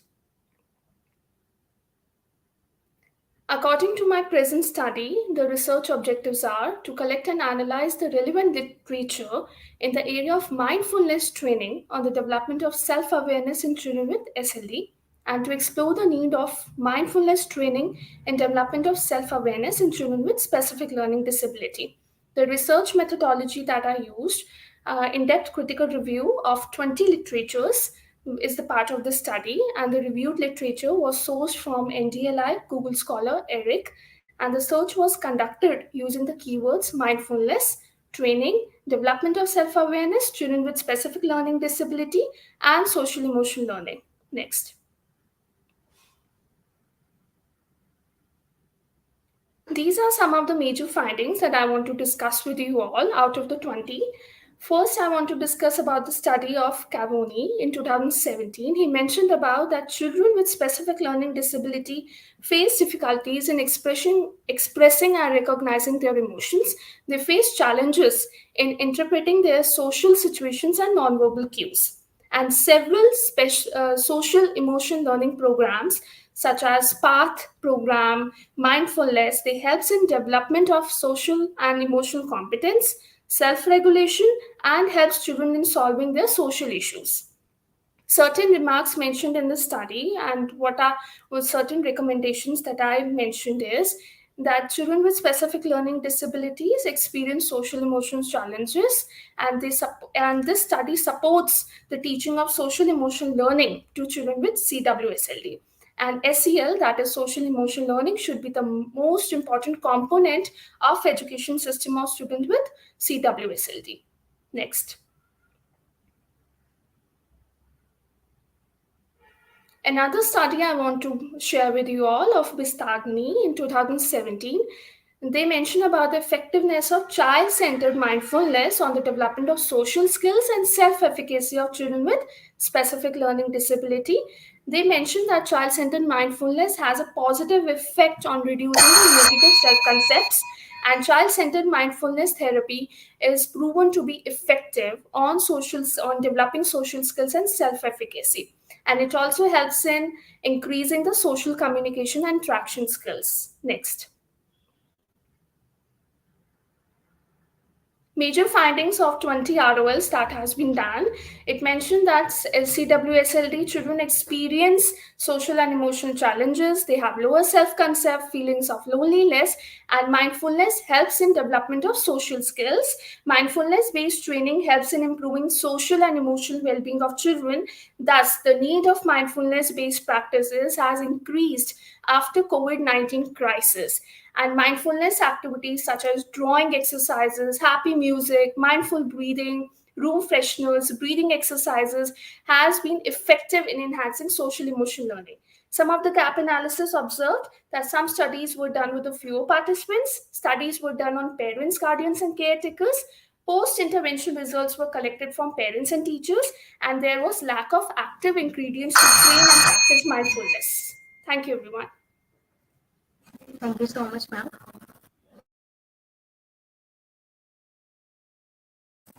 Now our next presenter is Jagdeep sir, research scholar from Foreign Language University, Hyderabad. Yes, very good afternoon to everybody over here. So first of all, I would like to thank you to the organizing committee for allowing me to just present my paper. The title of my paper is Facilitating English Communicative Performance Through Blended Project-Based Language Learning. So looking at the time constraint, of course, I would like to just go ahead. Can you just put my slide over there, please? Sure, sir.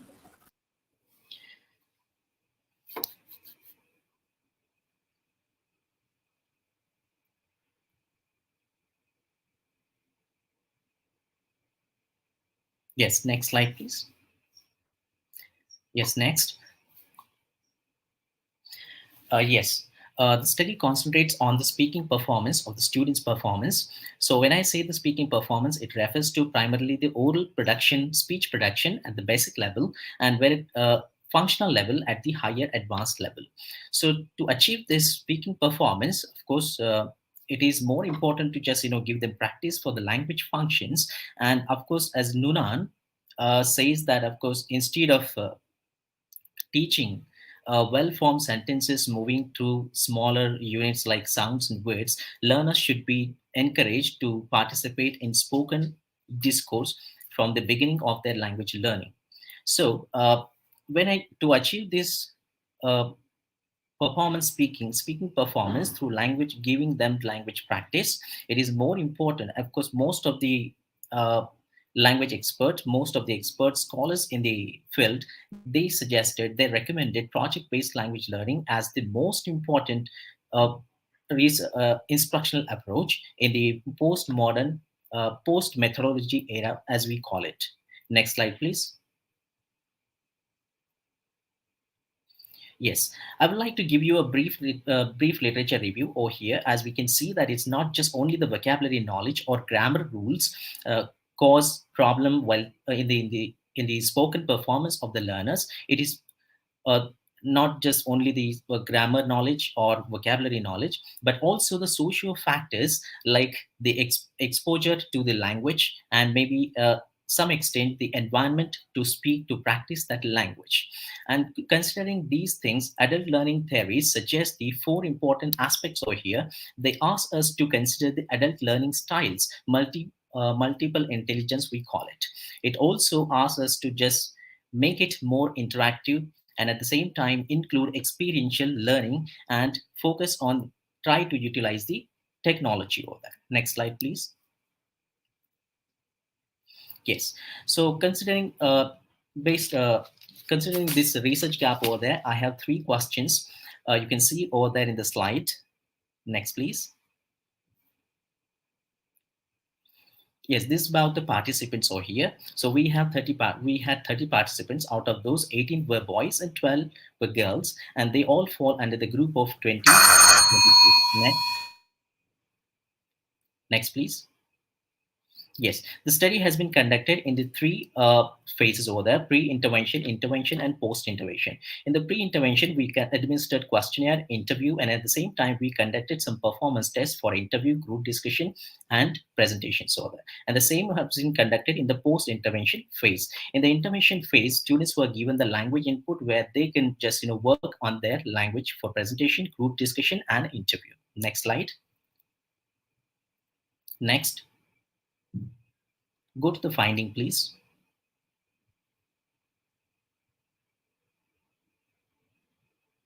Yes. So we came to know that, of course, after that study, of course, we got to know the very important findings that adults prefer their own learning style, and it's very important to just consider their learning styles and just offer them more the learning in a way, of course, fits learning style over there.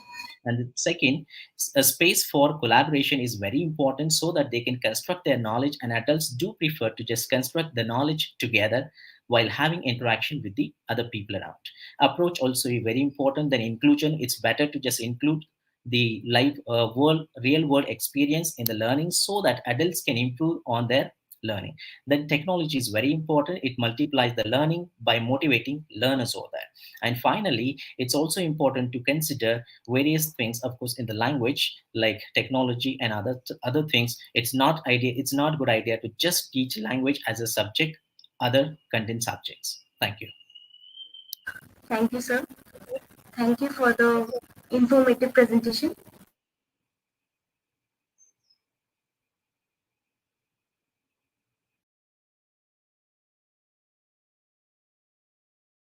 Now our next presenter is Aditi Agarwal, alumni, Amity University, Noida. For introducing me. Can I present my PPT? Then we will present your PPT. Okay, wait, sure. Wait for a minute. No problem.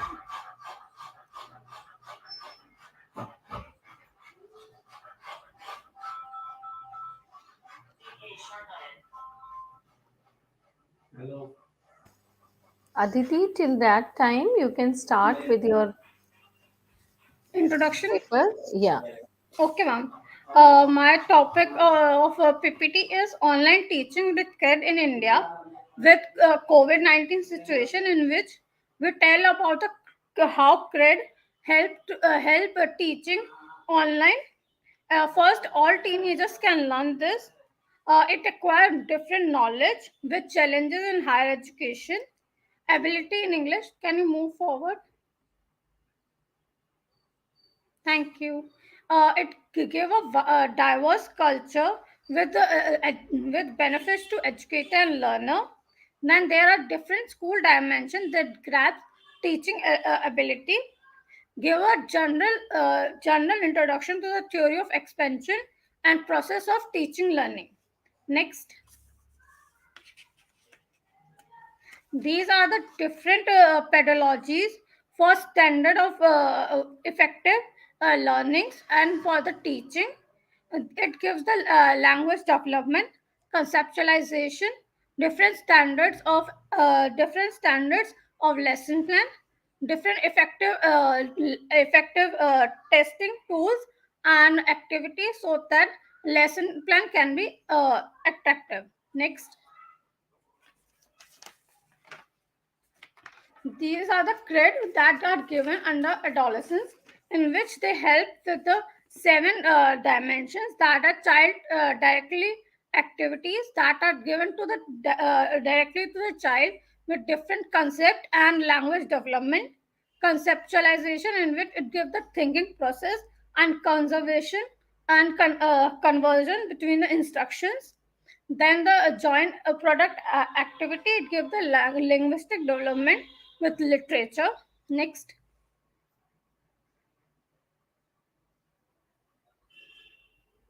These are great for the teachers or guide, in which it have a 5 standards which give an interaction to the society and development. It give a grab conversation through the process of complex thinking and standards of activities. It give a more complex to the regulations and a curriculum which flow with the process of online teaching. Next.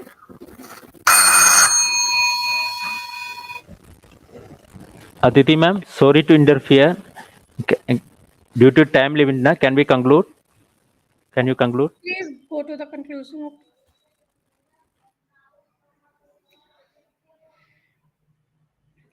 In this paper, I give a reference with a cred so that we can design the curriculum with creds with 7 forms and different teaching perspective that are given with the explanation with the activity and a different concept of cred, like communication with student dialect skills, assessed with the cultural context, and grasping the scientific investigation so that background knowledge can be built. Thank you. Thank you so much, ma'am, for your presentation.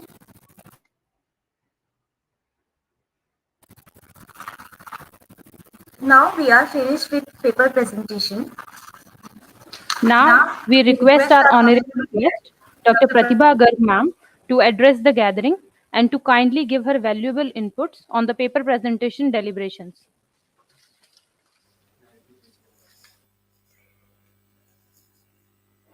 Once again, a very warm good afternoon to one and all present on this virtual platform. I hope I am clearly audible. Yes, ma'am. Okay.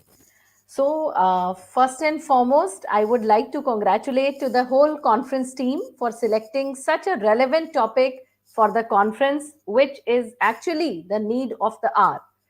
And I am sure that the knowledge that has been generated as a result of the paper presentations in the technical sessions will be an impetus in the development of the post-pandemic society.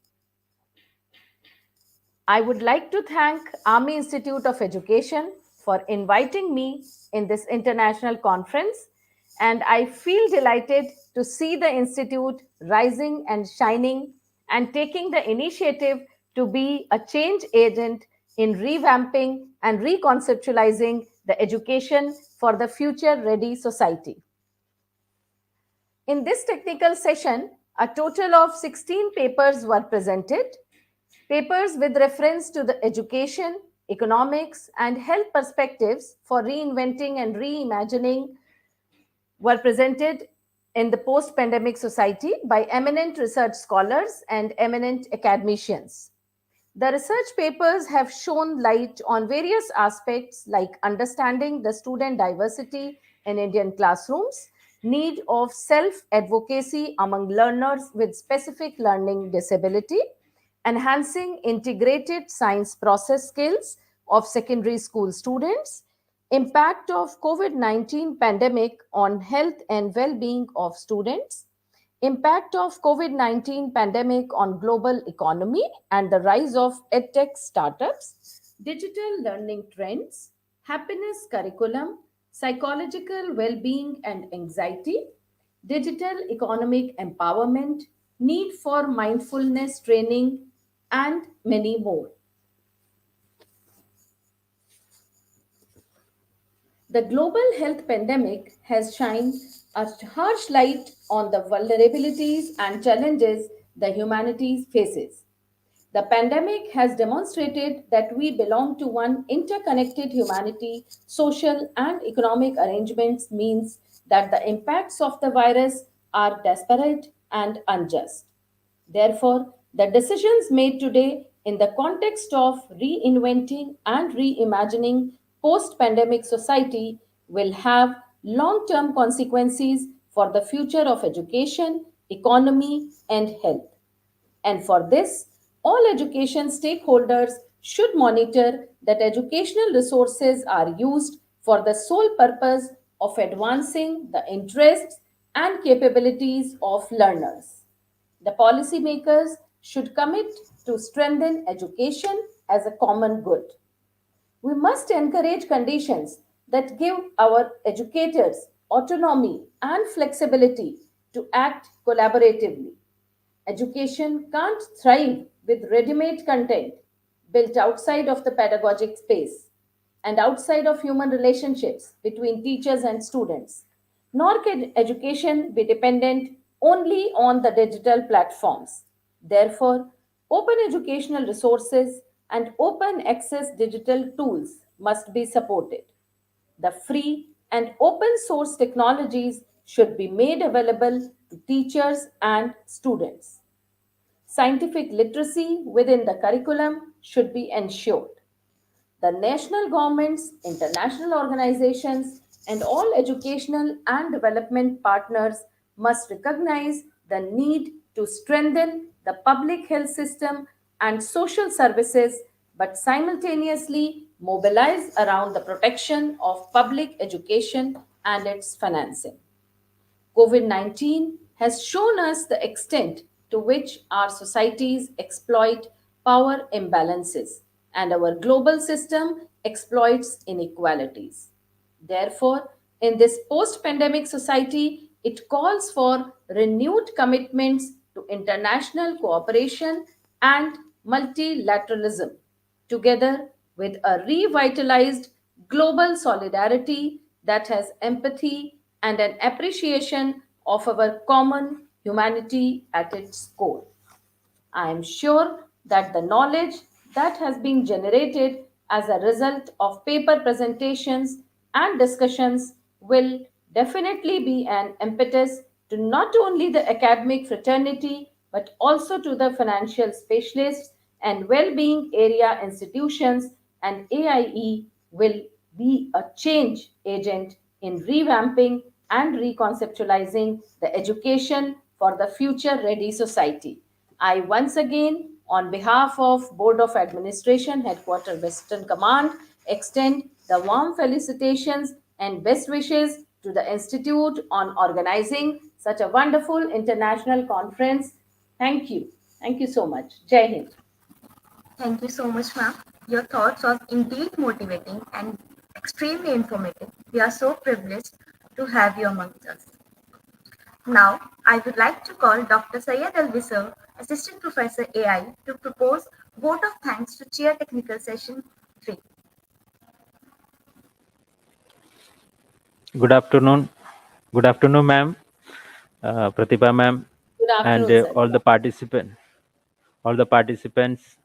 So it is my pleasure to give vote of thanks, especially to Pratibha ma'am, Dr. Pratibha Garg, Additional Director, Academics, AVSL, Western Command, for your valuable times to join online and with patience, a lot of list, a big list, but still you agreed with this task, and with the time on the time we finished this. So I like to thank to ma'am first, and also I like to thank all my student teachers, Sarika and Shivani, who helped for this technical help and also anchoring, and also Riksha Aswal, who is the report writing, and all the participants who joined online give their inputs and valuable research paper presented online here. So I will tell thanks to again to everybody. So we'll end the session. I will hand over to Sarika. Thank you, sir. Now we will resume the international conference with valedictory session in physical mode at 2:45 p.m. We deem it a great honor to propose the vote of thanks to all those who helped us in making this event such a resounding success. We would like to thank our distinguished chair of Online Technical Session 3, Dr. Pratibha Garg ma'am, for gracing today's international conference, and all the paper presenters for making excellent presentations and making this session interesting and meaningful. Thank you. Thank you. At last but not least, we would like to thank our respected principal ma'am, registrar sir, faculty member, and staff for their moral support and guidance. Thank you all of you. Thank you all of you. Thank you, ma'am. Once again. Thank you. Thank you, everyone. Thank you. Jai Hind. Thank you, ma'am.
We all started living again.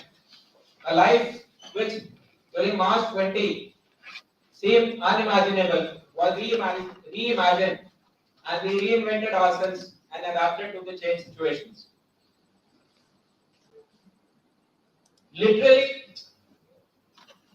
the change has impacted the post-pandemic period also. Today, though the pandemic is not there, none of those restrictions are there, but online way of life, digitization is the new normal, and it is going to stay with us.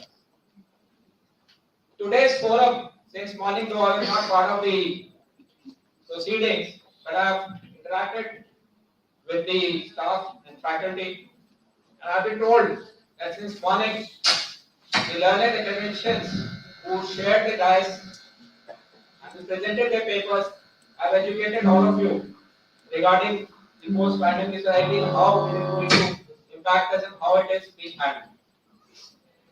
Without much ado and wasting any more time, I hand over the stage to the speakers to share their experiences with you to educate all of you student teachers who have the very, very onerous responsibility of nurturing the future generations. So happy learning to all of you, and over to the eminent speakers. Thank you so much, sir. We are very honored and privileged to have you among us. The fragrance of a flower spreads only in the direction of the wind, but goodness of a person spreads in all directions. Ladies and gentlemen, we are delighted to have with us Ms. Kesa Myamthum Shepa, IRS, Member Secretary, NCTE, as the guest of honor. I invite Honorable Guest of Honor, Ms. Shepa Ma'am, to kindly address the audience.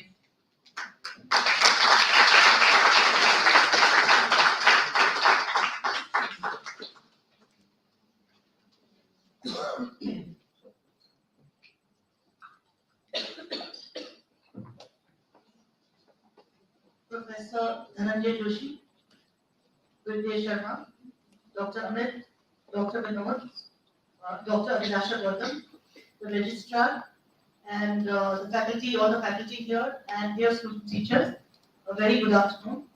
Guleria Sharma has already pointed out that post lunch it is actually siesta for most people and difficult to stay awake. But I'm thankful that all of you are here and happily listening to us. Let me tell you that for me personally, I am, we are having a very busy schedule, and when I got a request from this institution, I asked, what is this institution about? So they said that, this caters to the family of the army personnel. And once I heard that it's associated with the army, I immediately said, this is one institution I'd like to visit. I myself am for GPP, so I associate with all of you. And when you see me, you can imagine that I was like one of you sitting there, and today I'm here. So let me say, I won't talk about this, this beautiful international one-day seminar, that conference that we organized on reinventing and reimagining post-pandemic society, perspectives of education, economy, and health. I'm sure the whole day you have discussed on this. You've had various sessions, so I won't go through it. But I want to just, talk to all my family here. As a Kojika baby, just see me here and just imagine I was sitting like that one day there. Okay, so my father is he was in the Assam regiment, the 5th Assam regiment. So mainly he was serving in the northeast, and I heard that Guleria Sabir also has served in the Assam Rifles. My dad was also had also served in the Assam Rifles, so I associate with that also. And but I wanted to join the civil services from a very young age. I'm from Darjeeling, which is a very small town. So I'm a girl from a small town with big dreams, and I never let those dreams go. So civil services was always.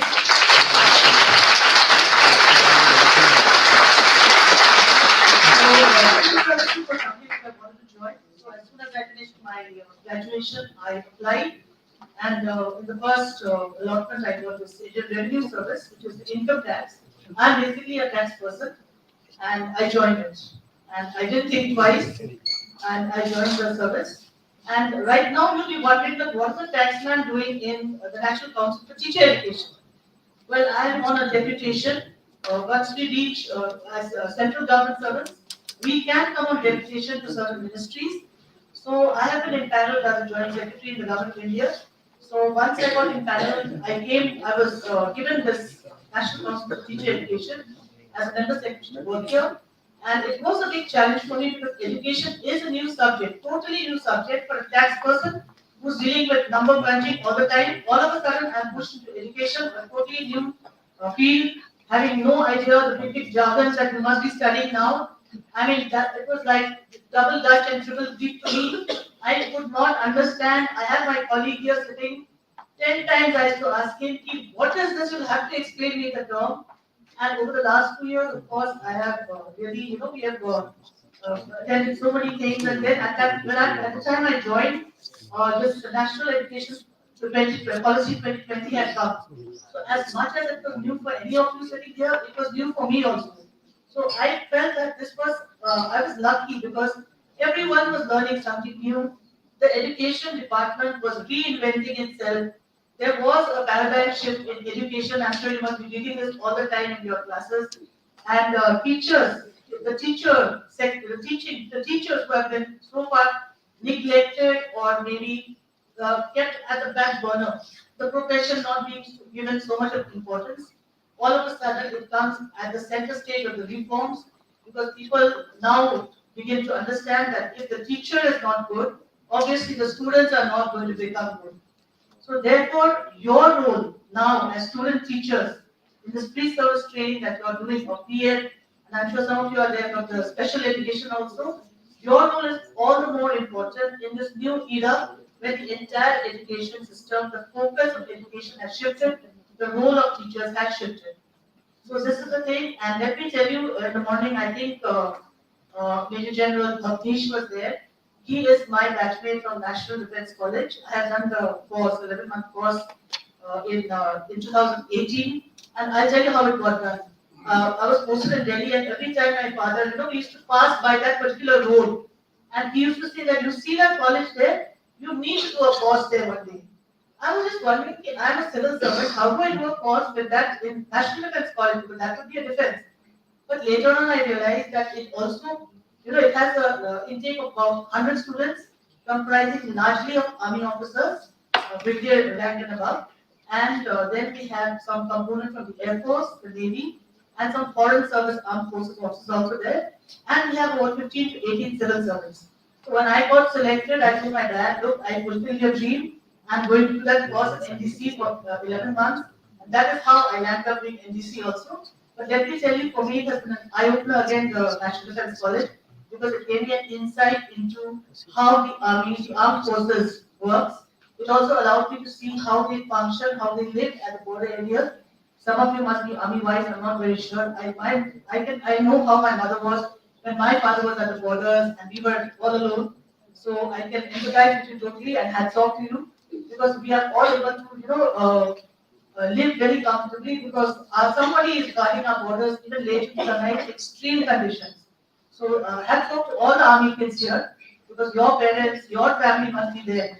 So it is really, and I'm very happy to see that the Army Institute of Education is doing a very, very noble cause by providing an opportunity to all these kids, all these children and the family to take up this noble cause of teaching. So congratulations. Now I will come to this slightly about the organization I come from. So in your BEd lessons, you must be learning about the National Council for Teacher Education. The National Council for Teacher Education recognizes its recognition for the cause of the Bachelor of Education that you all are running in this institution, and the qualification that you are getting BEd, that is something which is recognized by the National Council for Teacher Education. Now, post the the NEP implementation, NCT has been doing a lot of work, and one would be, I don't know whether you have reached that stage where you're learning this, one would be the Integrated Teacher Education Program. Right now, you are doing the 2-year BEd, which is exclusively about education. Now, this new course, which is being introduced from this academic session and a pilot mode in certain government organizations, this is an integrated course, dual degree undergraduate course of 4 years. It has an education component and it has a discipline component, which will be either science, commerce, or arts. So you will get a degree of a BA, BEd, BSc, BEd, BCom, BEd, like that I think. So you get undergraduate degree in both. It is a holistic, and it is state specific. Because right now, the NEP talks about 4 stages, 5 plus 3 plus 3 plus 4. Was you aware? So this particular course will ask you to specialize, choose any of these 4 stages and specialize in that. So this is the course that we'll be launching. And in future, by 2030, if you get the NEP, it says that all teachers must most probably come from this particular item or degree. All teachers must be minimum a graduate. Okay, so this is what we are launching. The second one which we are doing is for in-service teachers. If you see about, the National Professional Standards for Teachers is there. This talks about competencies of a teacher at different levels and how and the performance appraised on the basis of the same. So this is a document which we had come out initially in about, I think, somewhere in October, November, draft was out. And we are just mapping the competencies of all teachers. This is right now in a pilot mode in 75 central schools, that is JLPs, KVs, and some CBSE schools. And we are running it in pilot mode. Some 1,100 teachers have already enrolled in that. And we are mapping their competencies, seeing that how they can improve their competency, etc. Okay. Then we have another thing for in-service teachers, which is also in the pilot mode. This is called the National Mission for Mentoring, or NMM.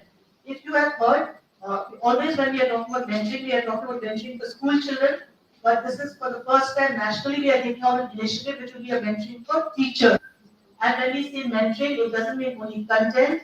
It is also a lot of hand-holding as far as your teaching is concerned or your professional development is concerned. So this is the national. These are our 3 flagships under NEP 2020 that we have launched in last year, and it's already in pilot mode.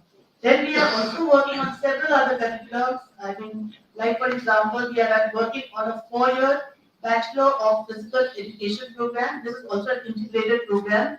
We are working on a 4-year art program, art education. Okay, physical education, art education. These are new courses. We are also revamping the 2-year BEd, the 1-year BEd. We are also working on the Sanskrit, 4-year Sanskrit, 4-year yoga. So these are all in the pipeline. And one thing I must tell you is, the regulations that you would be learning of NCTE, now everything from this session has gone online.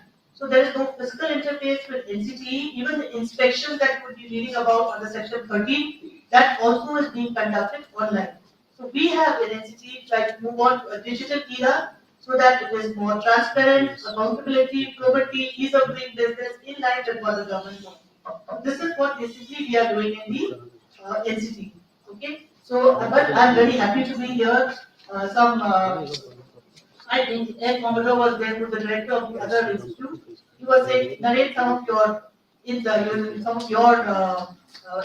episodes about your childhood in the army. For me, I have not been shifting schools. I already said, my parents put both my brother and me fixed in one of the missionary schools from where I come from. So I did, but in the winters I used to go around with my father. And yes, I've seen a lot of army life, and the friends that we make, they are lifelong. And the amount of exposure that we get in terms of meeting people and various other events that are being organized, etc., that is something which is unforgettable. Previous year has done a tenure in Sukta, the Guti Court, and I was telling him that is the place from which I passed out my civil services from. My dad was posted there, and I got into civil services studying in Pune, studying in Sukta.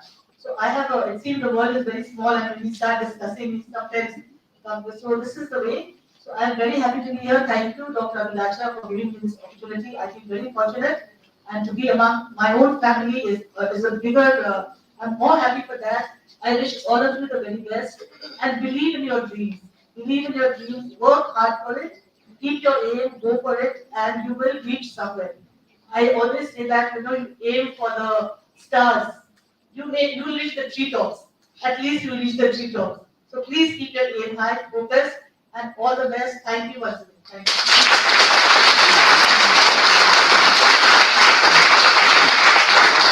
Thank you, ma'am.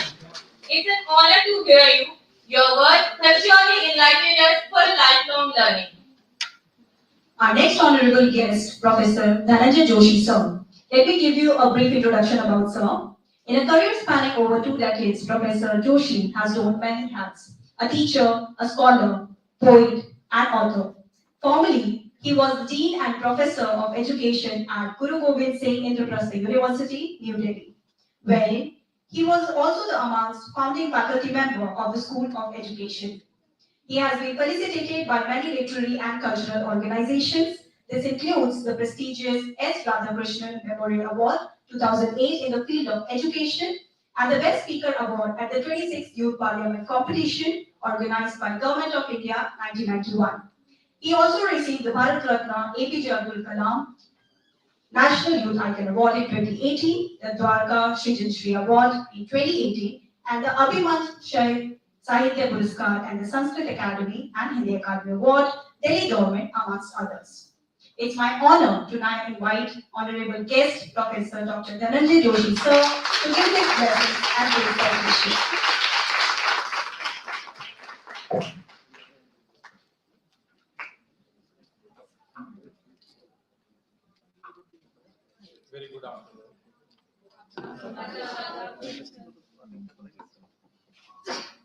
It's my immense pleasure to be the part of this international conference organized by under the aegis of Army Institute of Education.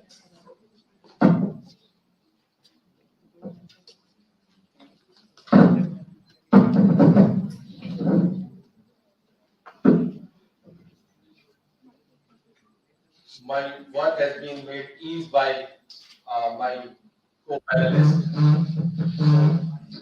I must pay my gratitude to the organizers, especially the AI team, headed by General Bhavnish Kumar, AVSM, who has delivered the opening address in the morning. He was also GOC Delhi area and Chairman AI. And I take also acknowledge the chief guest of the morning, Professor Dr. Mahesh Baba, who is the Honorable Vice Chancellor of GC University, my parent department, from where I am now in deputation from the new university, Delhi Teachers University, as the founding Vice Chancellor. I equally pay my regards and my gratitude to Brigadier A.K. Sharma ji. In a nutshell, he has given the full philosophy behind this conference. Also to the member secretary NCT, she spoke so well from heart to heart. Is an Sherpa man. She is the Iron Lady, I can say. Under her leadership, NCT growing day by day. I have beautiful experience to work together in NCT as a member of governing body, deputed by Ministry of Education, Government of India, and feeling very proud to be the part of NCT family. And I'm sure that under your leadership, ma'am, NCT is growing, and more innovative work which you are doing is very, very demanding, and you are really serving the nation for introducing much needed change in the field of education. My own colleague from the academic fraternity, Dr. Amit Ahuja and Dr. Kumar Sharwaji, a part of IP University, and they have done very quality work in terms of research, and they were chairing the session. AI fraternity members, the known faces, my own students, some of them, those I have taught in my MA days, those are here as a paper presenter. So this is just I was sharing with Dr. Abhilasha, who is the backbone of organizing this conference. When she had shared the idea of organizing the conference. So I could not say no because she is an old colleague and we have traveled along in IP University. And basically, when I was just sharing during the lunch time with my colleagues also that AI is not a new place for me. When it was founded, it was a kind of a tapovan, it's kind of an ancient Gurukul kind of a setup in Kandhar lines in Delhi camp, where it was established, I believe, in 2002 or 2003, when P.K. Sharma ji was the first, Dr. P.K. Sharma is the founder principal, and he has been guided by Professor R.P. Singh or Professor R.P. Sharma, who happened to be my teacher in CIDL University. So many legends like Dr. S.P. Pathak, Professor P. Sharma, Professor P.K. Sabharwal, Professor Jain, and there are so many people who are the part of the academic, fraternity and advisory role they have played. And I do remember all the legacy of AI in those days because when AI was founded, I believe that I was also the part of first affiliation team as a club leader. And the AI, that time when the Army group has come up with an idea, something for teachers training, it was well taken by the university because we believe that Army is somehow working for the nation in all on all the spectrums, including medical education, engineering education, and for teacher training is also there one of the areas. Recently, they have come up with special education. So, and then Isang is also, already discussing about the affiliation of Army because she's a daughter of an Army family. I also have some legacy with Army, not directly from as a part of Army. One of our family, relations, we feel pride that they've been associated with General B.C. Joshi, who happened to be a general, and is on the maternal side. He died unfortunately during service. and he was a great journal at that time, and I had a great experience with some of my childhood memories with Razak. And I was also in my time I was an NCC cadet. I got Brigadier Sahab A, B, and C certificate all in my schooling and college time. I've been the part of 5 Delhi Battalion when I was in school as a cadet, and then I rose to as a senior under officer in First Delhi Armored Corps, and I've been to Republic Day Parade, RD Parade in 1994. So as a student or as a cadet of NCC, I've seen all the part of India, and I'm so feel pride that I've been associated with somehow with the army, and I've seen the working of army in a very close manner. So the unity and discipline, the motto which has been given by NCC is still somehow in my blood. So I do respect always being a part of somewhere from the army family itself. So this institution has its own legacy. My dear student, you maybe must be new, but you must know about that how you have traveled, how this institution made a remark on our IP University, one of the best college in terms of quality education. So you feel pride that you have been part of this great institution. So now coming to the topic, that the topic is very, very important, and it has been discussed from morning about post-pandemic society. We all are living in a post-pandemic society, and we have witnessed, the whole world has witnessed the pandemic, destructions, and we could not believe that world will see a new morning and new kind of a climate after pandemic. When the first wave came, we were just ignorant. We were not used to it. That what would be happen, because this kind of virus has been witnessed first time of the world after a pandemic called plague in 90s, and after 100 years this kind of virus came, and we were not prepared for it. Initially, when we were in 2020 in March, I remember just after Holi, we were preparing for something international conference, and Amit was there, and we were planning something for our student in department. Suddenly, the news came that India will be closed for 2-3 days due to first, traveler has been found in Mayur Vihar. He has been to Wuhan because the virus came from Wuhan. The Chinese has given us so many viruses, and this has been the gift from the Wuhan, and that man has been caught, and he's a businessman. So the nation was very proud, and our health ministry at that time, Harshvardhan was our Minister of Health, and the India was closed for 2-3 days, and we thought about this lockdown curfew will remain only for 2-3 days.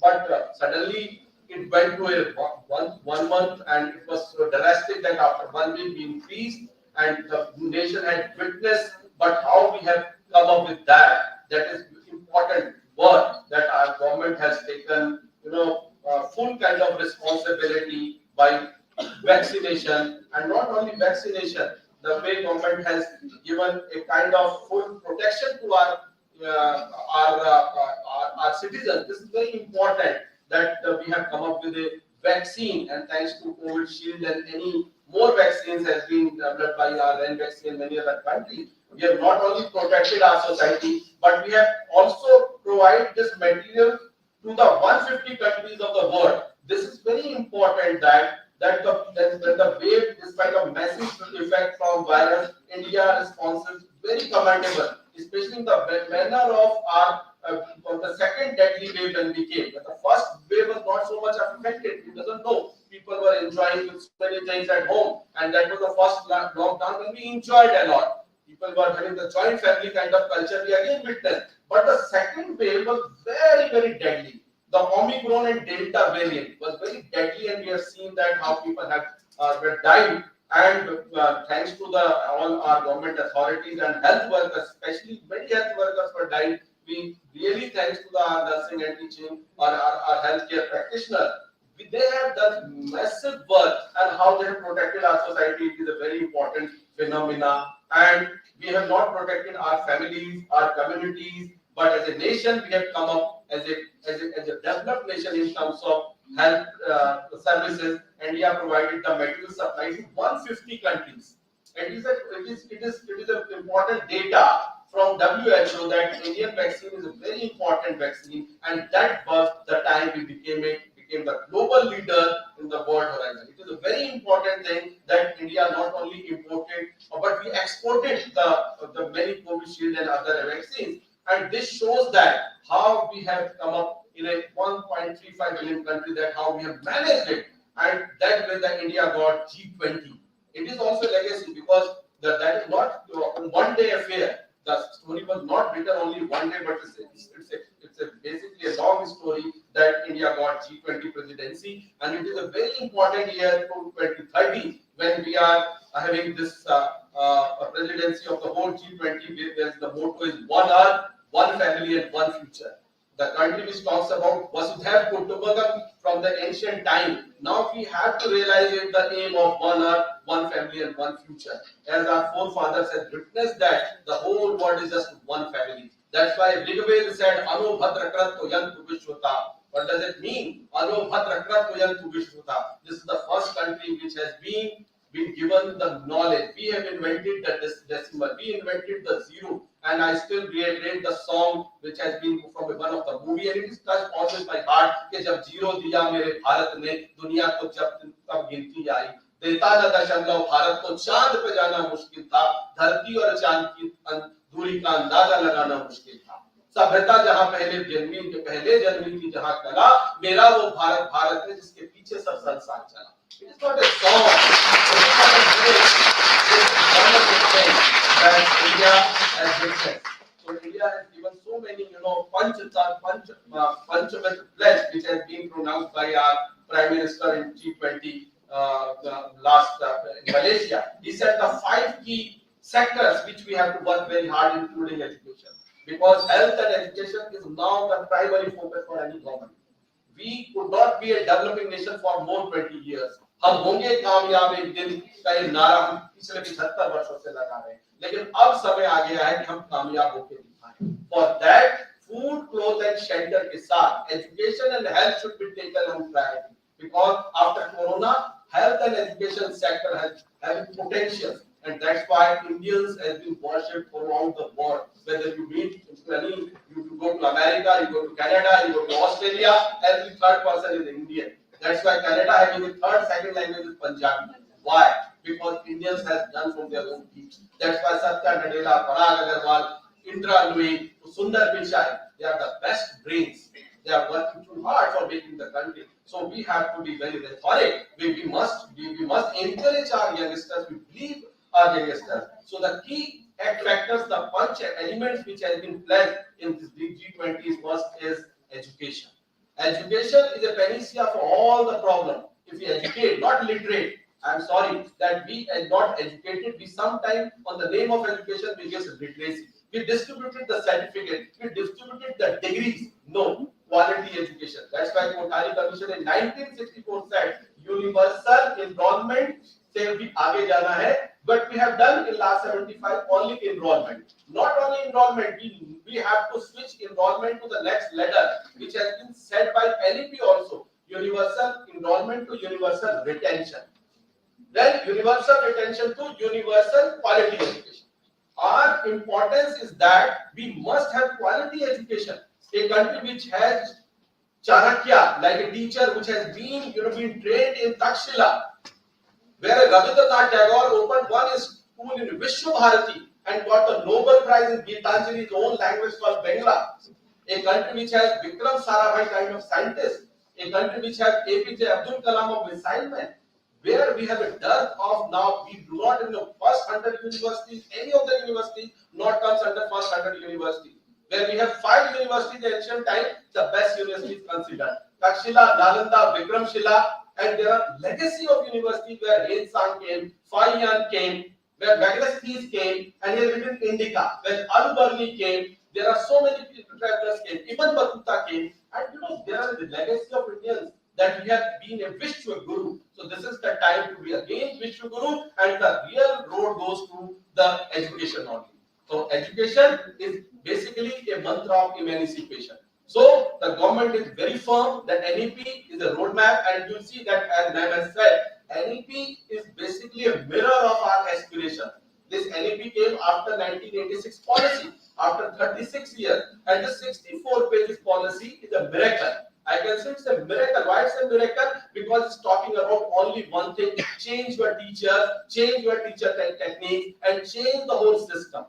Because teacher is the paradigm of shift. Teacher needs to be trained, and that's why we not only enroll, but we have to focus on second step, retention, and retention will come through only quality education.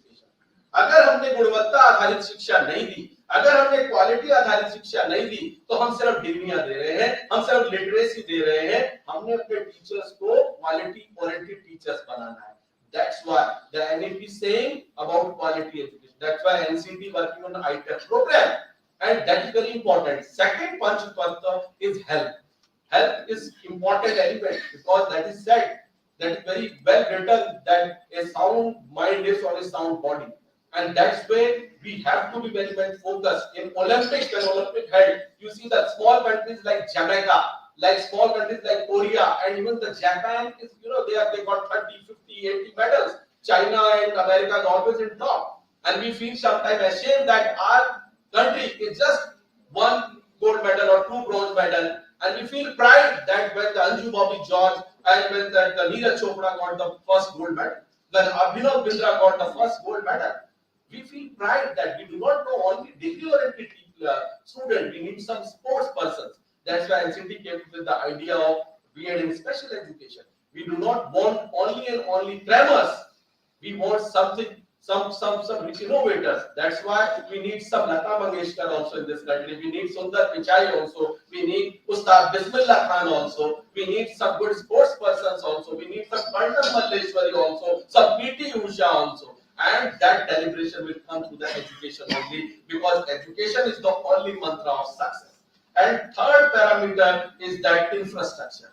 Infrastructure is very important, because if you have a good infrastructure like AI is having, you get a good education, because without good infrastructure you cannot sustain education. But I have my own views with the infrastructure. In a counter narrative given by APJ Abdul Kalam in his book Wings of Fire. If you read his book Wings of Fire for Vision 2020, he said a comparative one. He said before independence we do not have IITs. Before independence we do not have AIMS. We do not have IIMs. But what we had character-oriented teachers. Those teachers made a character-oriented leader. Why we have failed? Now we have big infrastructure, we have everything, but we do not have quality teachers, we do not have quality oriented leaders. That's why, and we still give the example from the past. We still give example of Vivekananda ji, who said, "Supta Shakti tumhe manav, utho jago priyaan karo." When he speak in 1893 in Chicago, the whole world established a monk came and he has given the philosophy of India. Before him, the world witnessed and the people said that India is a country of snake charmers. India is a country of monkey god. He gave the perception, so he's a wish leader, and he does not need any B.Ed degree. Guru Nanak Dev Ji doesn't need a guru, any degree. Guru Ravidas Ji, Guru Kabir Das Ji, but when they have written "Bhai Aakar Prem Ka Pade So Pandit Ho," it is a classic. So it doesn't mean that degree will empower you. There is something called innate qualities, and that innate quality must preserve in a teacher. Unless until you do not have such spark when you enlighten the world, when you do not have courage, that enlightenment means. That's why called education is basically a self-charging. It's a process of salvation. That's why we get Sa Vidya Ya Vimukta, education which liberates. So we do not only degree-oriented teacher, we need passionate teacher. That's why the whole world, we are saying Finland model. But the Finland having the teachers are the important, they are the treated like a senator. They are like they're most respected of the people over there. So, but we have to also take care about the well-being of our teacher. While their working condition must be also be taken care. Their wages should also be taken care. So, this is the fourth mantra. Then we also work on energy. Energy is the mantra which we are lacking. If teacher does not have energy, if do not have enthusiasm, अगर पढ़ाने के लिए आत्मा के साथ आप नहीं पढ़ाते, आप हृदय मस्तिष्क को नहीं जोड़ते, you could not be a good teacher. अगर आपका टीचिंग पैशन नहीं है, आपको जबरदस्ती आपके माता पिता ने कहा B.Ed की डिग्री कर लीजिए because of so many reasons. One could be the marital one, कि बहुत अच्छा बायोडाटा बन जाता है. There are so many other things, easy job, 4-hour job, 5-hour job. No, teaching is more than a naukri. It is not an occupation. It is a service. अब अगर service में आए हैं तो you have to work more. And this whole corona has been taught that how teacher works throughout day and night. We do not know how to organize the Zoom meeting, the Google Meet, but we learn. And I salute to my teachers; they work unparalleledly. And because of that, we have given such, our students those are working for them.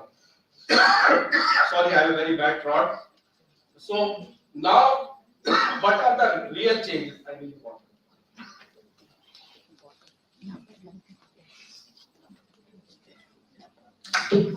Sorry, I'll not take much time because it is already delayed. So I am coming to the challenges. So challenges has been as I have told that Corona has given multiple tasks and some challenges also. And the first challenge came that dropouts. There are many students who have been dropped out.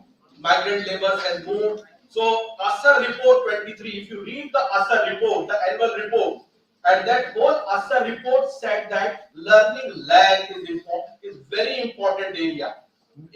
Basically, the science and maths badly affected. You cannot teach science and mathematics virtual manner so long because it needs practice. So we have to work, and for that, the ASA report said 7 of the states of India having massive dropouts.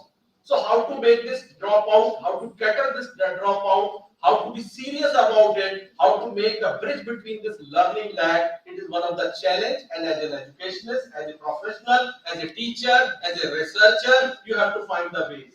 You have to devise some innovative method. So that is one of the area. Then anything important is basically avenues of learning outcomes.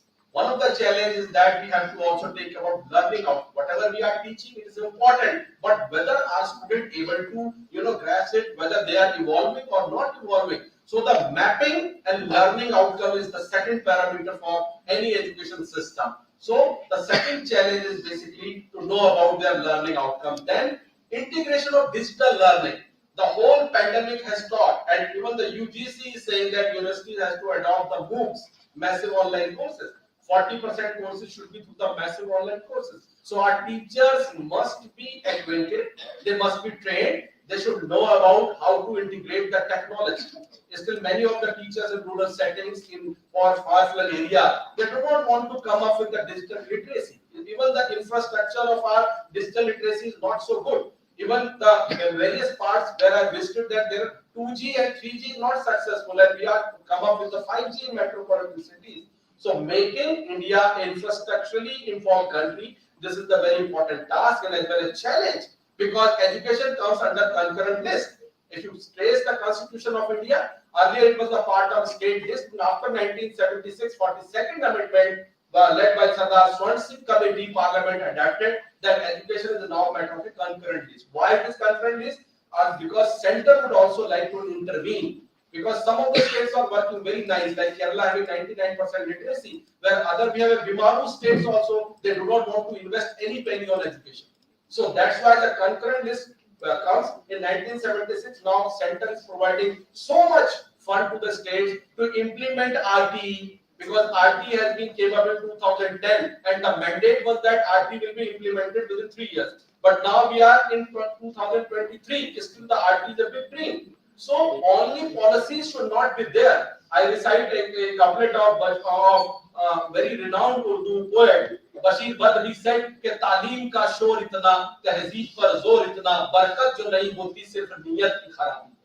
अगर नियत साफ हो जाएगी तो बहुत कुछ साफ होने की जरूरत है. So we believe that we need kind of an integration of digital learning. Then impact of capacity of teacher. We must also improve the capacity of teacher.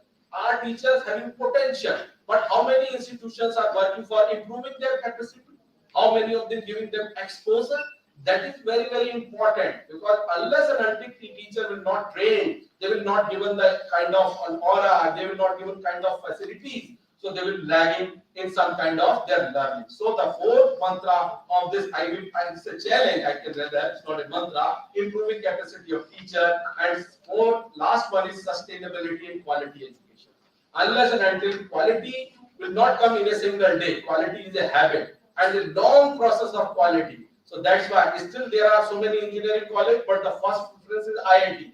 Why? Because we believe that IIT is a benchmark of it. So your institution made a benchmark on teacher education. But that's why the quality is very important parameter and sustainability. So for that we need a structural reform, as I has said in NCT state we are doing it, and for that we need equitable growth, because equitable growth is very important. We need, like NEP said, India-centric education to Bharat-centric education. Why we need a Bharat-centric education? Because the real Bharat lives on still in villages. And F.W. Riggs has done a theory, and you see the Gurnath Middle Asian drama. He said that the Asian countries like India is still in the transition phase. We are still in a transition mode, and we have to be at the pace of the developed countries. So we need this equitable growth as our constitution has demanded and declared. We need to work on DPSP, Directive Principle of State Policy, which is basically enshrined in our constitution, making India a great nation. For that, we need inclusive education.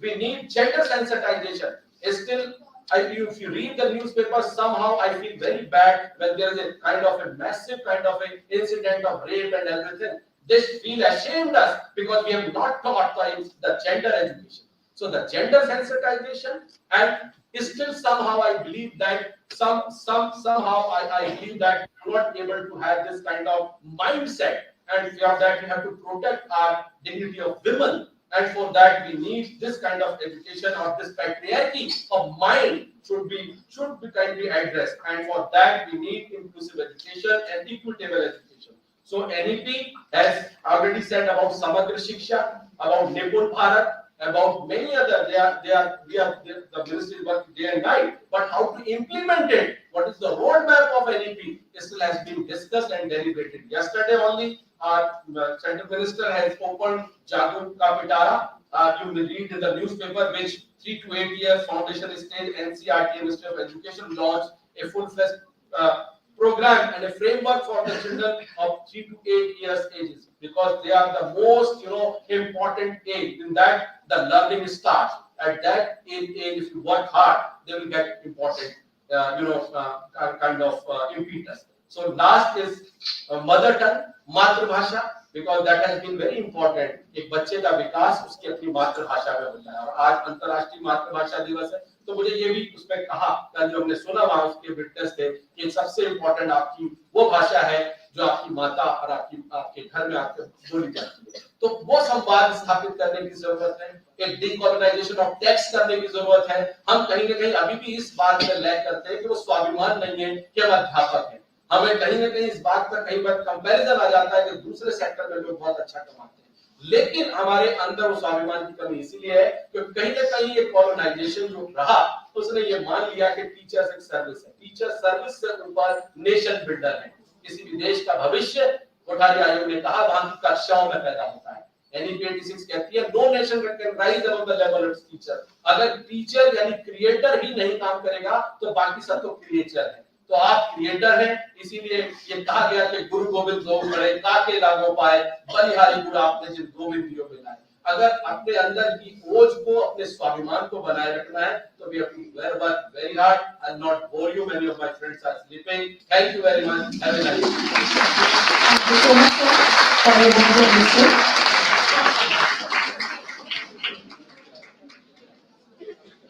Major General R.K. Rena, Managing Director at AVSM, he is not able to join us here for the international conference due to his prior commitment, but Sir has sent his best wishes and blessings for this international conference. Moving on, I would like to call on stage Dr. Jyoti Tiwari ma'am, Assistant Professor AIE and Co-Convener of today's event, to kindly come up on the stage and present the report for the international conference.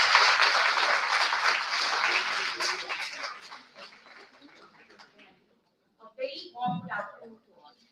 I consider it as my proud privilege to get an opportunity to present the report of this one-day international conference organized by Army Institute of Education, Greater Noida, on its auspicious foundation day on the topic Reinventing and Reimagining Post-Pandemic Society in Perspective of Education, Health and Economy. The COVID-19 has shaken the world. It has not only shown gaps and inconsistency in traditional methods of education, economy and health, but also offer new directions for nation. This international conference is a platform to bring in the ignite minds across the world together and deliberate over the vision for post-pandemic society. Papers were invited on 8 discussion themes related to the post-pandemic impact on education, health and economy and its way forward. We received the overwhelming response from across the globe. Total 75 papers on various sub-themes were received, which were divided into 3 technical sessions running parallelly. All the papers were undergone the plagiarism check process through the built-in anti-plagiarism software available at AIE library and requested to all the contributors to revise their papers until the 10% similarity index or below, as per the UGC guidelines. 47 papers were released in the conference proceedings part 1, which we have received before 1st February 2023 and unveiled today at the inaugural session.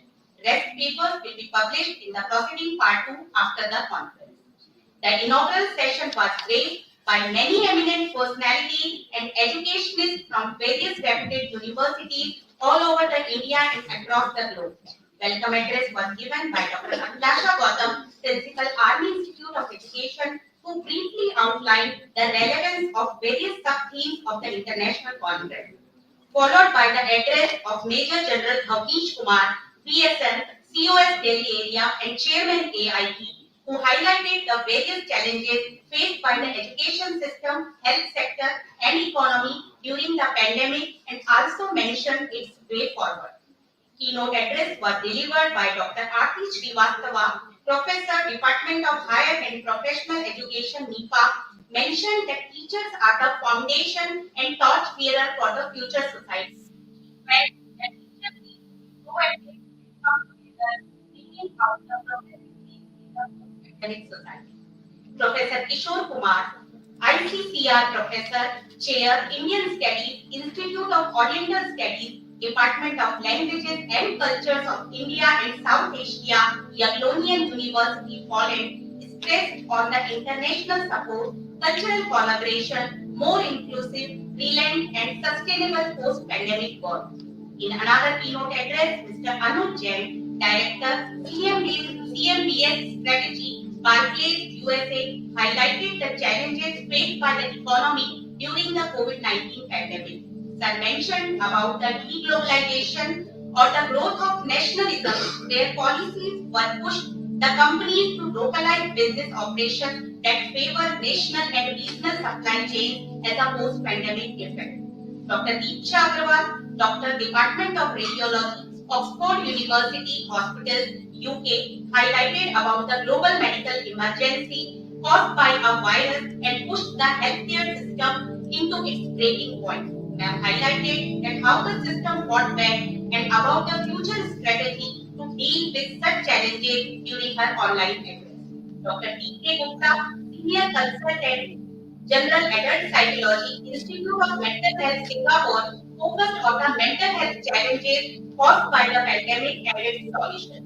Chief guest Padam Shri Awardee, Professor Dr. Anish Verma, Honorable VP, Guru Gobind Singh International University, New Delhi, has shared his years of experience and suggested some adaptations for the post-pandemic society and the development of healthcare society, expecting both in impact of and older retail, health awareness, work from home culture, and hybrid mode of education, etc. Vote of thanks at inaugural session was delivered by Colonel Abhilasha, Registrar and HOA, Army Institute of Education, Greater Noida. Technical session 1 was chaired by Dr. Kumar Shalwal, Associate Professor, School of Education, Guru Gobind Singh University, New Delhi. Mr. Redford Leland, Vice President, Investment Management, Strategy, Barclays, shared his experience on the changes in the business world as a result of pandemic and shared the future trends also in the business world. Total 18 papers were delivered during the technical session 1 on various sub-themes. Technical session 2 was chaired by Dr. Amit Ahuja, Associate Professor, School of Education, Guru Gobind Singh Indraprasth University, New Delhi. 18 papers were presented during that session, included Paul Dominic Jerry, Junior Citizen of Republic of India, who is pursuing his PhD from Charter University, Greater Noida. Technical session 3 was chaired by Dr. Pratibha Garg, Additional Director Academics, AVSM Western Command. Total 39 papers were presented during the session on various sub-themes in online mode.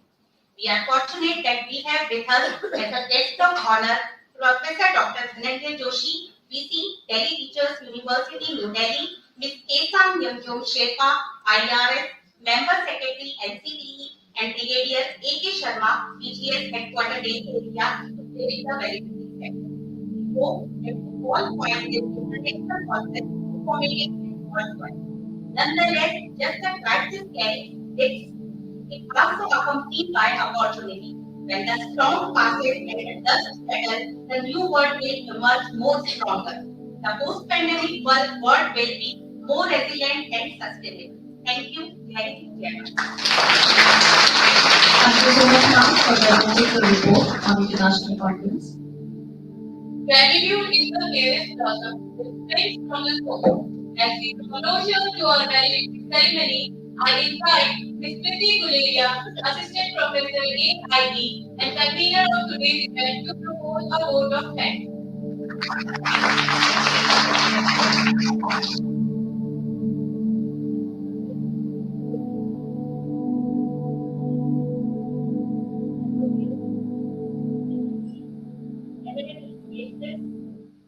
Presenters and participants. On behalf of our Institute of Education, Greater Noida, I extend a hearty vote of thanks to each one of you for gracing this momentous occasion, celebrating the Foundation Day of AI. I take on board my sincere gratitude to Chief Guest, Professor Abhilasha, Honorable Vice Chancellor, Valedictory, for placing his presence for Felicitations. I must trust everyone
Thank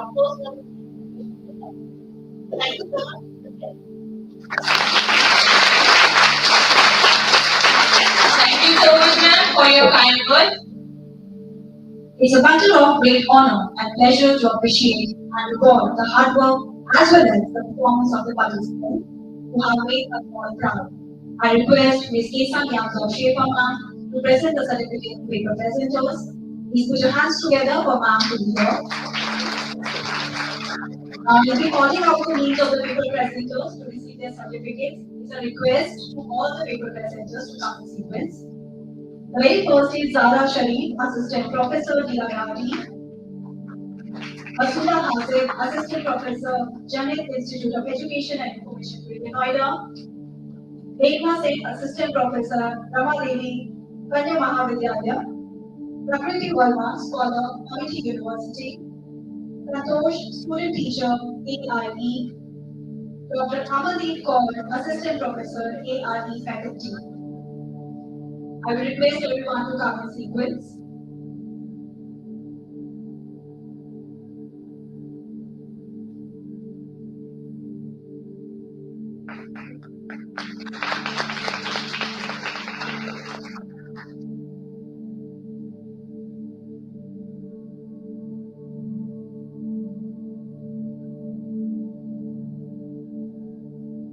Thank you so much, ma'am. You can take a seat. Moving on, I now request Professor Dr. Dhananjay Joshi sir to present the certificate to paper presenters. I am announcing the names. Ms. Sarita, Assistant Professor, Sharda University. Ms. Indu, Research and Scholar, MIT University. Ms. Simran Jain, Student, MIT University. Mandan Chande, Research Scholar, Gautam University. Anil Kumar, PhD Scholar.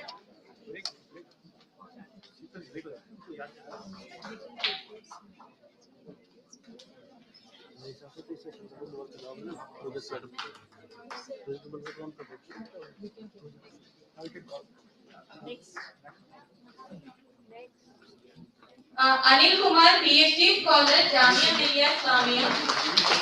Parul Niyaz, PhD Scholar, MIT University. Ishita Chuk, PhD Scholar, Jamia Millia Islamia.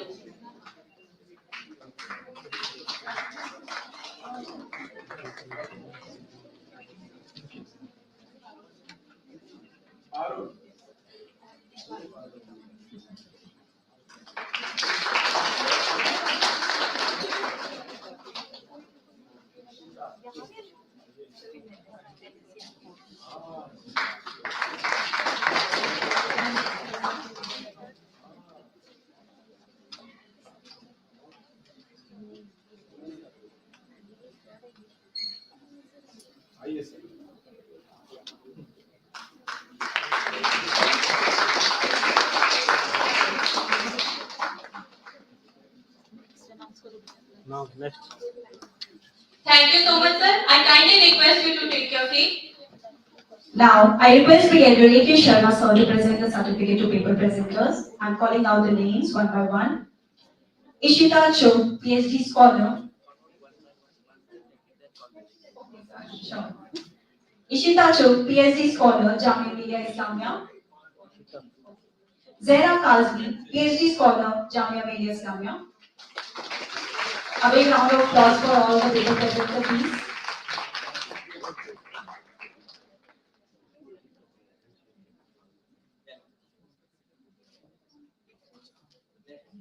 Trishila Bhaskara, Research Scholar, Gautam Buddha University.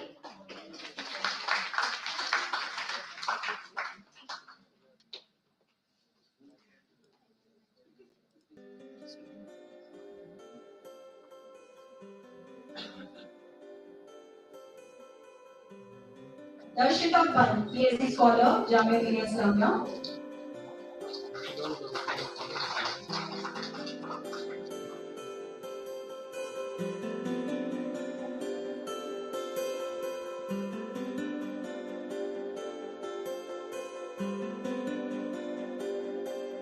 Kumari, student, Amity University.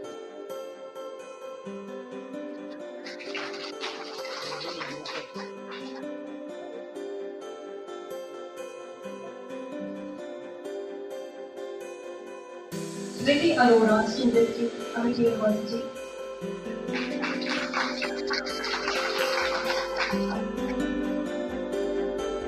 Amani, student in Amity University. And Nikita Tomal, again from Amity University.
Last but not the least, I request Dr. Kumar sir to present the certificates to the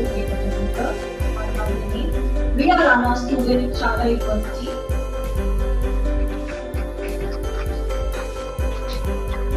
Dharam Thara, student Shaka University.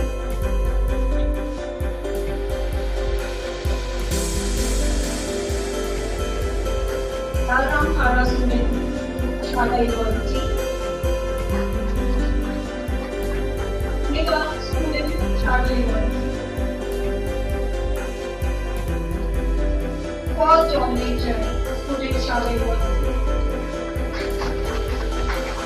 Pratibha, faculty, JPMCM, public school, and Shelter, faculty.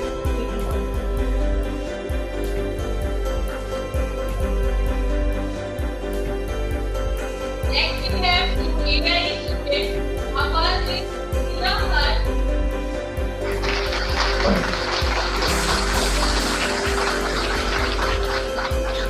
Next, Inka Yadav.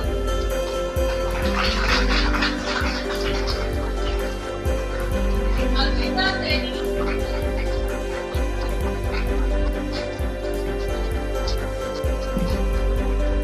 Nidhi Yadav. Kavita Giri.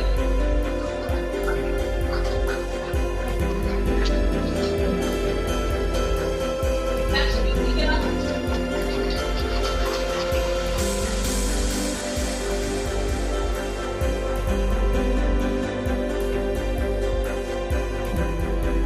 Lakshmi Priya.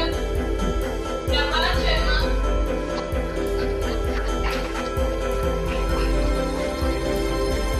Veda.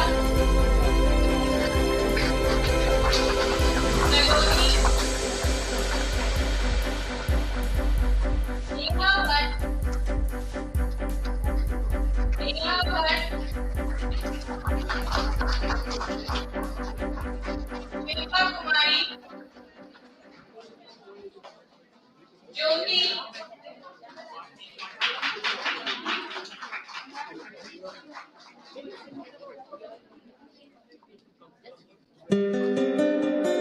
Vaibhav Rawat. Vishal Kumar.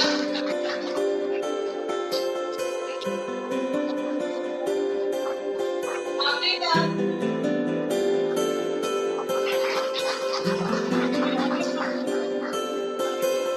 India with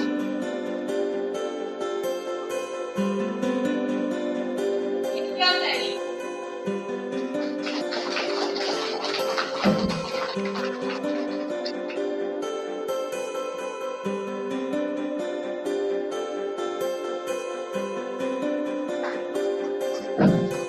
Thank you so much, sir. We kindly request you to take up. Many feelings may come and go, but that feeling when we hear our national anthem that raises our goosebumps is irreplaceably magical. There is nothing more important than inclusion, and being an educational institute, we promote inclusion for all. And to promote the same, students of Army Institute of Education are performing national anthem in sign language. We would request everyone to kindly rise for the national anthem.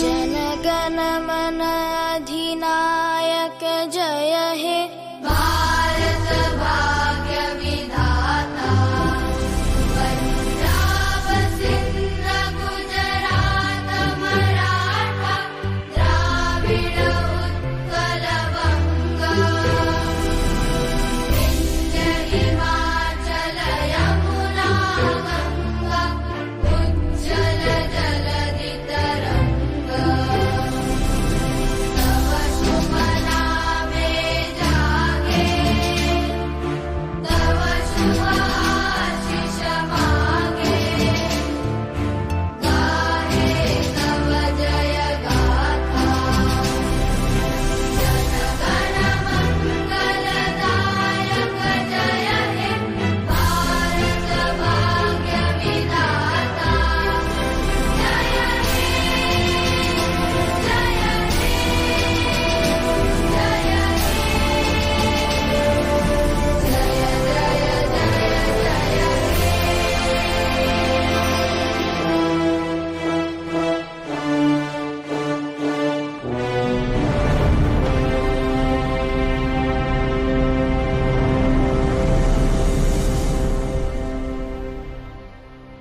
Now, I would request Principal Ma'am, Registrar Sir, and faculty members of AIE to come forward for a group photograph with the esteemed dignitaries.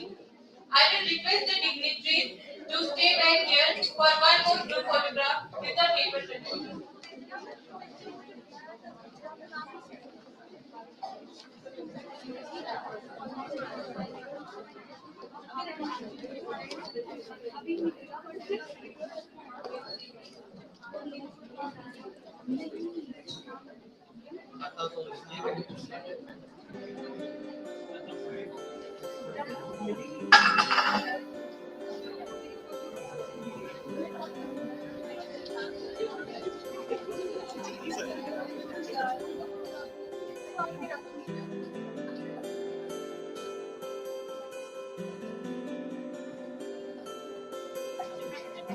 It's a request for all the participants to please be seated.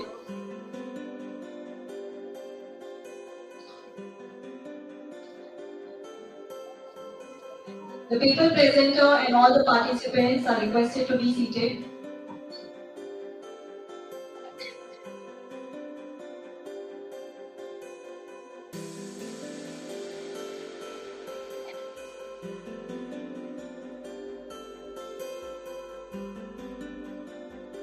I will request the dignitaries to stay back here for one more group photograph with paper presenters now. I would request all the paper presenters to come here for a group photograph.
then Bidhuri is the beginning for many others. So let's conclude remarkable, valuable and knowledgeable valedictory session. On behalf of the institution, sincerely thank the dignitaries for being with us this evening and enlightening us with their enthusiastic remarks. We express our heartfelt gratitude to all the paper presenters, participants, professors, and everyone from the Art Institute of Education family for their wholehearted dedication rendered in the success of this international conference. Thank you very much. Now you all can proceed further for your evening. Have a wonderful and fun day.